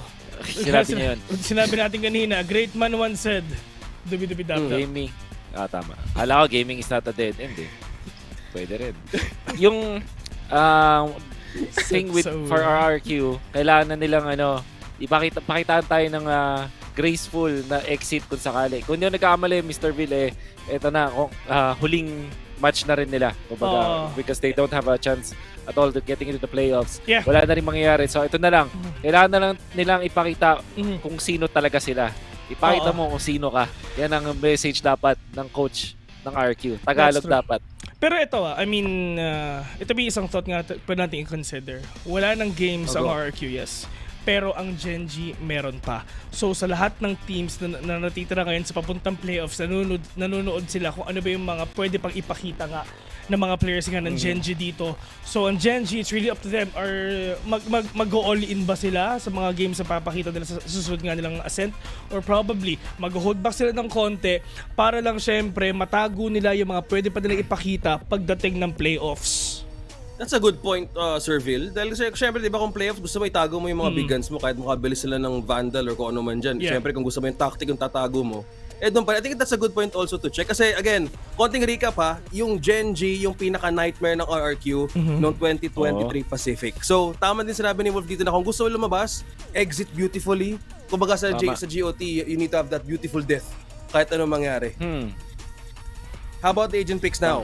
Well, mirror match up. I mean, ito naman talaga yung wala tayong talaga masasabi dito. Well, if ever, siguro may fade, pwede sana yun. Pero may mga ibang players talaga na naglalabas nga dito ng mga double smoker, pero it's really up to their composition and their team kung paano talaga nila pull off to. Pero Ascent, well, mirror match up.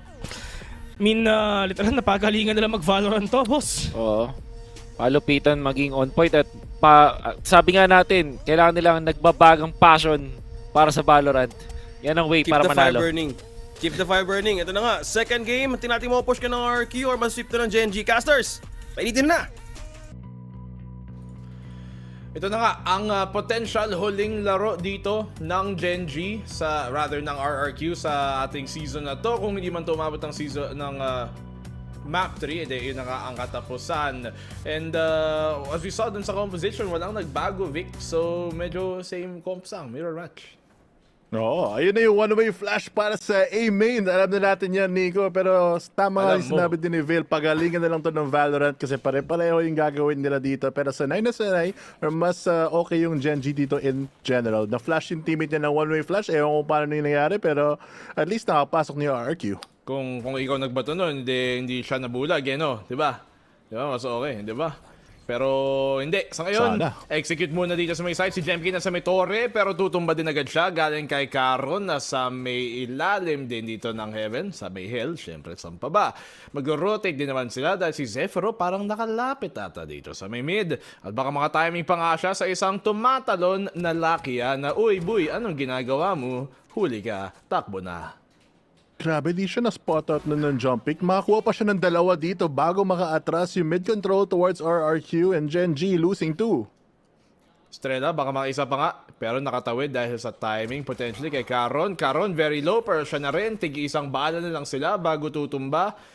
Estrella has to rotate dito para makakuha na ng smoke pero nagduduel na rin dito sa may mid sina Munchkin at si Zephyro. Munchkin with the knife pero Zephyro makakapangatlo pa at ngayon bumuka tuloy ang B site dito. Si Meteor na lang natitira pero headshot galing kay Meteor will not connect the follow-up shot kay Elmi Moore. At magiging 1v3 pero low ang lahat sa RRQ. Actually, sa lahat ng mga player ngayon low. Tapos tignan mo yung positioning pa ni Estrella, yung pressure. Kailangan pa rin mag-ingat si Karon kasi hindi niya alam kung saan mga galing. Nasa A pa rin siya. Yung ipit talaga ng RRQ. Napakahigpit dito. Yung backside doubling up here kasi low na nga yung mga players. But they do know the damage is done to this enemy Omen. So pakonti-konti pagkasayang lang ng oras because what a great round here coming in from Xfero to get that 3K opening up the map here on Ascent. Zephyro starting things off. It's all into Karon to try and bring this one back, but the time is ticking. Nigh unwinnable na ngayon. Nag-re-smoke siya sa may spike. Pero lahat sila nasa loob. Yung karamihan actually nasa loob. Pagtalikod, makukuha pa niya yung isa. Pero sa spaman din naman siya ni Elmi. More headshot pa nga yung spam with the Sheriff. And that's RRQ taking the opening round. Nakadrop pa naman siya bago nun. Consolation prize at least. Pero Gen.G, masaya pa rin kasi alam nila nga na wala tong bearing. Slow start pero alam din nila na, ayun, congrats pala. Kaya pala siya happy. 1,000 kills na siya. Sayang naman na yung pistol round natalo kayo. Pero okay lang. Wow! Meteor! Congrats! Wow! Naka 1,000! Sheesh! Grabe, congratulations na lang. Milestone. Good luck. 1,000 ba yan in Pacific or in his pro career? Feeling ko Pacific kasi kayang-kaya ata yung 1,000 na napakagiliit. Tagal na naglalaro dito so feeling ko Pacific nga lang talaga. Baka Pacific. Pero nagbabalik tayo dito sa Pacific. 0-1 ngayon yung score. RRQ may advantage ngayon. Different story from game number 1. At least makuha nila ulit yung mid-control this time. Walang jump spot dito from Gen.G. Nas punish na nga si Lakia doon. Ayaw nila ulitin. Double jump dito for ready for a triple peek towards short. Baka A nga yung hit. I mean, itong mapa na to, I would expect that it might be an easier map na laruin ng RRQ. Medyo mas simple siya, mas all-time. Texture gets the one pick, pero alam niya may kanto dito. Munchkin! Paano niya naubos to with the mere classic? Si Flip Jidder meron ngang armas, pero they've done the damage. Atras na rin. Papasok dito si Flip Jidder kay Munchkin at si Meteor makakatiming pa kay Elmi Moore na nakatalikod. 2v1, very losable pa din para sa RRQ. Double up na dito. Hinihintay na gumalaw si Flips pero nag-iingat din siya. May knife siya for the info. Wala din flash. Still has a molly to maybe separate this. Ayun na yung spot out. Grabe yung up and down ng Gen.G. Nanalo pa sila dun nung wala silang pambay. Nako. Yan yung mga klaseng round na sayang naman. Okay na sana yung simula ng RRQ. Nung sa pistol, malinis kahit papaano ang lurk ni Zephyro. Tapos dito, biglang naubos lang din sila sa may 3. Headshot agad. Si Jkint kahit texture. Tapos si Munchkin nandito sa may kanto naload din naman ata din siya. Na everything working out in Gen.G's favor doon. RRQ. Nahirapan pa din. Akala mo may advantage na nga siya pero ganun kadali na wala agad yung Gen.G talaga yung control towards his B main side. Contact turret, makaikot pa si Meteor dito pushing through para at least confirm yung one-way. Napagaling pero it's actually RRQ that gets the frag. Ang sakit naman ng mga eco na ito.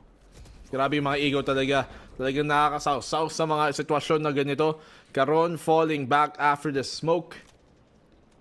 At partida, uy, may lurk pa naman dito. Si Lakia. Magka-contact sila ni Meteor pero si Meteor hindi nakatingin so hanap din siya. At partida, sabi nga ng panel natin, di ba, yung Gen.G, since may laro pa sila sa Ascent, ay sa playoffs, baka hindi nila ilabas yung mga big guns nila sa Ascent pagdating sa playoffs na yun, di ba nilalabas? Oo. Tinatago nila yung mga strategy nila kung ano yung pwede nilang gawin. But simple discipline dito kay Lakia para ma-spot out the brunt of the force dito from RRQ pushing towards B main. Still though, at least may isang baril sila on Flips. They do have a Phantom to work with. Tatlo nagbebait para sa kanya. Siya naman yung big gun na tinatago. Hopefully naman makakuha siya ng pick. Kung yung big guns, hindi dapat sa group stage ilabas. Ba't si Asaray, kahit group stage nga labas yung guns yan? Naka-t-shirt, minsan magsasando. Bago nga siya mag-Pacific, malaki na yung guns niya. Totoo, sa bagay. Pero tignan natin ang talagang bang-bang dito between Lakia and the rest of RRQ. Trades happening for RRQ pero nakasaw-saw din naman si Meteor. Dahil low HP si Jkint, wala din siya masyadong magagawa. All in all, okay damage from RRQ's eco pero panalo pa rin Gen.G. Considering na tatlo yung nawala ng barrel, sayang hindi sila nakaplant doon. But at least yun nga, they do some damage. But they still have enough to get an operator on the board dito for the defensive side. And Gen.G, parang smooth sailings para sa kanila. Like a book talaga, just going to pull the pressure. May magsiswing off the stairs, pagpupush through the smoke. Cold and calculated. And this eco, Hindi sila takot para i-challenge. Like a book? Di ba host natin yun? Si Like a book? Oo. Oo. Buti pa siya nagbabasa. Na tayo. The reads. Wala tayong reads pag Valorant at yun din yung kahirapan ng RRQ dito. Wala na silang pang info, shock dart na lang. Sayang naman di pa nakuha yung alarm bot, so makakaikot dito si Meteor papunta close. So may kanto si Meteor, oh my god. Pwede pa niyang ubusin yung mga to. 1, 2, hindi pa sana mapangatlo ni Meteor. Pero the Meteor Atomic Comic Strike tumama at naubos ang RRQ. Grabe, astronomical damage there coming in from Meteor and RRQ forcing themselves back here. Ngayon, disadvantage ulit sila. Sila kaya tatago nila sa likod ng backside. Drone, alam na yung posisyon pero the info still more important. Wala na din silang recon. Kailangan nila paggamitin para mag-clear. Jumping in both in. Wala siyang katulong-tulong. Good flash though from his teammate somehow. It's able to find one, stay alive and still presence on the site. Ganda naman ng blind ni Munchkin doon to keep him alive at ngayon ipit tuloy si Zephyro. And what a supporting play from Munchkin. Nang galing siya sa city ng flash sa itaas. Bulag ang nakaharap sa boathouse. At sila ngayon tuloy ay ang lulunod dito. Gen.G 3-1 na dapat to. As RRQ si Estrella magsasave na lang din ulit. Parang map 1 nagsasave siya. Dito, yun palit yung role niya. Buti pa para siya lang mabuhay ng konti yung economy. Oo nga, hindi siya nag-overpick. Discipline talaga dito. Kasi pagkalaban mo yung Gen.G, mahirapan kayo. You have now an operator. And with supportive plays like that, yun yung power ng initiator. Kaya ito yung standard comp na nakita natin every day of the year kung si Raf yung nagkakast. Wala eh. Ito nga, the default on Ascent. Nascan siya dun? Nascan ba siya? Hindi ko napansin eh. May lineup siya for spawn ng knife. Tapos nascan siya sa dulo. Grabe naman yung read niya. Gagayahin mo. May lineup pang spawn, pang check. Hindi tayo Gen.G. GG tayo eh. GG, ganun ba yun? GG the movie? Grabe. Hindi! Ito ang Valorant. Hindi! Nakakatuwa tignan yung mga logo ng Gen.G at saka RRQ. Munti ko tuloy masabi Gen.G, pero maling laro yun. Eh no, parang binaliktad lang sila pareho na letter nila. Yung isa G, horizontal flip. Yung sa R, vertical flip. Yun na yun. Grabe yung graphic designer, no? Yun na yan. Gusto ko sa sunod. Flip to horizontal. Diagonal flip naman. Pwede bang ganun? Fourth dimensional naman flip. Yung RRQ. Grabe naman yung imagination dun. Built different ka talaga. Wala na yun. Bago na yun, Kamo. RRQ.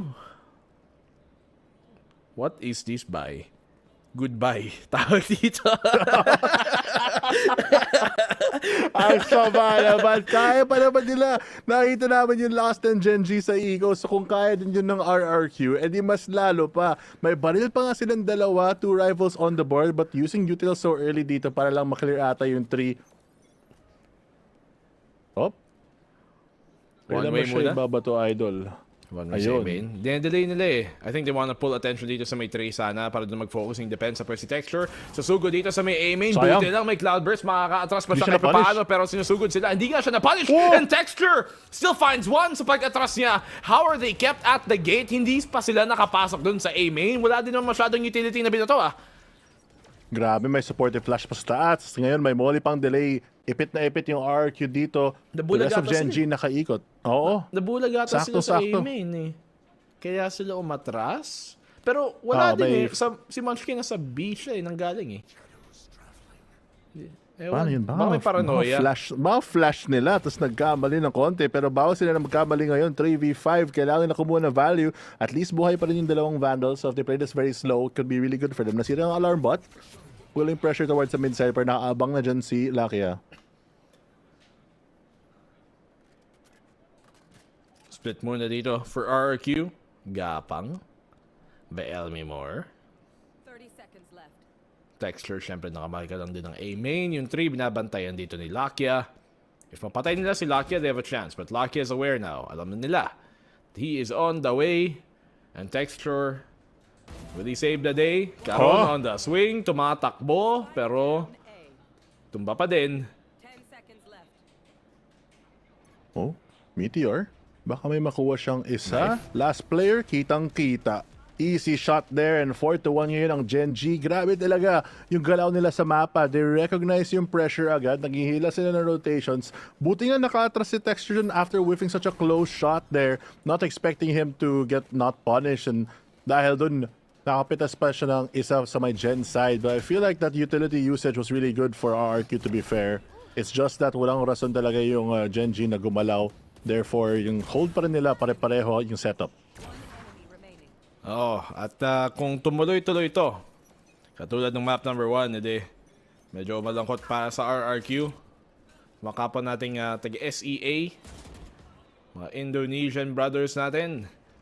But Meteor, blinded here by the paranoia na ibinato ng RRQ. Naghahanap ng angulo, hindi sila makapasok nga dahil nga doon sa may mga smoke na iniingatan nila, baka nga may op at ngayon mag-retake tuloy. Reposition ng operator dito. Planted actually really safely para sa a main position nila. Pero maraming smokes. Ginamit na ang null command para wala ng utility. Pero mawawala na yun. So the util will come up really big. Hunter's Fury, util combination. Hunter's Fury pang sira dito. So low HP. Helmy Moore nasa may kanto pero low HP na rin siya eh. Meron silang lockdown dito para sa pag-stall, para sa pag-delay. I'm surprised hindi pa na nagigamit. Where is Zephyro? He's so far away right now from the fight. Ang layo-layo niya pero hindi na problema yon dahil kayang-kaya pa ng RRQ. Hawakan ang site dito. Jkint walang bala! Pero yung classic ni Flip Jidder, okay na daw yun. RRQ gets a second round. Yun, nakakabawi na yung momentum dito. Sulit yung mga save nila early on. Full rifles on the board. And yung Gen.G, important round loss, good counter. Instinctually, nasira agad ang Killjoy Ultimate. Handa sila. May plano yung RRQ. And this is the RRQ that we want to see more of. Yung talagang as a unit na pumapasok, lumalaban, sabay-sabay. And Gen.G finally, baka naman ito yung mga strats na malalaman ng ibang teams ng kahinaan nila sa Ascent. Hina pala sila eh. Pero, wow, Munchkin, nice pick-off dito kay RRQ.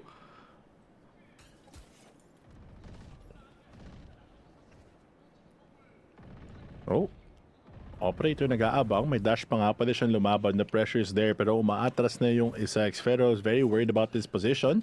Ibibigay agad pero naka-knife out naman siya saktong-sakto. Uy, the gun out. Timing naman. Nakita atin yung Zephyro eh. Ay, may drone. Sayang. Muntigang pasan si Zephyro. At least ngayon may action na siya. Noong last round, hindi siya kasali pero nanalo pa rin sila. So thank you na lang siya dun sa teammates niya. No? Handa siya pero 50 seconds na lang dito. May hawak na fragment ang isa. Jump speak para mag-delay dito. May paranoia pa kung kailangan. Double usage of utility maka-atras. They know the last position of Karon is on the backside. They might not be expecting this on the swing.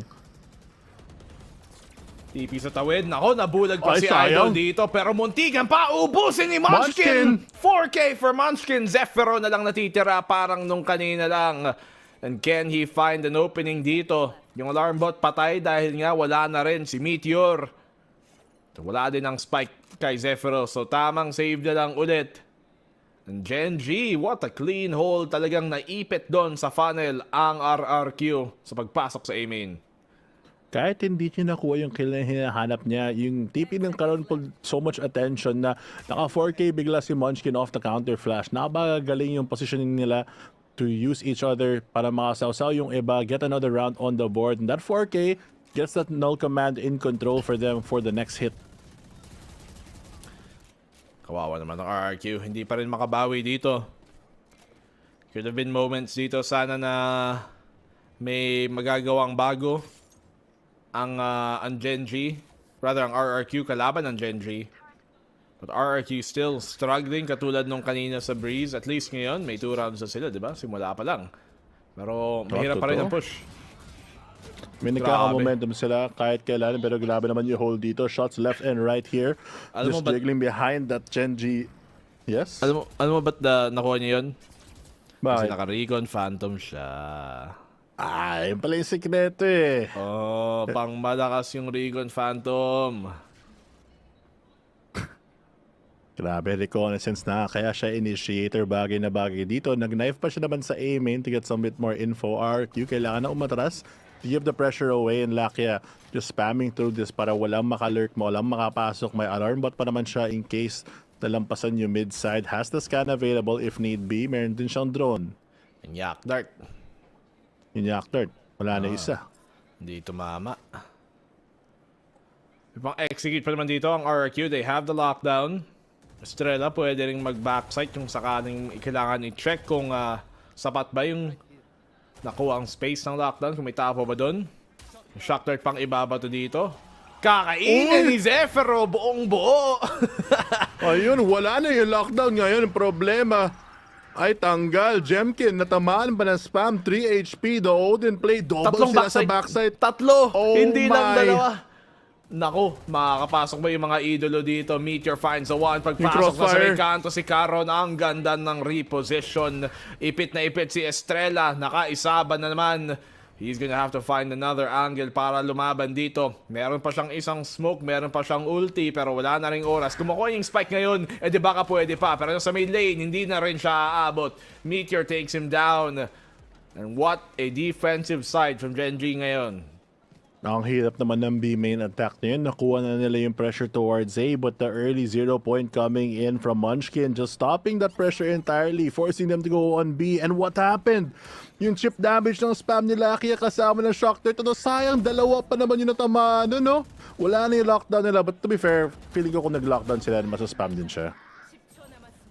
RRQ, hirap pa rin pumasok dito.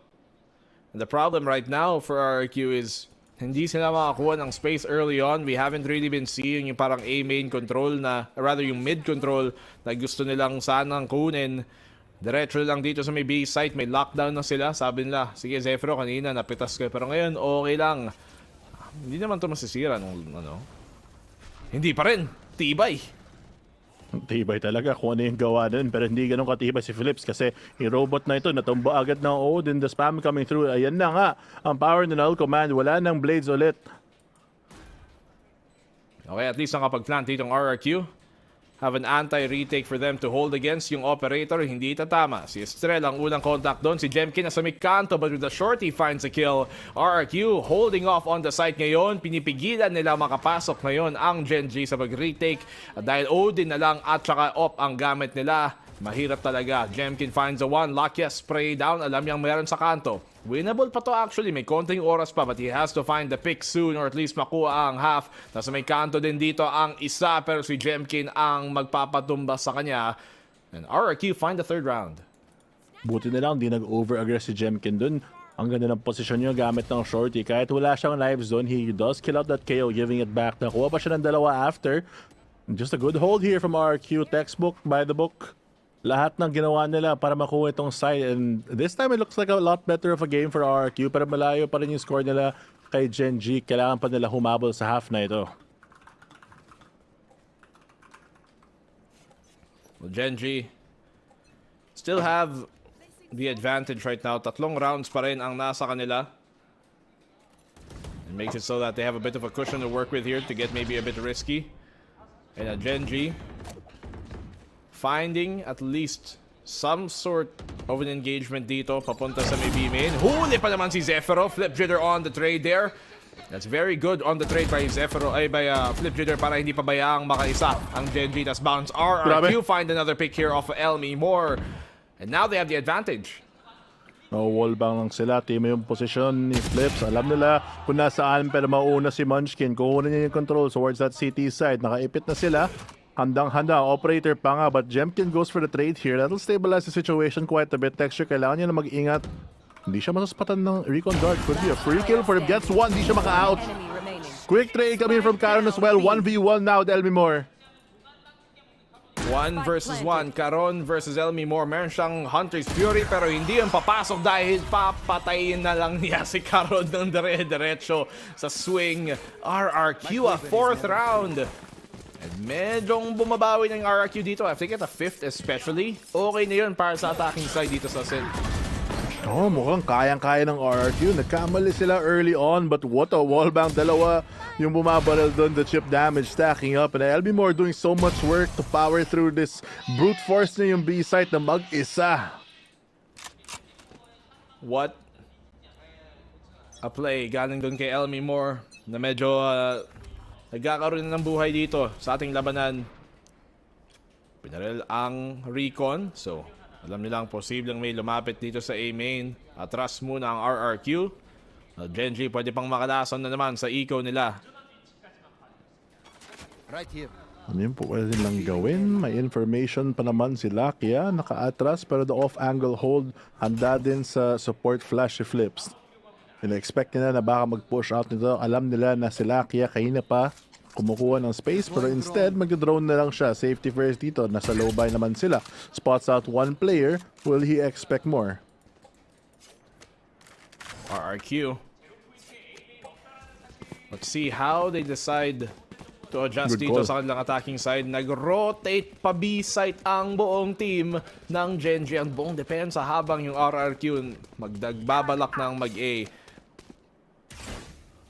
So good yun na. So good yun na. Oh, sayang yung oras. Yung positioning, 39 seconds na lang. May nanoswarm pa sa harap ng A. 0 point available din para sa info for the side of Gen.G if he throws it in 11 seconds. Ayan na nga, alam na yung hit na darating. Maghahanap ng pick dito para hindi niya ma-power through si Elmi Moore. Mananalo yung site ng A bukas na bukas para sa RRQ. Buti lang nandun si Elmi Moore. Hindi nila ma-smoke din kasi malayo si Caron kahit hindi siya abot nung nung ulti ni Flip Juder, nung KO. Wala pa rin yun. Kasi masyado nga siyang malayo para iba to agad-agad.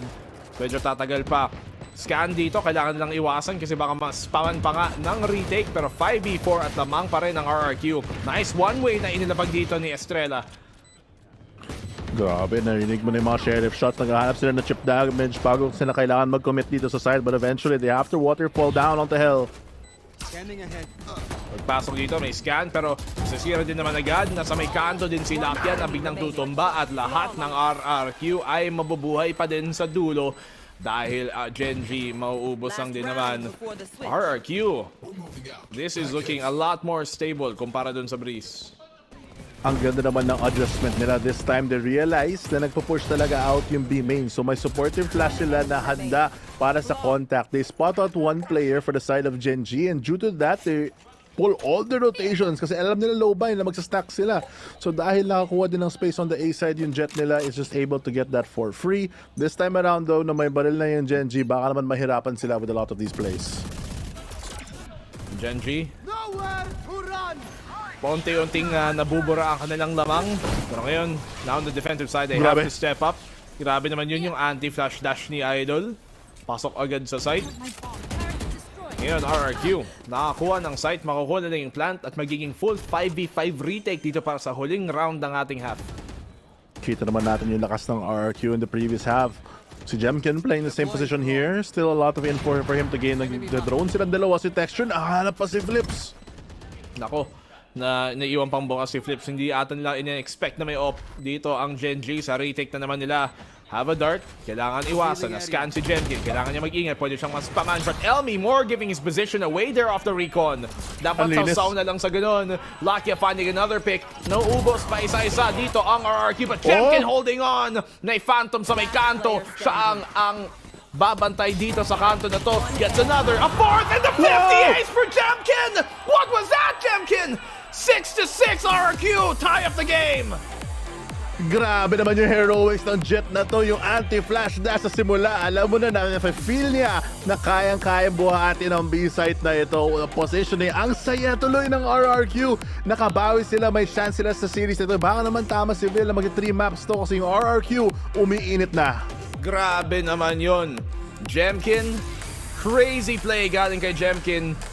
Di natin inakala na ganun pala ang mangyayari, ganun pala ang katapusan noong half na yon. But Jkint provides. When you ask for some salt, Jkint will give you soup because Jkint is better and soup is better. Grabe yung soup better sa salt? Oo. Over and beyond. May asin na nga, may sabaw pa. Grabe. Ganda naman ang mga drawing ng mga fans ng Gen.G. Hometown heroes talaga. Dito in RRQ, the underdogs right now struggling to find the early pick on the early half. Pero later on, nakakabawi naman sila. So if they win this pistol, it's good signs for them. And it goes to show na yung relentlessness nila to really push through with a lot of these rounds can prove to other teams kung ano yung mga kahinaan ng Gen.G, kung saan yung mga butas kasi yung B-side nila nahihirapan na. Oy, Fluffy. This time around, though. Yung ating tropa, ang best friend mo, nasa chat. Sino? Na si Tash Bunny. Hello, Tash Bunny. Sheesh! Sheesh! Yun na lang. Baka naman mahirapan siya kasi Tagalog cast ito. Tsaka fan siya ng RRQ. Andito siya kasi bumabawi na sila. Pag nanara to pistol round back naman. Hindi nga niya alam kung ano yung sinasabi ko. Kaya ewan ko kung bakit siya dito na panonood, pero salamat na lang sa support. I will translate what Vic said. What Fluffy said is, thank you for watching the Tagalog broadcast. Mrs. Malaysian caster, yes, who fully understands Tagalog. Yes, we move on in the chat for Gen.G. Their game has been tied up. RRQ nakabawi ngayon dito to bring it 6-6. Si Meteor nasa may kanto. Nahanap lang din naman siya ni Zephyro dahil nabigay ang kanyang posisyon. At ngayon, Gen.G, kailangan nila mag-push ng bawas na isa. Bawas na ang isa, pitas pa. Meteor, wala na dito. It looks like at least nakuha nila yung plan. Shock darts para sa damage, wala naman matatamaan. Yung posisyon maayos ngayon, pero 5v4 pa rin yung retake. May recon dart pa in a bit. Kanto dito. Lalaro ni Munchkin. Wala siyang flash para sa hop up. Siya yung mismong tataas. Pero tamo, lahat sila lalabas dito sa may heaven. Pero nauubos lang din sila. Nag-jiggle lang din naman dito ng RRQ. May molly din para hindi makababa ng basta-basta. Si Texture, uubusin niya. Napakakate, napakalakas. At si Estrella finds a trade actually. Kala ko mapipitas pa siya, but he's out in the open. And now it's down 7-6. Gen.G take the pistol. Ang ganda naman ng plant din nila. Nag-plant sila sa may tall box para open na open sa lahat na nasa RRQ kung ano yung kailangan nilang gawin para sa crossfire. Sayang yung waterfall nila. Buong stampede sa heaven para makababa. But the great fragment to stop them from going down straight. And they have to force into the gen. Buti na lang. Nakaabang si Texture for the 1-2. Bigay na bigay dito ng RRQ. Libreng-libre. Para sa side, sinabi niya kung kaya gawin ng jet nila, baka kaya ko din. Ano daw? Hindi ko alam. Basta yun. Alam mo sa... Basta masaya sila. Basta masaya sila. Sa predictions nung English broadcast. Si Victoria lang, si Chubby Ninja lang, nag-iba. Nag-predict siya ng bleed at saka RRQ today. Mali siya sa isa. Magiging mali ba siya sa dalawa? Yun yung tanong. Underdog story. Kailangan talaga maging believer ka. Against the number 1 seed ngayon sa Pacific. Paano na ba? Kasi may laban naman ng RRQ dito. Pero on this lower buy, mahirapan nga sila with the defense. Pero narespeto na ulit ng Gen.G. Hindi sila nagpupush na masyadong aggro. Alam nila na kung nagkamali lang sila ng desisyon, baka ma-punish bigla sila ng RRQ. Siyempre, ego muna from RRQ. A very winnable map, to be honest. Ngayon na nasa defending side sila. Estrella, medyo malayo si Texture, so baka hindi siya mapatay agad. So yun, but makukuha siya ni Texture. And now the A site is open para sa Gen.G. Wala na din yung controller nila.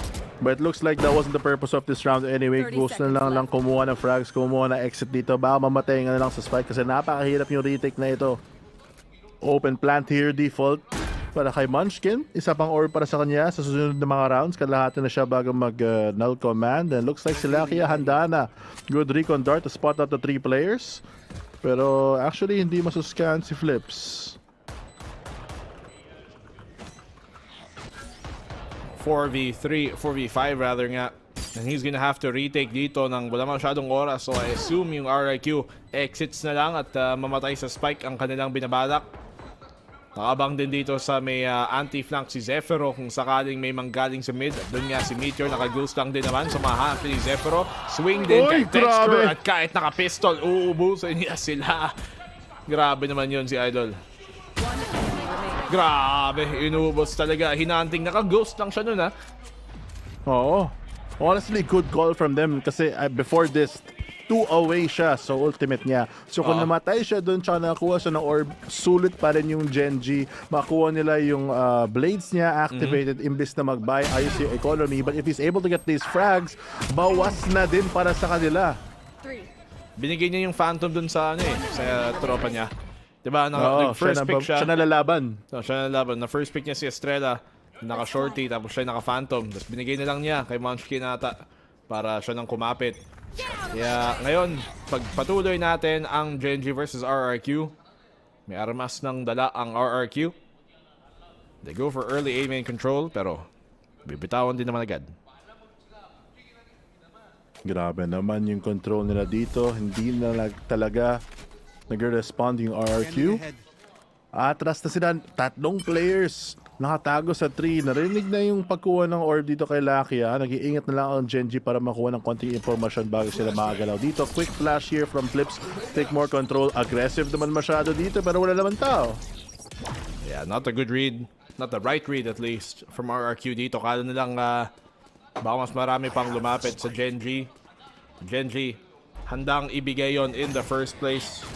Ginamit lang yung util para mahatak. Na-suppress pa si Lakia. So, they know he's here at least. Hindi lang nila alam kung may kisama pang iba.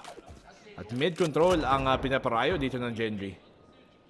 Si Munchkin naghahanap dito, expecting the swing. Tama naman yung read niya. 3 players na nandito. Sulit naman ang scan ito. Kailangan nila sirain. One-way flash para sa entry on the running throw pop. Going for the swing here. Molly din, pero na-brought low siya. Nako, anong ginagawa ni Munchkin? Puro util out. Yan, nabatay ulit. Si Texture makakaisa, but Elmi Moore is there to be anti-air. May paranoia siya, pero hindi niya alam. Magkatabi lang din naman pala sila. Buti nandun din si Estrella para tulungan din siya. That Meteor. Spike wala sa kanya. Has to try and retrieve it. 8-triple pick siya ng buong team. Ng buong mundo. At si Lucky lang natitira dito. Doesn't even find Flip Jitter. So RRQ, another round. Umiinit na sila. Ito na yung comeback. 8-7. 1 round lang pagkakaiba after such a strong start by Gen.G and Texture leading it. Ngayon may buy sila ulit. So buti na lang para sa Gen.G. Maagapang sila. But that round did not go in their way at all. Gumagamit sila ng utility para lang makuha yung side. Pero handa na yung RRQ sa mga posisyon na importante na kailangan nila lumaban. Lumaban?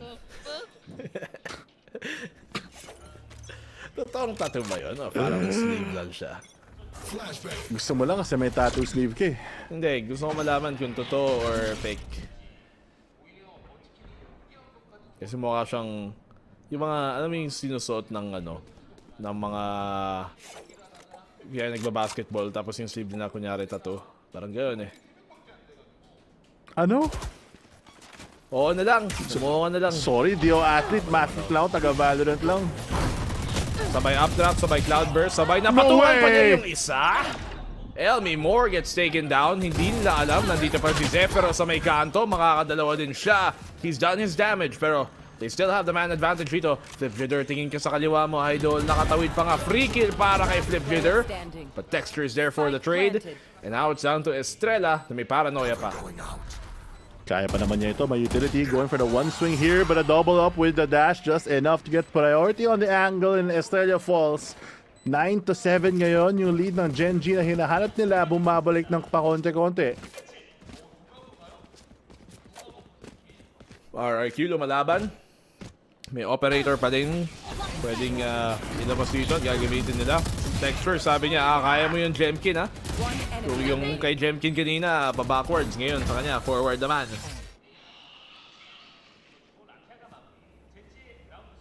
Grabe, what a round there by Gen.G. Nakuha nila yung advantage ngayon. Pero on the side of RRQ, may operator naman din sila. So playing slow might not be in their best interest. Good flash there to go through the one-way. Pero na-flash yung teammate niya. Si Karon kailangan mag-ingat dito. Papasok sa may A site. Si Estrella nakaabang. May paranoid pa nga. Good flash. Pero wala nang flash yung mga KO niya. So it's gonna be hard to go in after this. Di naman kailangan kasi nakapasok sila. Jkint. Estrella with the double flips to add on to one. RRQ just raining bullets down. Now in a 2v1 yan. Si Lucky mag-isa. Kailangan niya umigot para tignan mo yung position niya. Sakto-sakto naman dito. Alam! Last second na talon. And Jkint lands the shot through the window. Well. A round from RRQ on the attacking side is even more impressive na ngayon. Siyempre nasa defense sila. Pero dito sa second half side rather, kala natin or may chance din kasi minsan yung RRQ. Magandang start pero pag dumating na yung adjustment ng kabilang team, nawawalan na sila ng posisyon. But in this case, they're doing still pretty well.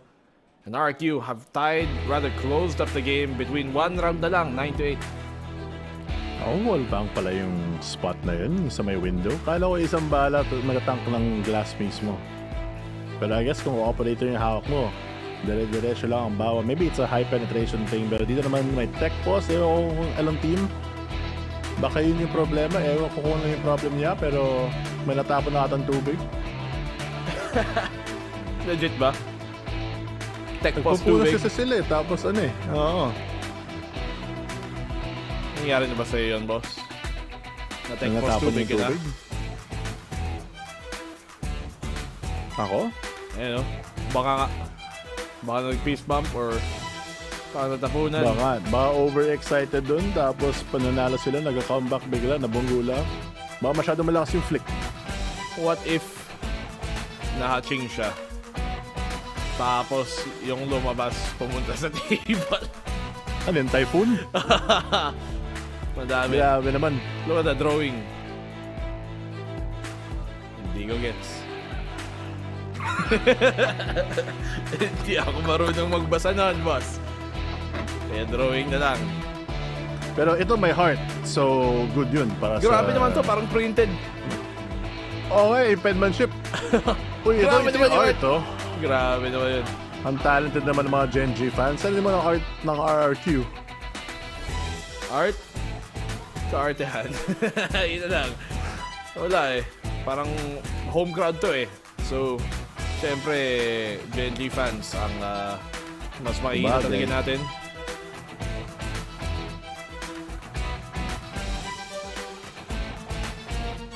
Hop. Hindi, Gen.G pa rin. Akala ko RRQ na ito. Kita ko yung kulay, pero magkapareho eh. Kala ko yung blue DRX na eh. Pero hindi, Gen.G pa rin pala.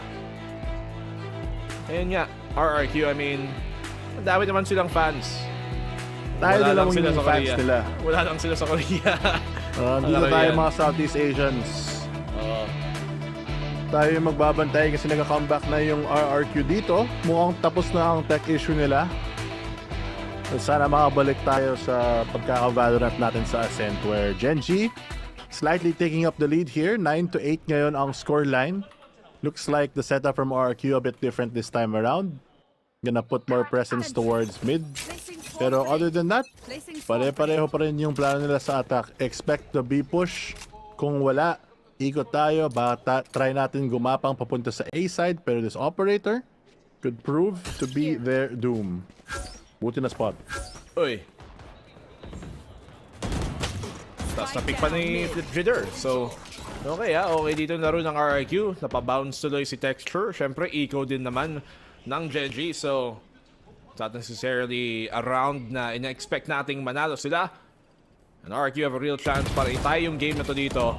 Flipjitter holding down the line. Texture makakaisa pa. Can he find another? Yun yung tanong dito. Nakaabang na si Jkint. Crossfire setup pero wala naman nata magpupush dyan. Save mo na lang baka naman yung Guardian pero ang lalim na ni Texture. Alam though, Jkint expecting the jump up could prove to be the doom. May ping na nga, confirm pero nanalo pa rin siya. Huling-huli. Na-drop pa yung op. Alam na alam nila eh. Kung anong balak dito. Siyempre binigay nila yung space. Alam nilang pwedeng tumawid. So all he has to worry about there is yung paangat dun sa may heaven. 30 seconds left. RRQ. Another round goes to them para matay ang ating labanan. Tie game na ngayon. All game na. 9-9. Babawi na ba dito ang Gen.G? Yun yung tanong kasi yung momentum nila parang nasira. At kung ano man yung mga issues, hindi lang tech issues ng RRQ mukhang naayos na ngayon. Grabe binato yung operator para mag-spray. Ibang klase. Tama. Let's go fight Amen. Lapag mo. Fight Amen. Fight Amen. daw. Fight Amen. Fight Amen. Oo. Si Flip Leader. Fight Amen trust pero nasabi sila. Paano na yun? Tama. At least nag-trust sila. Yun talaga yung kailangan mo sa team mo. Tiwala kahit mali. Kahit mali At yung least plano. nakuha nila yung space. Kahit Oo. mali yung plano, basta sabay-sabay kayo gumawa ng mali. Okay lang, di ba? Okay lang yun. But the hit, obviously, with this null command, gonna signal towards the B side. Si Xfero trying to go for some spray, do some damage here. Alam nyo na may nag-dash sa loob. Ina-expect nyo na masasara ang pinto dito. But as one door closes, it could be open very quickly. Wow, grabe naman yun. Life advice galing kay Fluffy O2 Gaming dito. Per si Texture, kailangan niya ng life advice dahil tapos na ang kanyang life sa round na to. Munchkin nakaabang dito sa may kanto. Nakakita pa ng dalawa. Gen.G with the punish. 3v3 na ngayon off the counter lockdown sa bawat team na to. We just delayed the inevitable at ngayon makakapasok na ulit ang RRQ sa retake. Yung Venn diagram na yun para sa delay. 64 triagram. And dito naman tayo sa may B site. Hindi naman tumama ang bala dito ni Jkint. Atras naman siya. Nice pick dito kay Meteor na magkalapit lang din sila. Estrella gets a pick on the trade pero 2v2 na ubusan ng oras. All Gen.G have to do here is waste time. Estrella sa may kanto, wala na ring oras. Lakia goes down but time is done. The round is done. Rather masisave pa dito yung op. Hindi, tumakbo na lang si Zefiro. Pwede pa niyang kunin yung op sana. Ayan, sana kinuha mo na on the way pero sige na lang. Panic muna, kailangan mo mabuhay. Pag nadali ka dun, di ba sayang na naman din yung oras. Buti na nakuha na yung operator. At dahil dun, RRQ, finally they do stumble with that one. Nakuha din yung round. Napakamahal daw para sa Gen.G. But the kill here from Munchkin, sayang yung positioning. Kaya i-retake to ng RRQ. Nalasan lang sila ng konti. Not expecting a player to be there. And lucky to hold off this by so much time. Was really good from Gen.G. Pero kaya ba nilang bumili yung tanong? Mukhang half armor na nakasagot, naka-guard yun ng iba. Pero kayang-kaya pa rin para tapusin ang laban na ito kung gusto nilang gawin. Caron with the Guardian. Yung ibang miyembro dito, si Lucky din ng Gen.G naka-Guardian kahit nanalo sila sa round na yun. Estrella here, counter paranoia at medyo mapipigilan doon ang second push dito ng Gen.G. Na-isolate lang din sa loob si Texture but he still finds the pick kay Flip Jider. Spam lang yon through the smoke and still finds it. Jkint makakaisa doon sa lurk. Inabangan si Meteor kung saan siyang pupunta. Texture, nasa medyo alanganin na posisyon. Kailangan niya bumaba dito. Maybe hop up na lang kung may flash pero ubos na. Si Lakia, meron siyang Hunter's Fury para sa kanyang post plant din. Ayun na nga, pero hindi naman gagamit yung pang post plan just for the damage para makalaban yung team niya. Naka-waterfall out na yung RRQ. Nakuha pa ng dalawa. Elmimore, Jkint on the board. Texture, tanggal. Caron, wala na. Munchkin all left alone na lang si Lakia. Hindi niya mahanap yung spam. Nakuha niya yung diffuser but look at the 4K from Jkint para ma-retake yung site. 10 to 10 ngayon. Pantay na pantay. Double digits. It's anyone's game at the moment. Okay sana yung yung Hunter's Fury pero hindi lang niya nalagay sa tamang posisyon. Nakalampas na sila, binabato pa rin niya dun sa may malalim ng A-main pero nakatawid na sila sa may kanto kamo. So sana tinipid na lang yung Hunter's Fury dun sa may spike mismo. They maybe would have been able to hold better if they had the extra gun up. So time out from Gen.G naman. Pressure na sila. Kailangan nila mag-isip, alam nila umiinit na ang RRQ at nahihirapan sila sa mga iba't iba't rounds dito na ngayon sila mag-a-attack. Yung plano nila is scout out agad ng RRQ at dahil doon, hindi nila nakuha yung priority na gusto nilang kunin. Gen.G, konti na lang para makuha ang game na to, para masara ang series, but RRQ fighting for their life to get into a map number 3. Grabe. RRQ nabuhay dito sa map number 2. Ito naman yung map pick ng Gen.G pero they bring it really close, 10 to 10. Naabot pa tayo ng map number 3 or ito na ba to? Will it be Gen.G to continue on forward and close this out 2-0? Medyo alangan din ata ego ng Gen.G pag itapos nun No. Nag-force sila ng mga Guardian para lang sa attack na yun. Nasayangan din yung Hunter's Fury. Hindi nakagana dahil doon yung advantage towards RRQ. Full armor sila. Si Estrella lang wala pero yung ultimate niya tsaka yung iba buong body to para sa RRQ. They have all the tools that they need to close out this game. Kailangan talaga mag-ingat ang Gen.G. Na-dodge naman ang life dito. May lives pa naman siya. Kung makapita si Texture with this and upgrade some of his weapons, it could be the most important na drone out naman yung operator dito. Hindi niya actually masisira so kailangan niya umatras. Tawid si Caron. Hanap dito ni Estrella. Yan, tumba naman si Caron So mag-TP niya in. RRQ have a real good chance now to take the lead. Ngayon na nawala pa naman ang smokes nila. Alam mo, kumuha pa ng space para ma-confirm na walang mid. Pero yun yung signal ng Gen.G na baka hindi nila ma-expect na may pupunta sa 3. Alam nila na may close right. Pagkalabas ng A-main dahil nabaril yung omen nila si Caron. Texture. Naghahanap pa rin ng pick dito. Makasulit naman yung knives na ito. Kitang-kita ang isa. Ayan na yun. Agad wala. Going for the Hunter's Fury. Makikita. Suppress! Na-suppress. Sakto naman yung suppress nun. On time para umatras si Texture. Tatakbo siya pero nakatalikod. Kala niya safe niya. Kaya niya. May nakabantay. Pero hindi nila alam. May isa pa pala. Nag-knife out pa si Meteor dito. Huli pa naman ni Jkint yun. And now, Gen.G. Kung mukhang okay pa sana yung eco, nauubos ang din sila. Munchkin has a mere classic to try and hold on to this. Nasa may bandang A-main lang din siya. This is going to be very difficult for Munchkin. Tignan natin. Maybe he can find the pick-off, but Zephyro will win. And RRQ will take the lead. Sila na magkukuha ng lead. Sila na yung pwedeng manalo dito. Ang lapit na. One more to match point. And RRQ just doing everything that they need to. No greed at all. Good positioning dito to punish the early TP from Caron, and they don't have any smokes after that. The no greed also to use the knives para lang makuha niya yung frag na importante. Siya lang naman din yung may kalaban na may firepower. RRQ. Okay. We see you. They are biglang doing it. Biglang naging close game. May mga weird games ang RRQ dito. Minsan talaga na either masisweep sila or biglang magiging sobrang lamang yung kalaban sa kanila. Then they have other games where they just bring it really close. Bigla silang mabubuhay. Yung inconsistency, I think, is yung pinaka-problema ng RRQ. Kasi pag when they're on the top of their game, parang okay naman yung laro nila eh. No, kaya pa naman.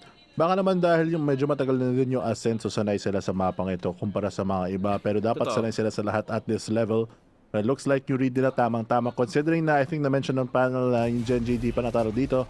It looks like RRQ can make their mark before exiting. But there comes Flips already, making his own statement dito. Wala na si Munchkin. Nice frag dito from Flip Shooter. RRQ on the defense. Talaga, mas nahihirapan dito ang Gen.G makapasok dahil nga depensa sila. Pero Caron gets a kill after yung movement doon ni Texture na talagang pinagulo lang niya ang tutok ni Idol. So, Elmi Moore goes down. Boat house. Nakapwesto pa naman dito ang dalawa. They're gonna have to find some way to open this up. Oo nga, ipit sila. Wala pa namang smokes dun sa may city dahil na-suppress din si Caron.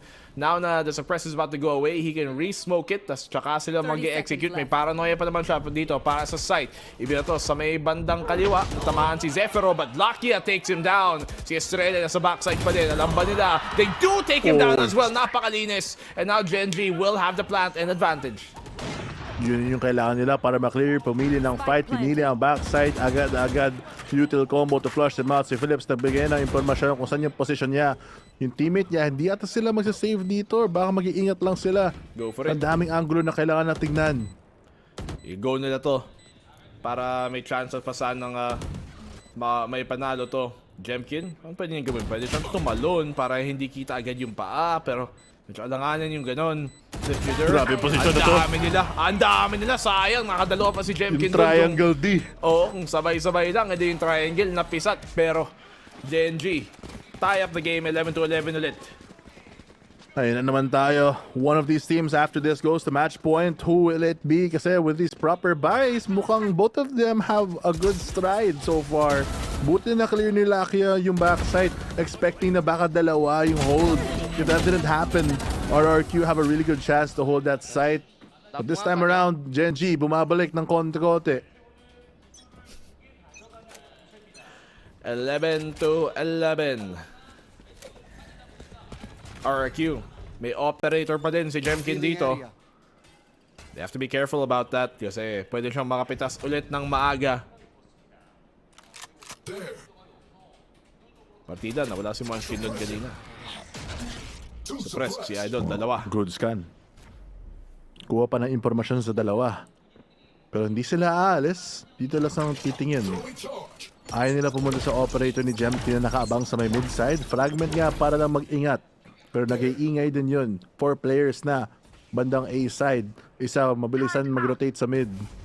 Off angle dito si Flips. Alam niya na ito yung wog. Kitang-kita yung smoke kung masyadong wide sila.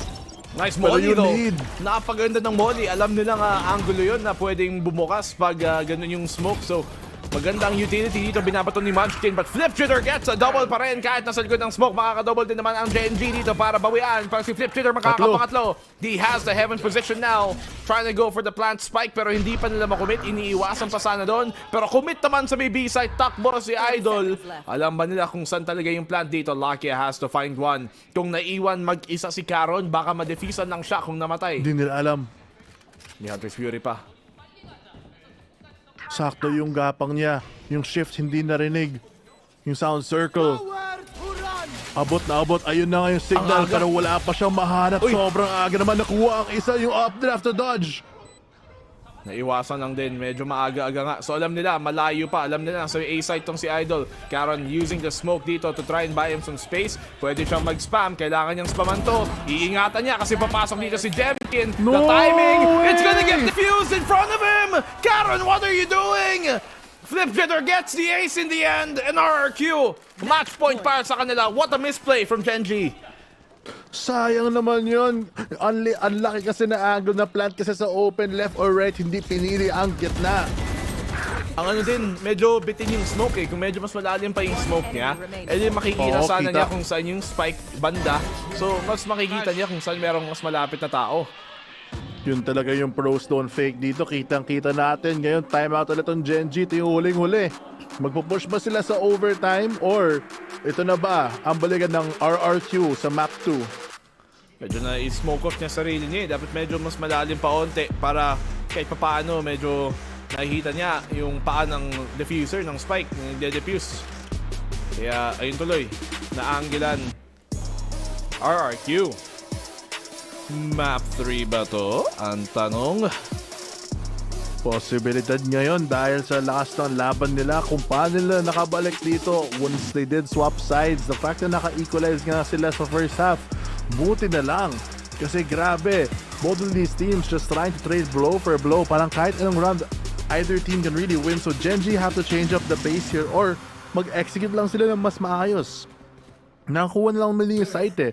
Napipitas lang sila pa konti-konti dahil nagsasasaw yung mga nasa RRQ.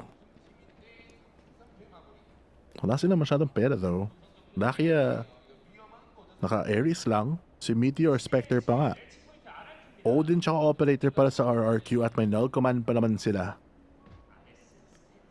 11 to 12 RRQ. Mas maganda ang dala nila dito. Op, Odin, Vandals, extra gun pa para kay Jkint kung kailangan niya mag-retake. Extra Vandal. Gen.G on the attack. Naka-Ares lang. Tsaka si Meteor naka-Spectre lang. Just to try and force overtime. Kailangan nila kung ano yung firepower na kakayanin para ma-push niya yung overtime na ito yung pinaka-importanting round para sa Gen.G. But early damage gonna be brought out. Low buy na nga sila. Na-chip pa yung iba. Nako, si Meteor. Alanganin. Siya pa naman may lockdown. Pwede siyang mapitas dito ng spam. Kahit shock dart pa nga lang. Uy, the counter spam. LB Moore, kailangan umatras. Sabi niya, kami din. Meron kaming ganyan. Meron din silang may lalabas. But RRQ, look at the spam from LB Moore. Inuubos sila, hindi pa makapasok. Hindi makapasok. Naiwan si Texture. Kailangan niya maghanap ng play. Yung Gen.G kailangan mag-create ng pressure para may chance si Texture. Makagalaw dito. Baka maka-re-clear ito ng RRQ. Sinasara na ang pinto para masira. The spam not gonna connect anywhere. Tiwala na lang sa mga teammates niya. But there's a good shock. Patay! Alam! Patay na patay. 67 damage ay HP. 75 damage yun. So, ayan, patay na patay siya doon. Pagsakto yung tama pa naman. Good paranoia dito. To force Jkint off the angle. Uy, nakita yung sigo niya. Ito si Estrella pa. Naka-spam dito ng angulo kay Caron. At nagmumukhang map 3 na to, boss. O nga, grabe naman yung balikan dito ng RRQ. Isa na lang si Meteor trying to get more but ends up in the floor. And RRQ, nanalo sila ng map number 2. Nakabawi pa sila and we're going to map number 3. Tama nga si Vil, mukhang 2-1 to. Kanino daw, hindi natin alam. Oh my God. sa lahat pa ng mga sa dalawang series natin na nilaro ngayon no, yung series pa na walang masyadong bearing sa standings, yun pa yung tumagal, yun pa yung naging map number 3 natin. At ito pa nga ang pagbawi ng RRQ. Gusto nilang madaming mas matutunan dito sa ating series at madami nga din tayong natutunan sa pagpanood sa kanilang laban na to. Pero mas madami tayong matututunan sa ating magandang at napakapoging panel. So guys, kamusta na kayo? Sobrang okay na okay, Black and Blue. First and foremost, gotta commend RQ, better adjustment overall compared to game number 1. Ito yung team na hindi kami uuwi ng walang laban. Isa rin straightforward, Wolf, Phil. Ito na nga, map 3 tayo. That's just what I say, talagang, lalo na sa Jkint. I mean, naging Jkint fanboy kasi ako ever since. Talagang na-outperform niya yung sarili niya sa map number 1 kasi medyo talagang malamig yung tutok na doon eh. And if ever chinek na talaga yung history ng paglalaro dito ng Gen.G and RQ, it's always been 2-1 all the time at Gen.G ang mananalo nga dun sa last game. Pero pagdating naman dito, it's like nung first half, Gen.G knows how to shut down RQ, pero RQ nakakabawi pa rin sila. Yeah. Maganda yung ipinakita ng Gen.G dun na recovery, especially dun sa first round na sinasabi natin kasi parang Gen.G na talaga yung nakakuha nung momentum, 'di ba? Parang nakakuha ng pistol round with RQ, but there was the thrifty dire-diretso hanggang 6 points. Then eventually RQ nakabawi. Tapos ganoon din yung palitan din sa second half with Jkint popping off. Actually, madami naman mga nag-buff like Lakia for example. But in the end, maganda yung naging depensa doon coming out from RRQ. The way na ginagamit nila itong si Elmimore, I think yung pwesto niya, most importantly, kailan siya mag-decide na mag-Odin, gamit ng kanyang mga shock darts na sobrang on point na pipigilan talaga yung Gen.G. Jkint, the MVP, sabi mo nga, Vil, at the beginning of the second game, ang kalaban ni Jkint yung sarili niya. And that moment, na nakakaroon siya ng ace, Diyos ko Lord, grabe yung play na yun yung nag 6-6. Yung RQ merong may pagka late game na pagka pagkabuhay. And doon sila nagkaroon ng pwesto to actually bounce back kasi at the first half, ang tagal nila mismo gumalaw compare, and hirap sila pumasok sa site. That's true. It took them 6 rounds actually para makabawi nga dito sa Gen.G kasi number 1 yung talagang problema nila dito si Caron. Talagang that can actually stop the possible aggression of RQ with that paranoia and nature trying to abuse the angles nga dito sa kalaban nila. Pero dito sa ginagawa ng RQ, they really pick attacker dito nga sa mapa na to just to set the tempo and yung pace nga dito sa game na to. Pero yun nga, took them 6 rounds, pero at the end of the day, naging 6-6 pa to. And it's just oras lang talaga yung kailangan ng RQ dito para makabawi. Nakita naman natin na yung adjustment ng RRQ ay round per round. That's also true with Gen.G. Parang nagbabasahan sila dito ng kanilang mga default setups and then sasagutin nila with ang pinaka-game changer lang talaga sino yung magkakaroon ng mga multi-kills and in important rounds nandun si Texture lalo na dun sa second pistol nakita natin and then Munchkin kahit parang alam na natin na siya yung naging last man standing pero parang naka-counter pa rin siya afterwards. Ganun din kay Caron parang nababasa din yung mga movements niya. Maganda palitan ni TN Lakia, always on point with the Hunter's Fury. Pero ganun din naman dun sa side ng RQ Elmimore, ganun din naman yung impact sa laro. Yeah. Actually, naalala ko yung Hunter's Fury na ginawa dito ni Lakia all the way from B na talagang sobrang solid ng mga players dito ng RQ dahil talagang, ito yun.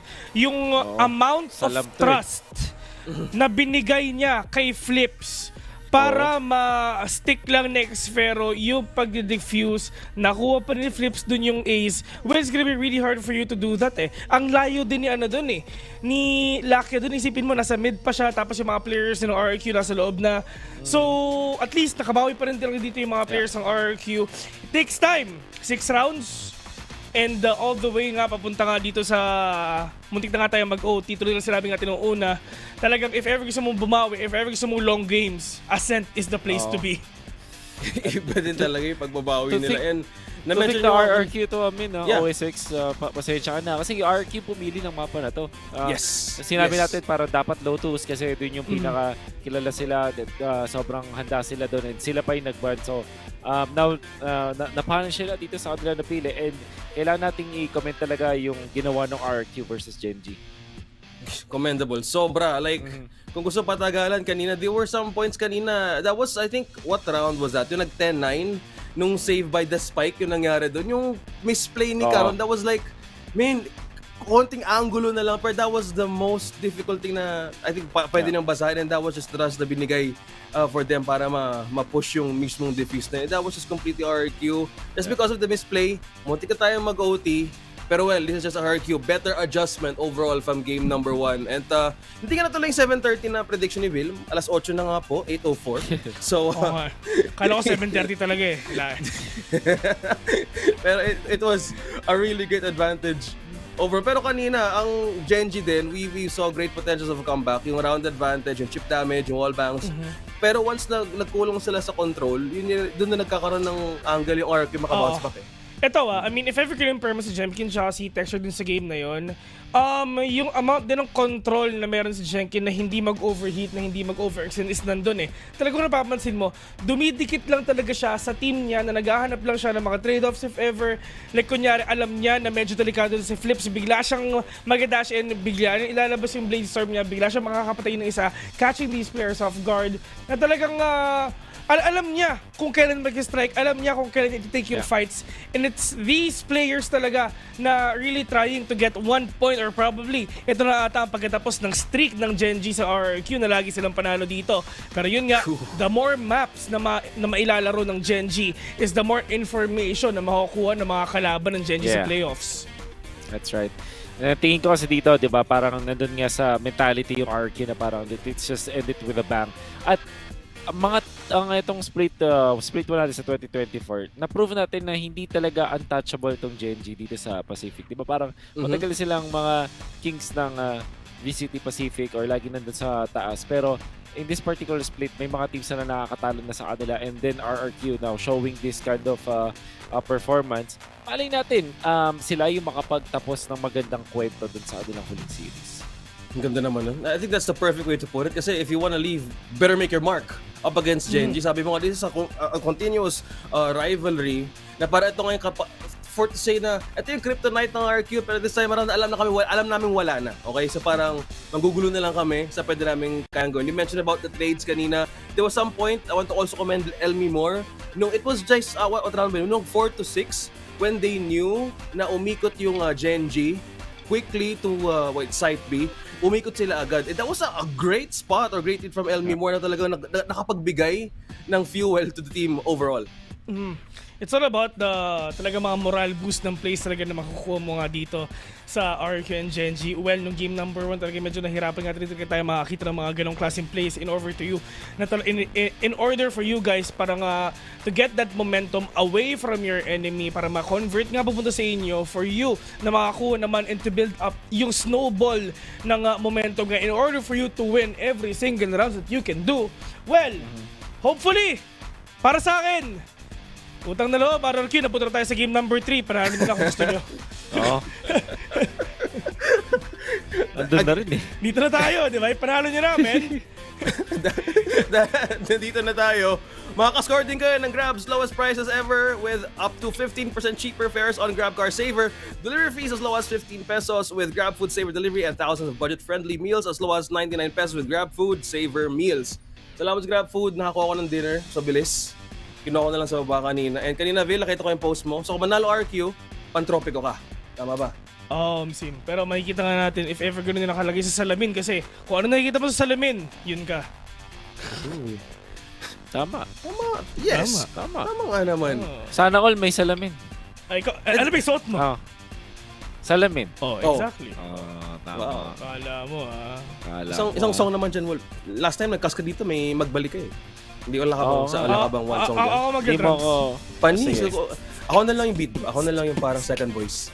Ang lapit naman ng drums ni Vil. May tunog. Drumstick pala. Galing. Isa pa nga.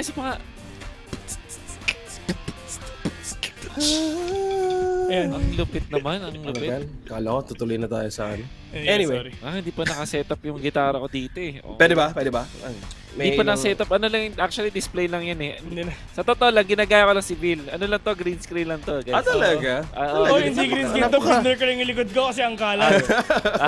Napaka-realistic naman ng green screen. Ang kalat ng background ko, men. Pero speaking of likod na maganda, big shoutouts nga pala kay Mr. Fluffy na mayaman. Ang ganda ng background ni Fluffy, man. Feeling ko yun yung background ng yate niya, yung kwarto sa yate niya. I think that's iba talaga the place to be. El Capitan ng yate. Tour mo naman kami sa yate. Actually, ano pakiramdam? Alam mo, di pa ako nakapagyate, pero feeling ko yung host natin, Will, yan. Sure ako nakapagyate na yan. Parang wag mo ko lokohin, Wolf. Sa tinagal-tagal mo dito, madami na ang saking yate. Paano mo malalaman na mayaman yung tao? Ang ganda ng curtain. Tinan mo yung kay Osex. Ang taas ng curtain niya, men. Pag ganito yan, Phil, ang number one na way para malaman kung mayaman ng isang tao, paglagpas tao yung curtain. Tama. Yun. So, yung kay Francis, kay Osex, kita natin lagpas tao. Lagpas pa yan kay Yao Ming eh. Balita ko. Sana nga eh. Kortida lang naman yan. Pero lagpas Titan, boss. Sana nga umabot kay Yao Ming. Pero Gen.G, lagpas ata sila dito sa win, attack, and defense in terms of split. Ito na ba yung deciding map? Kasi sabi mo nga, Will, 2-1 yung ending ng story na to eh. Pero babaliktad ba? I mean, 2-1 naman talaga. Pero anong mababaliktad? Well, hindi, sabi mo kasi Gen.G. Gen.G. Pero if ever yun talaga yung mangyayari, talagang nanalo na yung RRQ. They have the momentum already. They can actually snowball nga itong win na to papunta doon sa panalo na to. Pero sa totoo lang, Gen.G, talagang hindi pa nila na-close yung round. Siguro, of course, they're having problems. Pero this break is actually a great reset for them para makabawi naman dito. So you can see, Gen.G with a double duel setup. If ever talagang attacking yung pipiliin nila, we can expect a much aggressive stance for this Korean team. Ang excited akong makita is paano ine-execute yung double duelist, syempre. Pero yung pinaka-standard kasi din dito kasi yung Cypher talaga. Feeling ko sobrang fit na fit yung split dito sa yung Cypher dito sa split. So parang kontrapelo lang kasi 'di ba pag na-double duelist ka, syempre madaling pumasok sa mga mapa, but with the presence of the Cypher, pwedeng makapag-stack ka sa isang mapa, isang site, tapos yung Cypher na lang sa kabilang site, and then just play it safely, tapos take over afterwards. So talagang 50-50. Lalong-lalo na yung momentum nasa side ng RRQ. Kumbaga, parang balanse, 'di ba? Balanse yung agent composition dito ng parehas RRQ. Lamang. Parehas lang lamang. Pero for Gen.G, if ever gonna pick this kind of composition, double-double, syempre, talagang they're leaning towards yung attacking talaga, of course. Pero pagdating naman dito nga sa RRQ, like what you've said, talagang with a Cypher in this kind of composition, at least, I mean, a Cypher is actually really good if ever you're defending and attacking as well. So mas balance nga na hindi na talaga nila iisipin na kailangan nating manalo dito sa half na to kasi nga ito yung composition natin. Hindi naman ganun. Pero kanina, there were moments talaga yung Gen.G nag-overextend din. Nung time na napako sila sa 9-9, yun yung part na tinatanong, what went wrong? Kasi kanina, it looked really obvious sa camera na parang they were slowly being disoriented in a way na nahihirapan sila makabawi, tapos naunahan na lang sila. Only just by the spike, doon nagpapanalo sila at bumalik sila sa kanilang scoreboard. Yun yung mga risk. Ay, sorry, Wolf. Sige, go muna. Sige, ikaw na. Hindi ko. Bato pick tayo lang. Okay. Bato, pick. Okay, ikaw na. Talo ka. Panalo nga ako eh. So here we go. I mean, yun yung mga risk na kailangan talaga natin i-take, di ba? I mean, of course, there are plays na kailangan talagang, like what you've said kanina, if ever compare nyo, mas nag-overextend talaga dito si Texture, trying to pick off one, trying to dismantle itong depensa ng mga players nga dito ng RRQ. But at the end of the day, it's just RRQ na sila yung talagang mas composed sila, kumbaga. Kasi sila yung mga players na nothing to win, nothing to lose eh. Di ba? Yeah. Kahit anong mangyari, wala namang mangyayari dito eh. Talo na kami, hindi na kami makapasok sa playoff eh. So, tingnan natin na lasunin na natin yung kalaban natin. Let's try na ipakita pa kung ano pa yung mga pwede nilang ipakita sa mga susunod nilang games. Speaking of ipakita, ang napansin ko dun sa RRQ mula dun sa map number 1 natin, Breeze, maganda yung idea nila dun sa pagbasa ng laro. Alam nila parang kung saan eventually pupwesto yung mga members ng Gen.G. It's just that all-outs talaga sila dun sa mga duels, dun sa mga gunfights.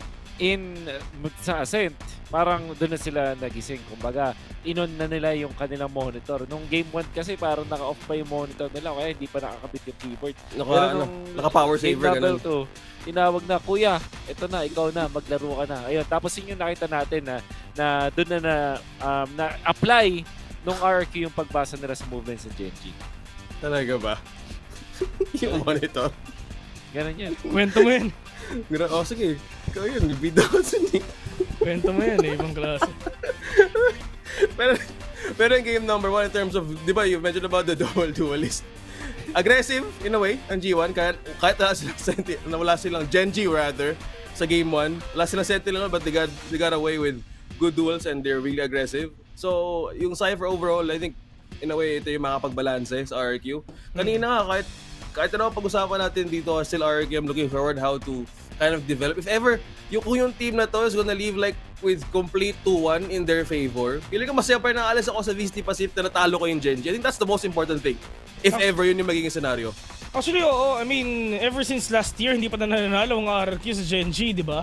So, if ever na makabawi sila dito, I mean, at least, natalo namin kayo, di ba? So, ibig sabihin, magkakaroon ng idea yung mga ibang teams kung paano kaya nila natalo. Okay, tara, manood tayo. Let's see if ever ano ba yung weakness nitong Gen.G na to. Kasi sa totoo lang, yun din talaga yung problema ng coach ng Gen.G tsaka ng mga players ng Gen.G kasi the more nga rounds na nilalaro nila, the more na lumalabas yung mga strategy nila.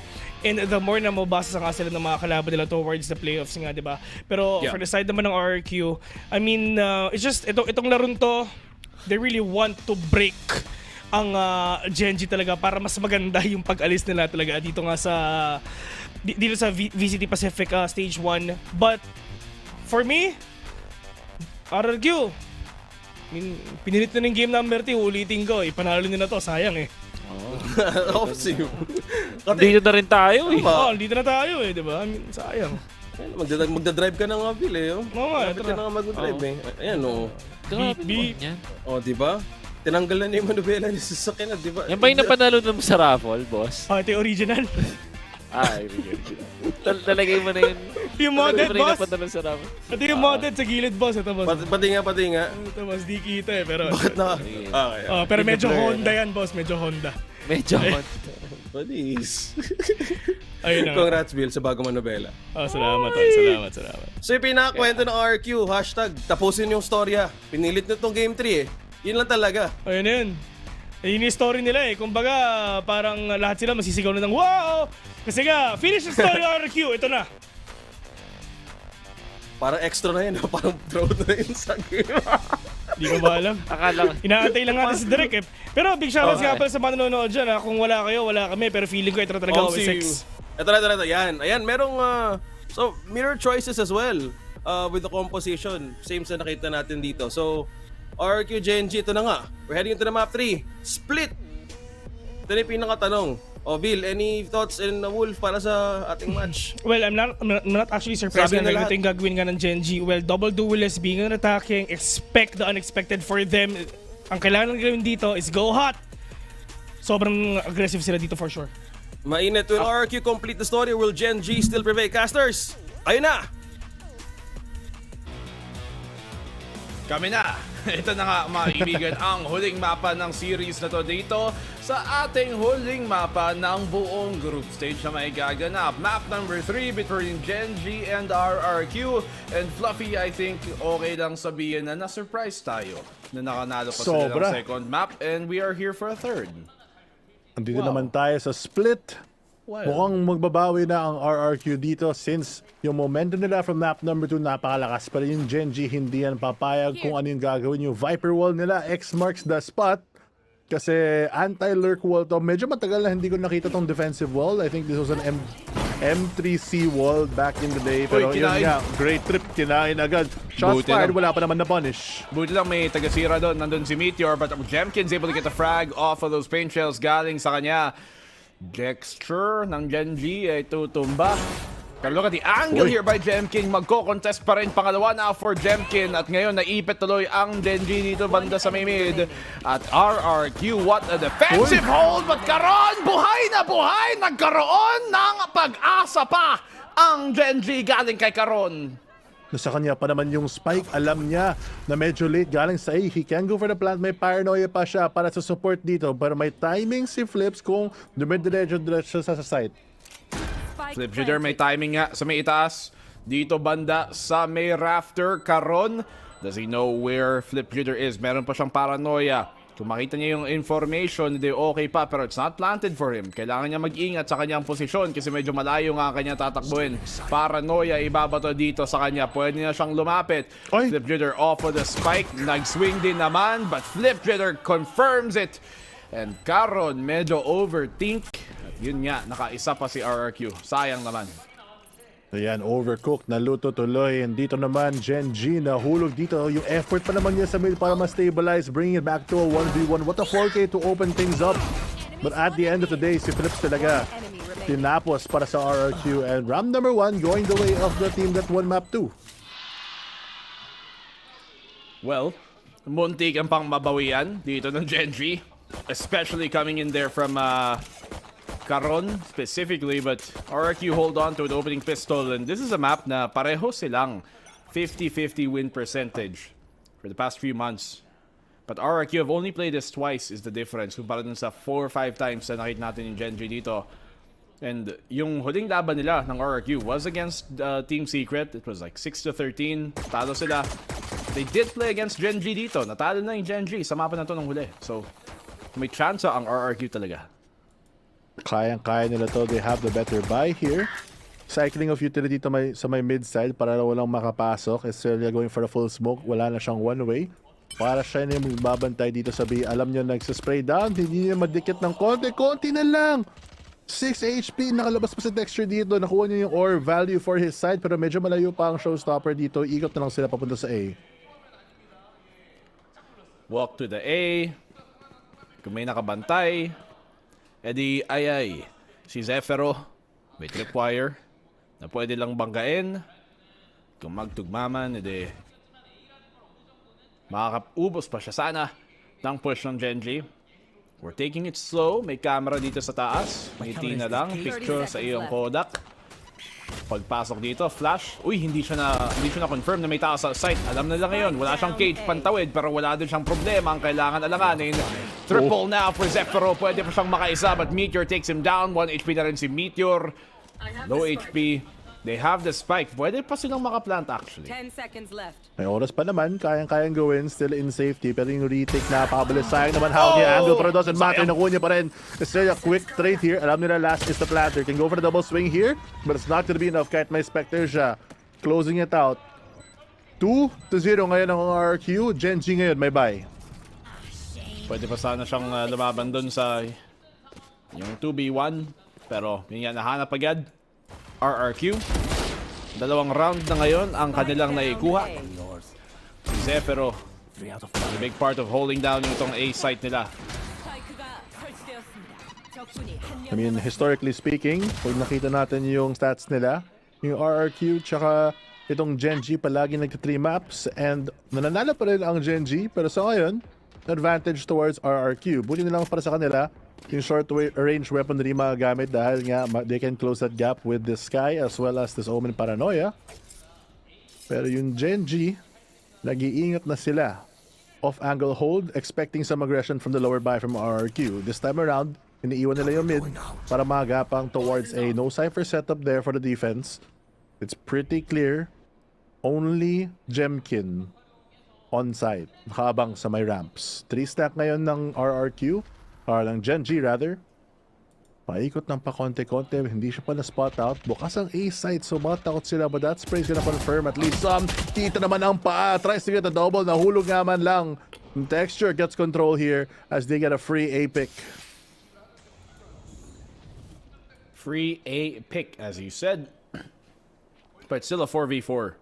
Kaya RRQ kahit naka-bonus dito might not have the best weapons but may chance pa rin, especially kung may dampot niya yung Vandal. Hindi din nakuha. Umatras na lang din siya. Sayang alanganin. Uy, natamaan din ng vulnerable ng Snakebite pero nakatawid na rin. And Munchkin, nagtago sa may plant box. So baka malasan pa. Spike planted. Wrong side yun na Molly. Kaya niya pa lumabas dito. 3v4 ngayon. Advantage towards RRQ. Nakuha pa naman ang space dito. And the wall is actually able to give them some more space. But insta-trade dito para sa dalawang teams. Munchkin playing na medyo mas committed na posisyon. Si Dexter na sa may elbow. 2v3. RRQ. Unahan silang info. Gathering utility para sumugod dito. But Texture, hindi yon problema para sa kanya. The triple now for Texture. Si Estrella makakaisa. It's a Munchkin versus Estrella 1v1. Kung saan naka-Spectre lang si Estrella. Naubusan na rin ng oras. At this point, all he can hope for is to take down Munchkin with him. But Munchkin finds the timing. And that is the round. Unang round dito ng Gen.G. Pero grabe, yung damage sa ekonomiya. Yung Gen.G, wala silang mabay ng buo dito. They will force out the rifles, but that's at the cost of utility and armor. Yung RRQ, kung kaya nila sirain yung economy ng Gen.G ngayon, honestly, kahit di nanalo yung round, basta namatay yung maraming players sa Gen.G, it could prove to be forcing them back into an eco. Could be all they need to get back into this game. Okay. Basta okay. Kahit wala tayong pera kung natalo na tayo guys next round. Pero okay lang kasi panalo pa rin tayo. On the board finally, aggressive smoke ni Estrella para ma-push out sila. Pero walang pake ang Gen.G, magpo-push pa rin sila. Push dito. So may pa-B site ang may gaganap. Meteor gets a trade for Flip Jitter. Okay na rin yun. Tumba ang Viper ng depensa.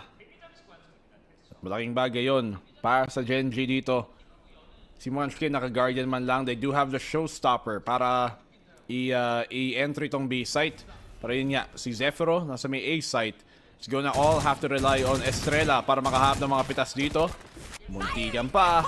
May paranoia siyang may babato. That's gonna keep him alive for the meantime. Makakahanap pa siya ng pick. Ayun na nga. Estrella alive. 7 bullets na lang meron sa kanyang baril. At kailangan niya makahanap pa ng isa dito. Texture gets another kill. Meron tao pa sa site. Si Elmi Moore may judge pero tutumba na rin. 2v2 na ngayon ang magaganap. At makikita natin ang retake na ngayon ng RRQ. Equal footing pa sa kanila on the weaponry side of things. May from the shadow shot for the reposition. Can play this long crossfire. Jkint forced to use utility kasi ang daming angulo na pwede sila lumabas. Still though, time ticking down for the retake ng RRQ. Kailangan nilang gumalaw ng konti-konti but the damage is done to the economy of Gen.G kahit makalabas sila dito. Resmoke, dark cover, so Spike para pwede mag-double up pero hindi nakatingin si Texture so this is not a good crossfire at the moment but it doesn't matter! Nag-line up sila para kay Karon at yun lang ang kailangan ng Gen.G para manalo dito. Grabe naman yun. What a shot galing sa kanya. At Gen.G as a whole bumabawi dito. With a few rounds of their own back in return. So they tie up the game now 2-2. Okay na sana yung hold ng RRQ dun sa backside. Pero yun nga, nung nag-line up pa sila, Karon sprays him down. At si Karon yung buong series na to, impacto siya. Oo, palagi nandun siya sa tamang posisyon. Taga-hold multifrag na multifrag. Pero ngayon, napapushback sila ng RRQ. Pinaprioritize ang ultimate dito ni Jkint para may showstopper later in the round. Kinuha pa naman yung space ng B-main. Kailangan na umatras ang Gen.G dito. Hanap nila ang pick sa may A side. Pero nakaabang ulit si Xfera dun sa may loob ng projector. Ghost lang yung hawak niya. Pero kita naman natin kung anong kayang gawin on that pistol round. Kung kayang ulitin ngayon. Good wall din from the attackers actually. Para magapang towards heaven side. Pressure dito sa may pa rafter ngayon. As itong A site mumukhang gustong subukan sana ng Gen.G makapasok. The defense is gonna shift now para tulungan na yung A site, Fluffy. At yung heaven nasa kanila.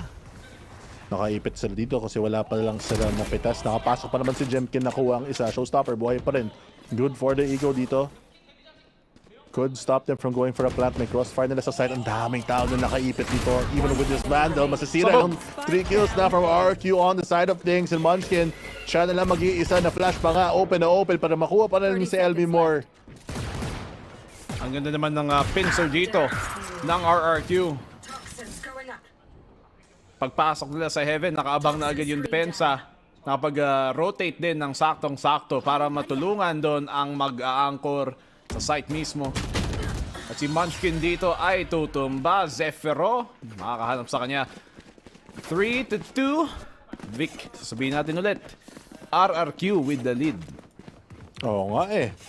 Parang baliktad na ang predictions ng lahat. Gen.G top seed against RRQ. Wala silang chance pero pinapakita nila that gods believe. And if kung kaya na hindi sila invincible, baka matutunan pa yung mga ibang teams kung ano yung mga kahinaan nila na RRQ doing so well.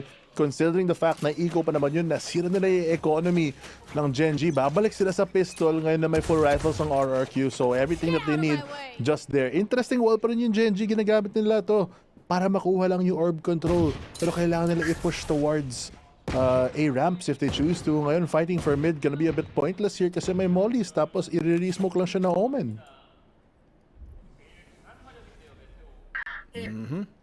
Gen.G. Uy. Oops, may lineup si Idol. Para saan yan? Para sa rafters? Hell? Sa Hell or rafters? Feeling ko rafters. Pero makikita natin. Bulag. Hindi makapasok tuloy si Meteor. Ay rafters na Snakebite, Estrella, and Elmi. More holding things down. Walang problema. Bantayan ang mismong site na to. Hindi na papayagan makaplant ang spike si Flip Jigger. Susugurin lang din niya si Lakia. Pero si Lakia kahit stunned, stunning talaga. Elmi More 4K at the end, katulad lang ng kanilang score. At 4-2 na ngayon. At tayong mga nerd dito, Fluffy. Hindi ko nakita yung round kasi nakatingin ako sa rafters. Andun na ako sa mini screen kasi grabe naman, pang clear lang, parang pang tulong, pero hindi siya nakatulong at all kasi on the bottom side, Elmi More, the spray down to confirm everything. 4K na siya. So kahit kagamit lang nila ng Seekers, magkakabalik na ng sandali. 3 orbs na lang. I mean, sa totoosin, kaya ko lang naman inisip Hell kasi may ping sila dun for some reason. Hindi ko alam ba't may ping sa Hell. Baka ibang utility. Paranoia, babato dun. Possibly. But, magnanakaw na tayo ng strats para sa mamaya. Pero sa ngayon, nandito na yung smoke ulit sa may mid side. Very deep molly here para walang mga gapang. Tapos may cycle sila for the dark cover once this fades. Ang pinagkaiba lang, hindi tatama. Mag-whiff yung lineup pag tayo gumawa. Pag sila kasi, magaling sila eh. Tayo, wala. Subok-subok lang. Ko ganun din yung gagawin natin. Tatama yung lineup pero mauubos yung team. Pero mauubos pa rin tayo. Talo pa din. Hindi siya nakatulong. Kagaya ng lineup nila. Ba't ba yung mga talo, 25? Pero yung mga panalo parang 50 lang. Ay 15 lang ang mismo bigay. 5 lang. Ba't ganun, boss? Na-trauma. Kahit dito. Pero ngayon, nahihirapan ng RRQ na lumaban. Grabe naman, nag-seekers pa sila. Pero yung Gen.G, control towards the heaven, pincer towards B. Enough to get that spike down. Tamang position lang. Nagsasave na ng ata ang RRQ kasi ayaw nila mag-push. Pushers dito for RRQ. Sana ang magaganap. Pero syempre dahil medyo 2v5, retake na lang, rather save na lang at walang retake na may gaganap. Gen.G, malinis na pagpasok dun sa B main. You see the Viper Walls mas committed talaga sa may pa-A site in general. So sa ngayon, RRQ, alam nilang may chance talagang manalo sa series na to. And they're gonna take every precaution para may sigurado yun. Sulit na sulit talaga yung show match natin ngayon. Oo nga. Sana naman entertain kayo lahat kaya sa amin ni Black and Blue. Pero ngayon, mukhang yung lead ng RRQ nababawi ng konti ng Gen.G. Pero still, on this defensive side, kailangan talaga sulitin. Gen.G with 3 rounds. Kung mga 6 rounds pa naman sila dito, successful first half. Actually, kahit mga 4 or 5. But for a confident half, gusto mo talaga maging 6. Doon at the previous round, grabe, nakalabas talaga sila sa mid. I wasn't expecting this kasi nga may molly sila, may setup. Pero yung Viper, si Flips, lumipat toward that CT side. Wala nakabantay. And the flood was just not theirs. RRQ pa naman yung mag-timeout. Kasi gusto nilang sulitin nga yung game na ito. Agad-agad. Pag nagkamali sila, aayusin para sa next.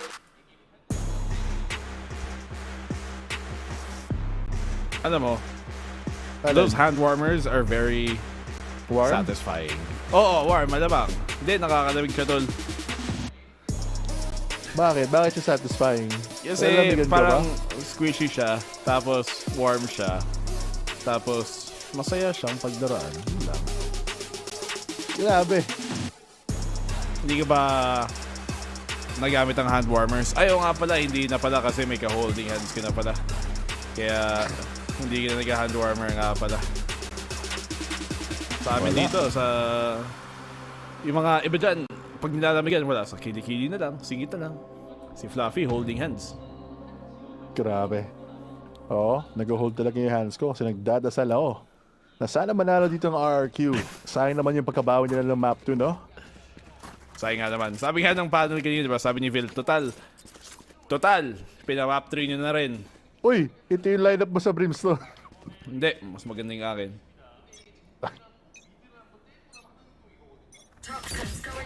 Sa At least may elbow? pang-clear na sila. Pang-clear na sa may projector, sa may malapit sa default para hindi maka-lason si Xfero. Kasi andyan yung position niya. Pero papasok na lang sila at si Xfero actually mag-reposition towards that heaven side. Full retake, binibigay nila ang A site ngayon. Kasi may wall sila para pwedeng lumaban. Dito, dark cover, gonna block out on vision for a bit. Pero that's still gonna establish the Viper spin. Oh, uy, may angulo dito si Texture. Baka hindi nila ma-clear. Tayo, nag-reposition pa naman siya doon. Tapos namatay pa naman siya. Texture, just stay. May high-low pa naman sana sila kung ganun ang nangyari. Pero hindi tuloy nagka-timing dito. Texture gets taken down. Flip jitter finds Caron off of the flank. Ayun na nga. At may ipit na tuloy ngayon ang Gen.G. Buti nga lang may Viper split. Pero si Lucky ay tutumba din. Wala pa rin sasagot dito ang Gen.G. Bulag na bulag si Meteor sa kanto. Mamamatay na rin siya. Tutumba na rin. And that is going to be a flawless retake galing sa RRQ. Good read ng RRQ. Tactical adjustment pagkatapos ng pause nila. Able to give up the A side, expecting na, guys, parang 3 rounds na si X pero nakatayo lang siya nung pistol tapos nung iba pa para manalo. Mag-heaven na lang tayo. Let's play for the retake with a quick flank na ipit nila. And even though they had a very good Viper spill that you can control from the safety of both screens as well as more on that CT side, they just W key and go through to empower ng Pacific natin dito, and RRQ look like a unit as they mow through it. A massive unit itong RRQ. One way pa tong B main. Triple stack from the defense dito sa may pamid. Babantayan muna nila Gen.G. Paunti-unting nagbabalak kumuha ng space. Pero nakulangan sila ng ano doon eh. Ng pag-hold sa post plant nila kanina. No nga. Grabe yung push naman na to. Sila magpupush ng sarili ng Viper Sword. Kailangan umatras sila kaya wala naman punish na darating. At least yung control na mid nakuha. Full buy pa naman sila. So what a risk here. Nasira ang trip. Baka mahira yung mga defense. Gusto talaga mag-ingay dito sa may A site. Pero yan, babalik na si Xfero. May camera pa naman sila. Hindi mabibenta ang fake dahil sa impormasyon ng RRQ. So i-diretso na lang nila. Humabol pa ang aso.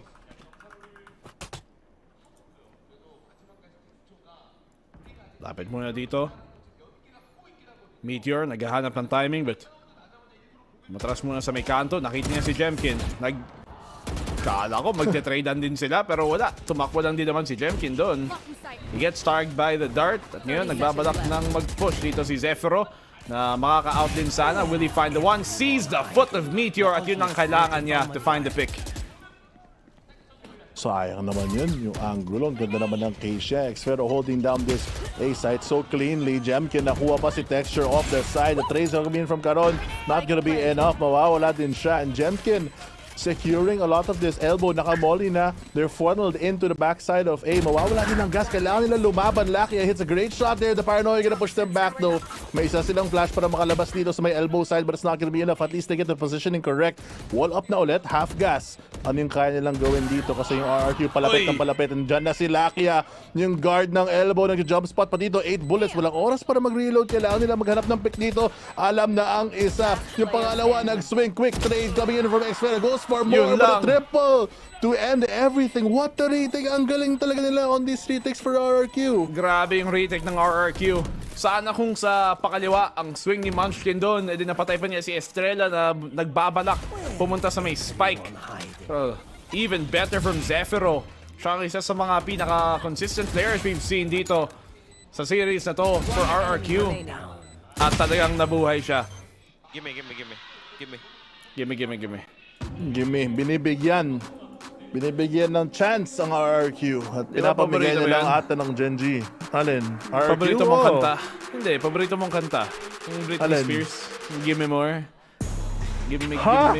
Diba? Paborito mo yan? Hindi ko yan alam. Alam ko Sabi lang mo, Elmi Moore. Dati nung nasa clubs tayo, tapos tumugtog yun, sabi mo, Anong that's club? my jam! This Club my Penguin. Jam. Oh, Clubhouse. Clubhouse sandwich. Grabe, sarap nun. Pero mas masarap sana kung mananalo pa ang RRQ dito. 3-6 ngayon. Gen.G, di nila maharap ng kahinaan ng depensa dito. Nakaka-plant sila, pero yung retake, nauubusan sila ng utility. Baka kailangan nila ibahin ang Viper Wall kasi nalaruan lang ni Xfero ang A side. At yung B side naman, the pressure. It feels like they always get timing and RRQ just have their number in a lot of these moments.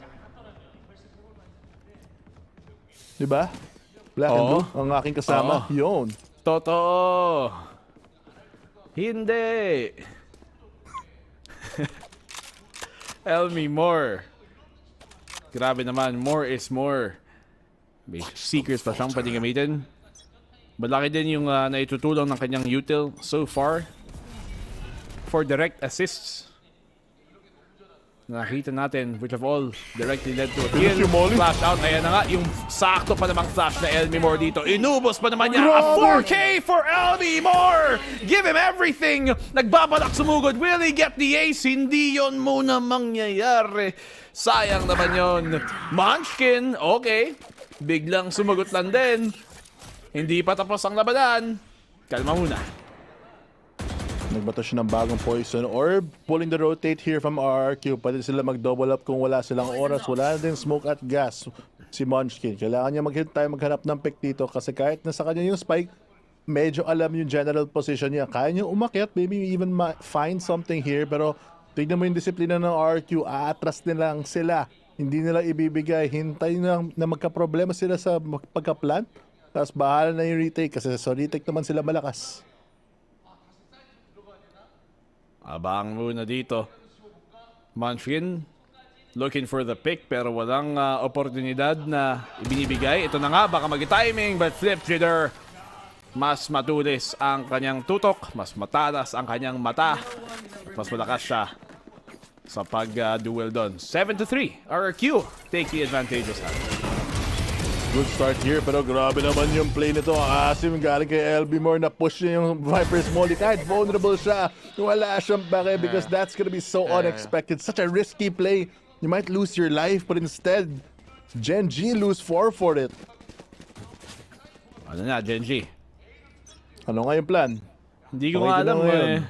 Medyo nagtataka nga ako kung talagang may sadya ba talaga tong Gen.G sa mapa na to or parang bahala na, laro na lang. Baka ano siya, pinapakita nila na mahina sila para akala na yun yung strat na ginagamit. Kaya medyo hindi ko maintindihan kung bakit ganito yung attacking Viper Wall nila na binablock na sarili nila. Para mali yung anti-strat sa playoffs. Para daw kasi yan sa lurk ng pa-heaven. Tapos kung sa side. Ba't di na lang ginawa yung pang-lurk na heaven na wall? Ano yun, sobrang obvious? Pangkuha lang ata to ng orb pero pag naka-up yung wall, yun yung pang-cross. Tapos kailangan ipupush pa nila. Yung kailangan nila mag-ingat. Ano bang alam mo? Pro ka ba? May naipala ka ba? May ID naman tayo. Oh, yes, meron. Elmi Moore, tutumba siya sa pagsugod dito sa may B main. Munchkin finds that opening pick actually. May showstopper pa naman dito on Gen.G. So this is an eco round na pwede pa nilang maibalik. At may panalo pa Jeff pero nice flick sa kanya. Clip Jitter finds another one para makakuha din ng lead dito. May camera pa sa itaas. Grabe yun, UAV drone. May drone sa itaas. Munchkin gets the trade-off on Zephyro but Zephyro denies the plant for the meantime. Texture na igamit na niya ang kanyang showstopper kaya wala na rin tuloy mailalabas. He does have a 1v3 opportunity dito. Pero yung flank nang gagaling kay Estrella. Kailangan mag-ingat. Nakuha niya yung timing. Hinihintay lang yung position ng RQ bago mag-retake. Good discipline para sa kanila. Marami pa rin sa oras. Nag-bait to yung isa pero walang ka-trade. Nako. Okay. Nakuha 1v1. Alam niya nandito si Flip Jitter. The swing and Texture delivers again. Na naman dito si Texture na palagi na lang nating nakikitang nagbibida-bida, nagpapakitang gilas at walang kakupas-kupas ang kanyang galaw. 4-7 for Gen.G. Grabe naman, sayang yun para sa RRQ. Nasa kanila lahat. Ang daming oras para sabay-sabay sila magsiswing. Pero dahil sa satchel, kailangan umatras yung kasama niya sa CT na bibigay ang mga 1v1s. Hindi pa nakagawa ng LCS nila. Di na lang inuna yung flash para lang maklear. Sayang talaga para sa kanila. Buti na lang si Texture nanalo pa doon on a good satchel. 7-4 ngayon, makabawi sila 7-5. Not a bad attacking half, to be honest, if they win this round for Gen.G.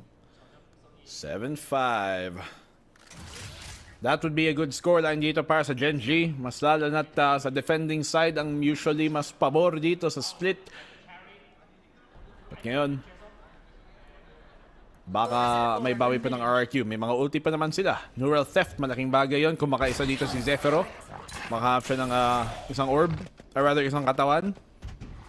So, showstopper pa si Jkint para itik. Kagat si Idol. Na pre-fire. Aso. Para lang sure ball. Sayang kasi yung oras. At least alam niya yung impormasyon kung nasaan yung Viper na ito. Counter utility. Ayun na. Labasan na aso. Yung asong hindi talagang aso. Oo. Tasmanian Tiger daw. Oo. Tama. Saka nakakitang Buti tiger, alam mo. mukhang aso. Diba? Oo. Dati yung Sila, tiger sa amin, pusa lang. Dito, aso rin. Jkint, late push sa kanya, and he gets punished from it. Texture, nahanap pa niya yung angle na yon. Tutumba tuloy dito si Jkint. Free kill na dapat sana, pero si Meteor nakasawsaw sa may heaven ulit. 5v3 RRQ, paunti-unting nababawasan, paunti-unting naubusan dito ng miyembro. Flip Jeder na sa may kanto, malalampasan siya. He doesn't even get the kill. Si Munchkin, mache-check pa niya yung corner na yon. Dun sa may pinakakanto. Gen.G makakaplant sa 5v2 at mapipilitan pang mag-retake galing sa Viper Spit. Grabe yung damage ng Viper Spit nito bago sila makakita. Shorty na lang isang shot.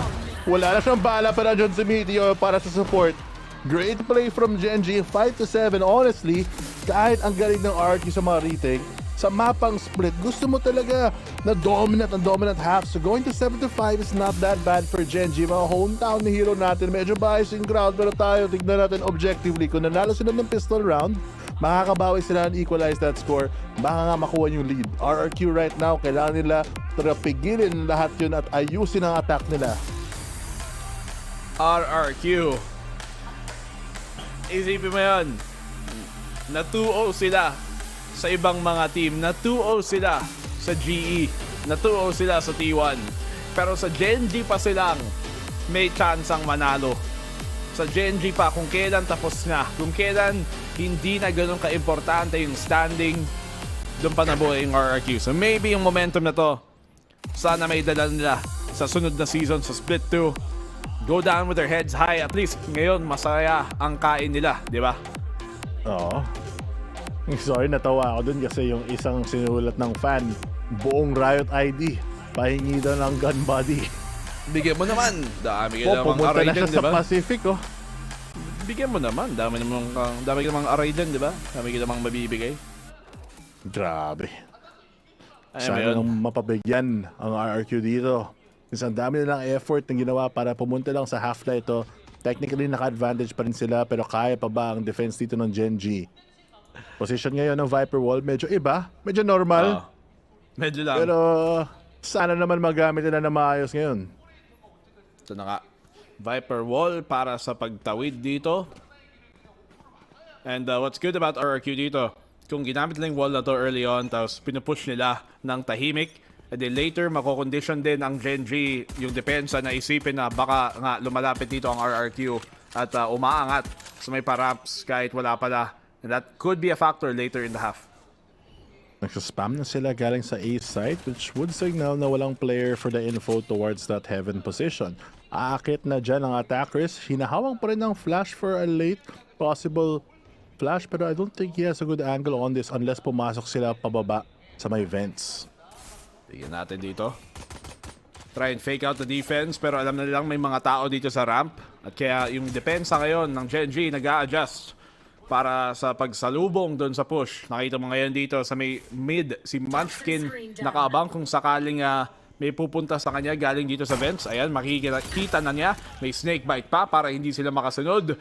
At ngayon, mas naipit tuloy bigla ang RRQ. Mukhang baka mag-commit pa sa A-site. Mahirap to pag pumunta sila sa A, nakaabang na yung dalawa. Isa galing sa city, isa nakahawak sa may likod. Yung Viper naghahanap ng pick dito, hindi ako sure kung na-flash na ng guarding light. I feel like, oo, kasi bumabalik ng konti ang mga miyembro dito ng Gen.G. Pero with that Viper wall coming up, Jkint does find Meteor off the swing. Hindi siya na-flash. Will they expect Texture to be on-site? Hindi. Nakuha pa siya ng isa. Good picks off dito. Coming in from RRQ, Gen.G nauubos. Pero can Texture find the one? He does. Pero matatrade din naman agad dito ni Elmi Moore. Nasa may kanto, nasa may elbow na rin pala. Munchkin! Right click yun? Or left click lang na tumama habang tumatakbo? Basta kung ano man yun. Sinagot ang dasal niya. Yun na yun. 2v2 ang retake. Nananggas kayon si Elmi Moore. Wala pang flash. Nakuha pa niya ang isa. 1v1. Trade din na magigito.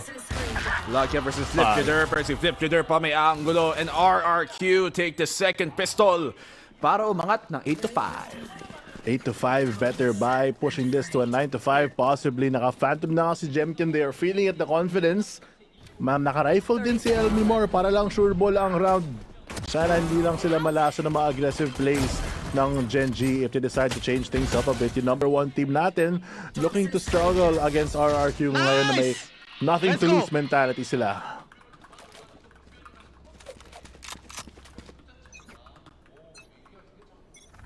Eight to 5 ayun nga. With nothing to lose, then mas malalong madami silang maibibigay. RRQ full buy na ngayon dito. As many Vandals as they can afford para lang manigurado na ito nga mas masusureball pa na yung round tapos may laban pa sila sa bonus. Kaya nila gumapang dito, gamitin yung long range advantage. Sayangin yung mga utility ng Gen.G kasi eventually mauubusan silang dark cover. Good smoke here. Hindi sila sure kung saan makakalabas dahil sa orb.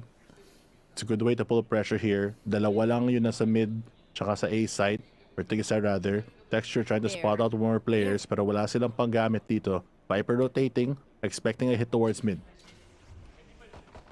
Snakebite, pwedeng iba to dito. Going towards this mid nga.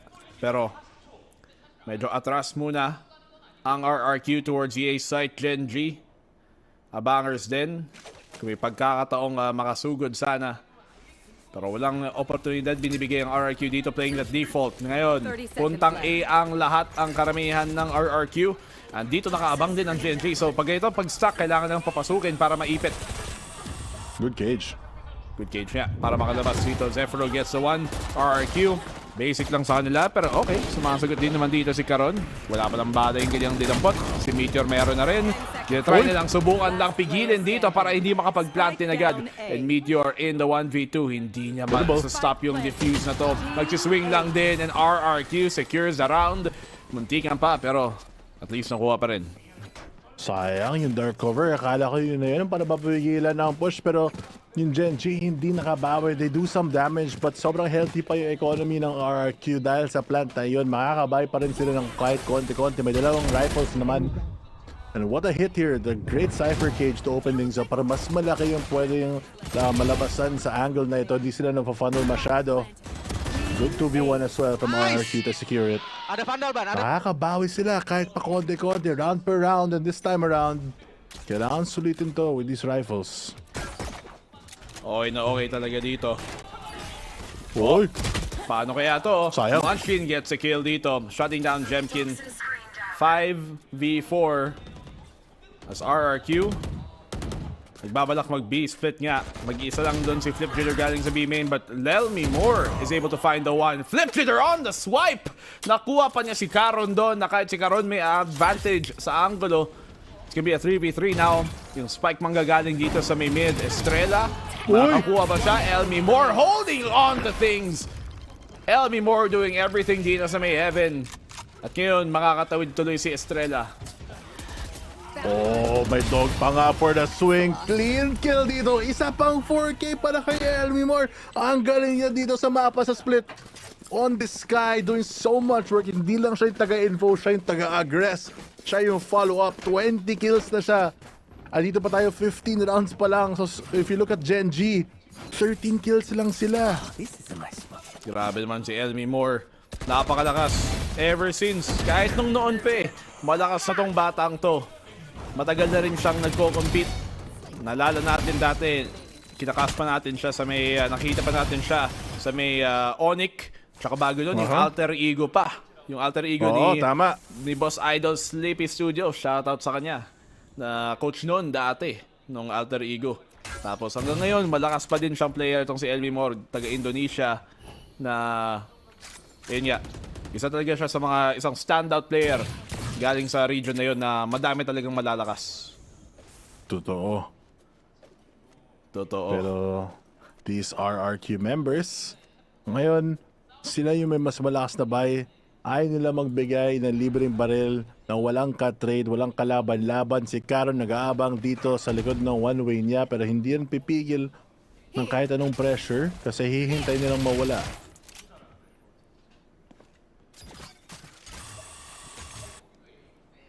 $10 to 5.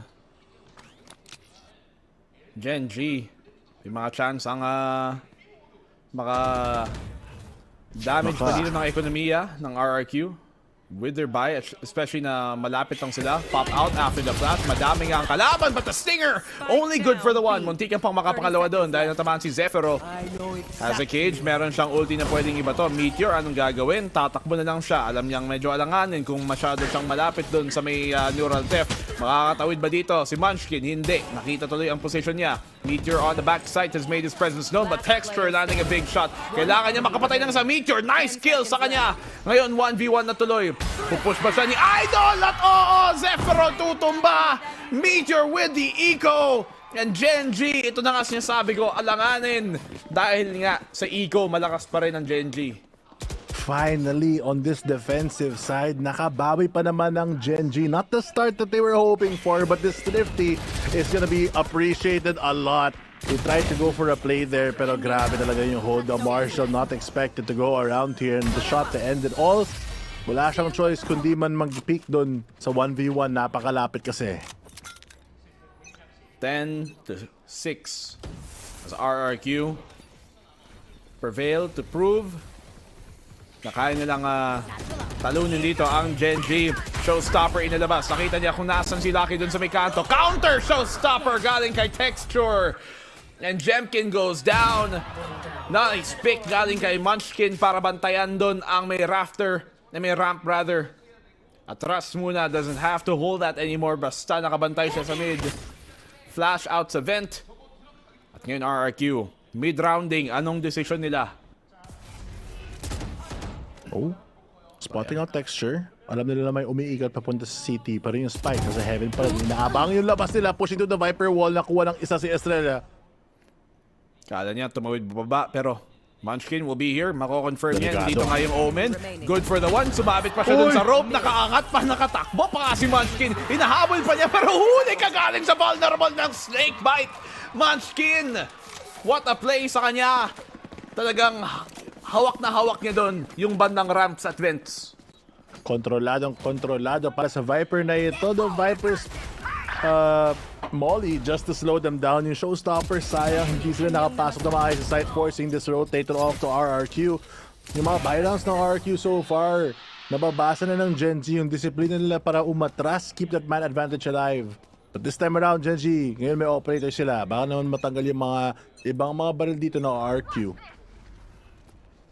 Angle para kay Texture. Sayang, hindi tumama. Muntik ang pasa na yun. Pero nakatawid ang RRQ. Dahil alam nilang may op, paano nilang ay a-address to. Ginamit na nila yung Trailblazer. May paint shells din dito pang kontra ang parehong team. May angulo si Estrella. Paano pa siya nakalusot doon? Somehow nakaangat dito sa may rafter. Estrella with another. At dahil sa kanya, nakuha pa nila yung sight. Another for Estrella. That's a third. Yung RRQ medyo galit ngayon. Pero mas galit pa si Meteor. Dire-diretso sa mukha ni Flips para makuha ang baril sa teammate niya. 2v2 ngayon yung spike. Nakababa na, planted for no one. It's a lot of 1v1s here. Baka hindi nakatayin dito. Sakto-sakto magpipik. Wala siyang knives. Walis na mag-right-click to the smoke. It's not gonna be enough. Nakuha pa si Nix pero in the 4K to close it all out from Estrella. Grabe naman yung round na yun. Nakapasok lang yung Omen. Nakuha tuloy yung space. Nagpanic pa yung si Meteor doon. Kung sinurshot na lang niya, edi patay. Hindi nakatingin si Zefiro eh. Kala niya siguro discipline. Kala niya siguro baka nakaharap sa kanya. So as soon as nakita niya, bumaril agad siya. Nagbitaw agad ng ulti niya, pero ayan tuloy, nahanap tuloy siya. Wala pa naman siyang ibang kapit. Bro, yun talaga. Anong ginagawa nila yung Gen.G na tutumba dahil sa mga laruan ni RRQ? Grabe naman yung pocket play niya dun. Para lang ma-mark yung smoke. Kailangan niya umatras kasi nababa yung Viper's wall. Nascan pa nga siya ng Cypher camera. Bagong location yun. Not expected as they push on to mid. Oy! Texture. Nice pick sa kanya, but he's not gonna go away unscathed. Matatradean din agad naman ni Elmi Moore, pero buti lang may pang-kontrang paint shells din dito. Kung sakaling may push. RRQ, 1 round na lang para sa match point. Naghihintay nila para masulit ito. Nawala na ang controller nila, so medyo mahirap gumalaw dito, especially when Karon takes like that flips. Second controller gone already. Wala sila pang smoke dito dasal na may cage. Kailangan sila mag-regroup dito, pero ang layo naman ni Xferon na paatras ulit si Karon. Hawak pa naman yung paranoia, may player din siya sa heaven para mamark ang mid. Looks like yung regroup nila towards this mid side. Good read para sa kanila, pero kailangan nila mag-land ng shots. 4v3. 30 seconds left. Angle now here for Gen.G is meron silang advantage sa pick. Meteor has to be careful para hindi ibigay yung advantage na yun. Tapos nag-rotate pa siya. Tapos nag-ingay pa yung crowd. So kala nila totoo yung rotate. RRQ, B site, nasa kanila. Oh, di nakita. Hindi niya alam. May tao na rin pala dito. Naipit si Naikutan ka na, Karon. idol. There's blood in the water, but Karon gets one. RRQ makapag-plant dito. 2v3. Sayang naman yun. Baka makaisa pa nga. Zephyro, walang katakot-takot dun sa may Viper's Pit. Gets the one. It's Elmi Moore versus Lucky and Meteor. Hindi siya mahil ng sarili niya. May Vandal pa naman in hand. But yung MVP natin dito sa split, we're gonna go for the anti-flash. Alam nila sa side pero walang tamang ping. Going for the double clear here. Might be able to get the first. Expecting the second. Nakita niyo ulo pa rin. Wala. Nadink! Nanalo si Meteor. Nadink na yun. Tumagos lang sa kanto nung sa heaven. Nung sa rafter. Sayang naman yun.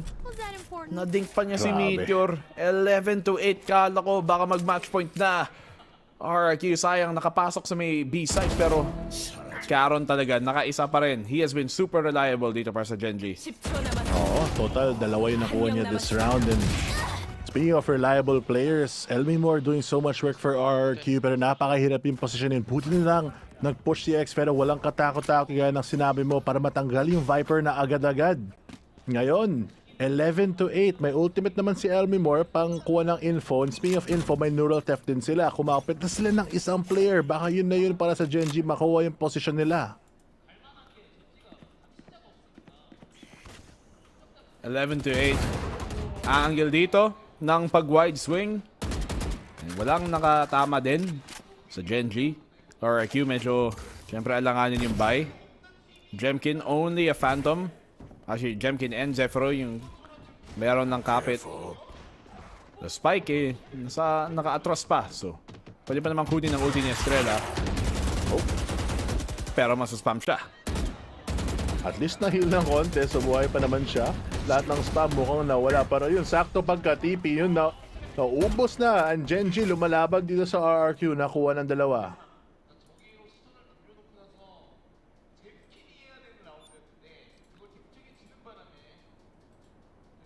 Si Flips, naghahanap pa ng pick dito. Pagapang-gapang dito sa may A-site. Magko-contact sila pero dalawa sila on the side of Gen.G. Si Meteor magtatanggal ulit ng isa. Karon, andun stable as ever. Estrella, nahilap naman siya. Pero ngayon, 50 HP niya lang. Alam naman yung position. Looks like it's gonna be over for this round, for this one. Magkaka-9 ang Gen.G. unless some heroics come out, but it's not gonna be enough as Meteor steals the round. Gen.G clean round. Flawless dito. Kalaban nga yung kanilang eco or more like half buy galing sa RRQ. 11-9. Guardian lang kapit ni Elmi Moore dito. This goes here. Gen.G paunti-unting bumabawi.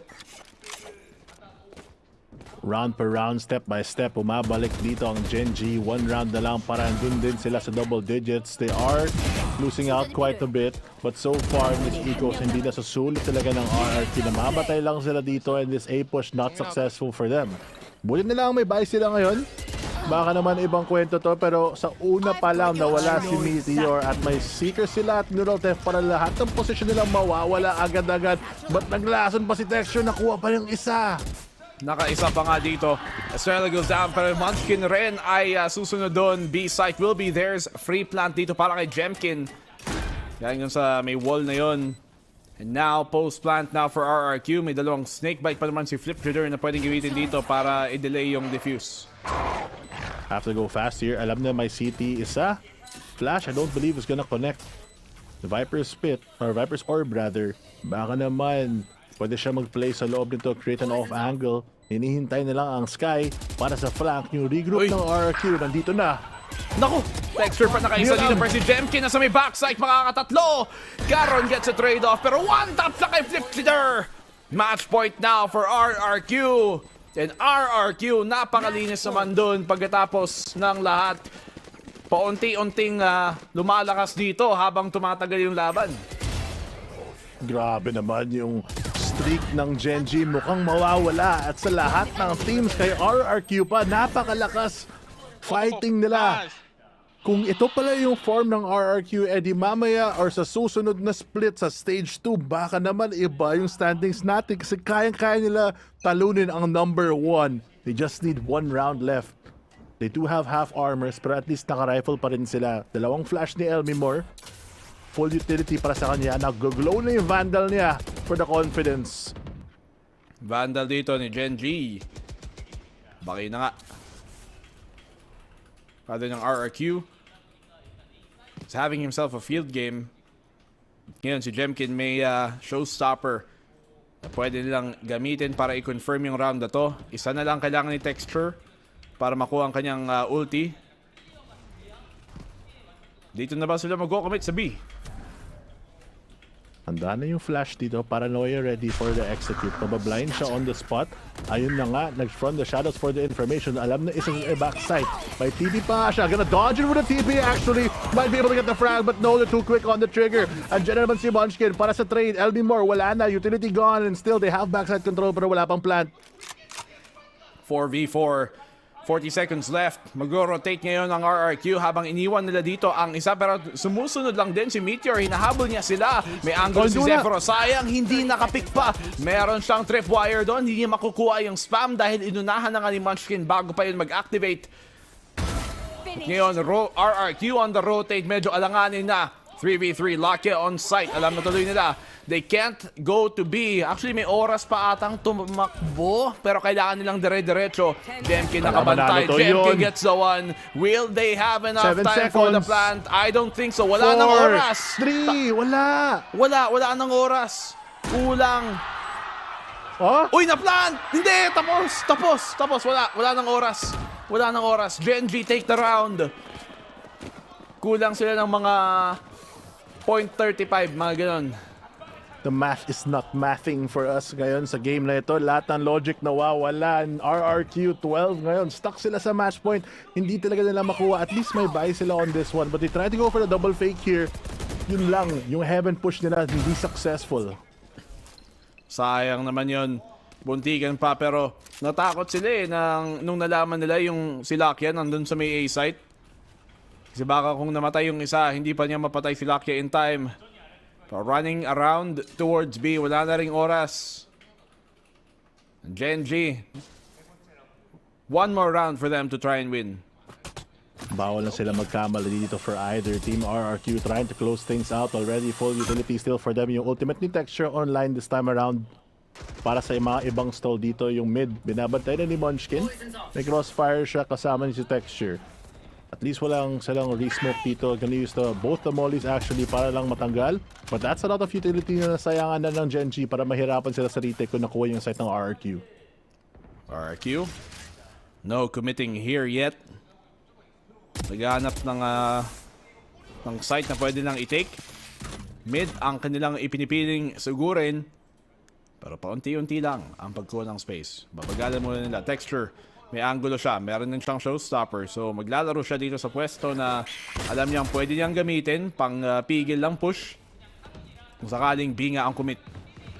Oo, lalaban na lang siya sa loob. Ayun na, yung ulti niya na shutdown agad ni Flips Junior. Hindi alam si Karon bitin yung flash. Pero makuha pa siya ng isa, hindi. Diyan si Jkint, 3v5 ngayon na nanalong RRQ. Nako, alanganin yung pick doon ni Meteor. Siyempre dash out agad. Hindi pwede mag-commit dahil vulnerable. Elmi Moore gets another. Hindi niya na-expect na nandun pala si Elmi Moore. Flash out para kay Elmi Moore. Nasa may rafter pa rin. Zephyro gets another. This should be done. Ayun na nga!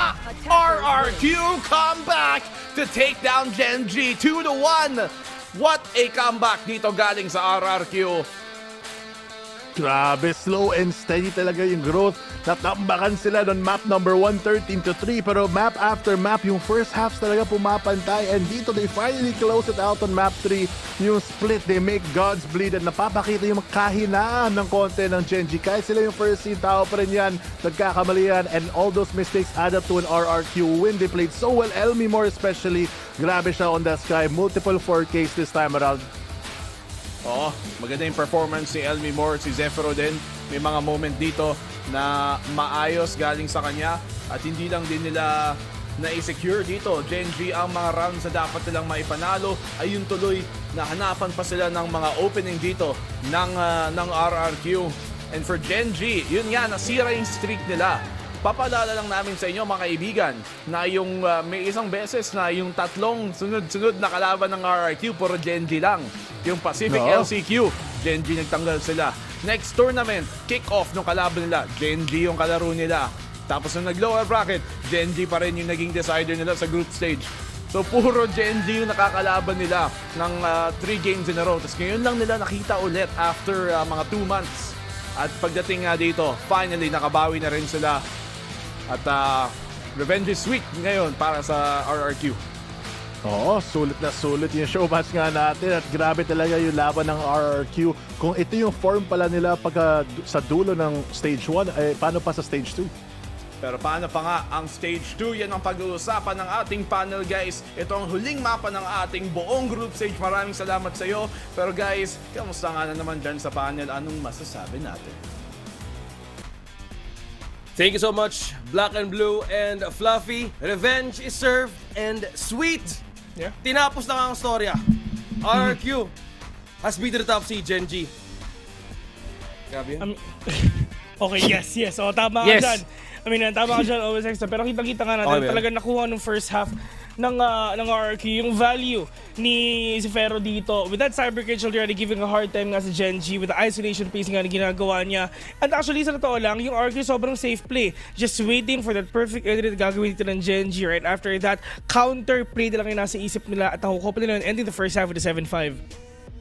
Yung pinakita dito ng RRQ is parang yung preparation na against Gen.G. In a way na parang, alam nila yung mga typical na nuances ng Gen.G kapag, kunwari, ito yung ginawa nila. Let's say, numatake sila dito sa B-side. Ito yung mga typical na reactions. Tapos parang the next round, biglang yung adjustment ng Gen.G ay magiging ganito. Yung parang defensive setup nila. So parang nakita natin na naging dominant yung RQ dun sa second half in that tactical way. Kasi parang alam nila na ganito yung typical na reactions ng Gen.G. In fact, yung Gen.G parang nag-rely pa sila sa mga hero plays. Parang gano'n, mga heroics. Parang kunwari, kailangan may mag 3K, may 4K, may mag-clutch para lang makakuha ng rounds. That means na yung RRQ ay prepared strategically sa laban na to.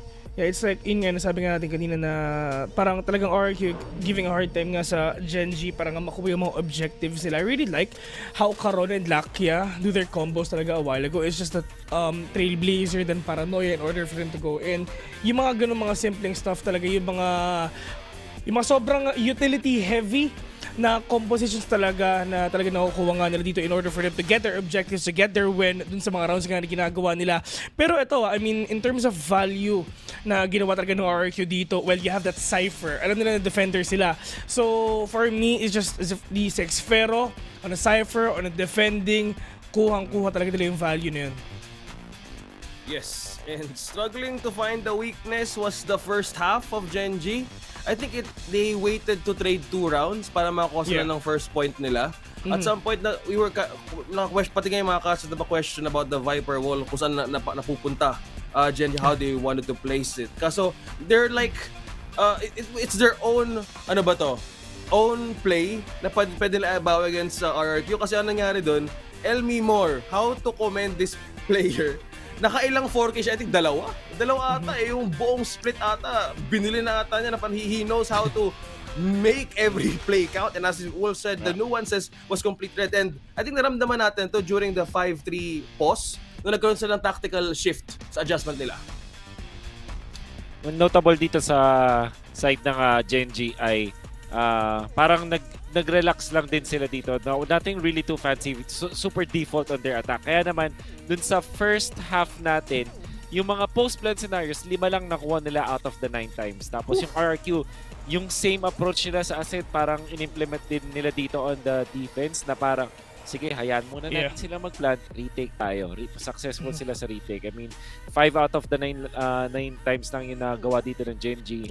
Which is also, you know, very commendable naman para sa ito RQ on their defense. Tapos doon na sila bumawis doon sa pagkaroon natin ng change sites kung saan RRQ, doon na talaga nilaro na nila yung Gen.G na ayaw magbago ng kanilang mga nuances. Ito I mean, in terms of talagang makikita natin yung value din ng mga kills na ginagawa ng mga players. Like what you've said, sila yung more napakadaming 4K. Actually, he got a total of 3 4Ks.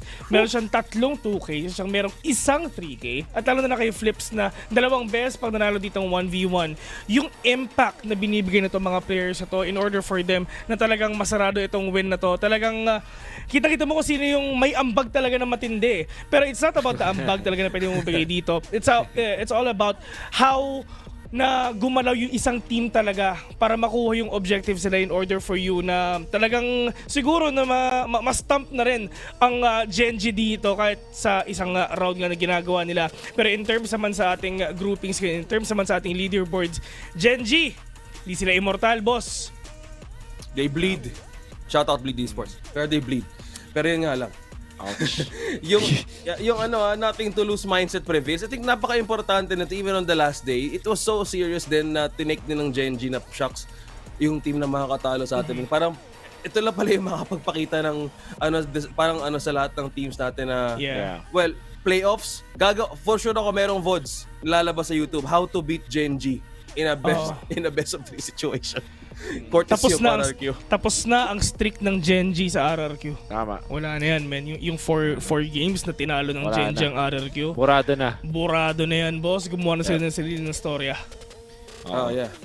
Looking at this bracket, mid-season playoffs. Gen.G sitting pretty sa M3. Oo. Kalaban nila yung winner ng M1, yung kakalabanin nila. Oo, tama. Si TS tsaka si T1. Yung may dalawang T. Depende na lang. Pero yung M5 medyo malayo pa, di ba? Malayo pa. So kailangan mo na matapos. Yung DRX, kailangan nila winner ng M2. Buti na lang talaga, malakas mga Pinoy, no? Buti na malakas Pinoy. Buti na talaga, malakas mga Pinoy, mga idol. Pero yun na nga. Looking at our schedules for the playoffs. Sa May 3, 4, and 5, dito magsisimula. 1700 alas 5. Ito unang match natin ng M1 at saka M2. Dito magkakaalaman kung sino magalaban sa MT at saka M4. Buti na lang walang Indonesia dito, boss. Mga player na. Maraming Pinoy din. Maraming mga Pinoy. Lalakas na mga Pinoy eh. Pero dito talaga excited ako dito sa M6 eh. Yan. Kasi yun yung match yung match sa Sunday 5-5 sakto may may sale yan, so hirap niya kausap. Lumilipat yung paningin ko kasi tandaan nyo, ang tunay na bangbang ay merong Wolf, Silong. Yan, Silong. Tama. Agree ako kay Wolf. Yun ang schedule natin sa playoffs So madami tayong matches from M1 to M6. Mainit yung ating May. So kung sino pupunta sa Boracay dyan, sumabaybay na kayo sa amin. Starting from May 3. So ayun, grabe, ganda na story ng RQ. Ito yung at least sasabi nyo kanitang beautiful exit accomplished. Sakto, kakulay ni Wolf yung M5. Ayo. Tsaka yung match 2, M2. Omsim. Pero Omsim din yung grab. Dahil nakascore kayo ng lowest price ever up to 15% cheaper.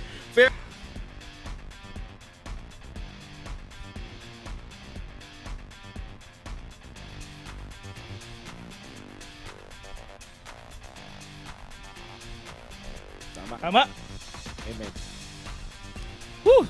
Shoutouts kay Lan Rygates. Ayan, ang ating malupit na manager. Masaya. At masaya pa rin. Mukhang magkikay-barbecue pag uwi niya dito. Abangan natin yan, Ayan. Boss Lan. Boss Alan na Rygates talaga.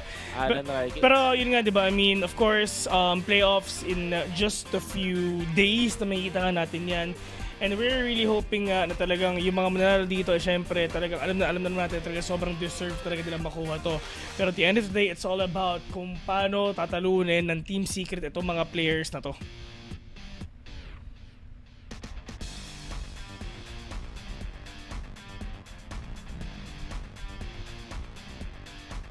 So you guys can anti-strat.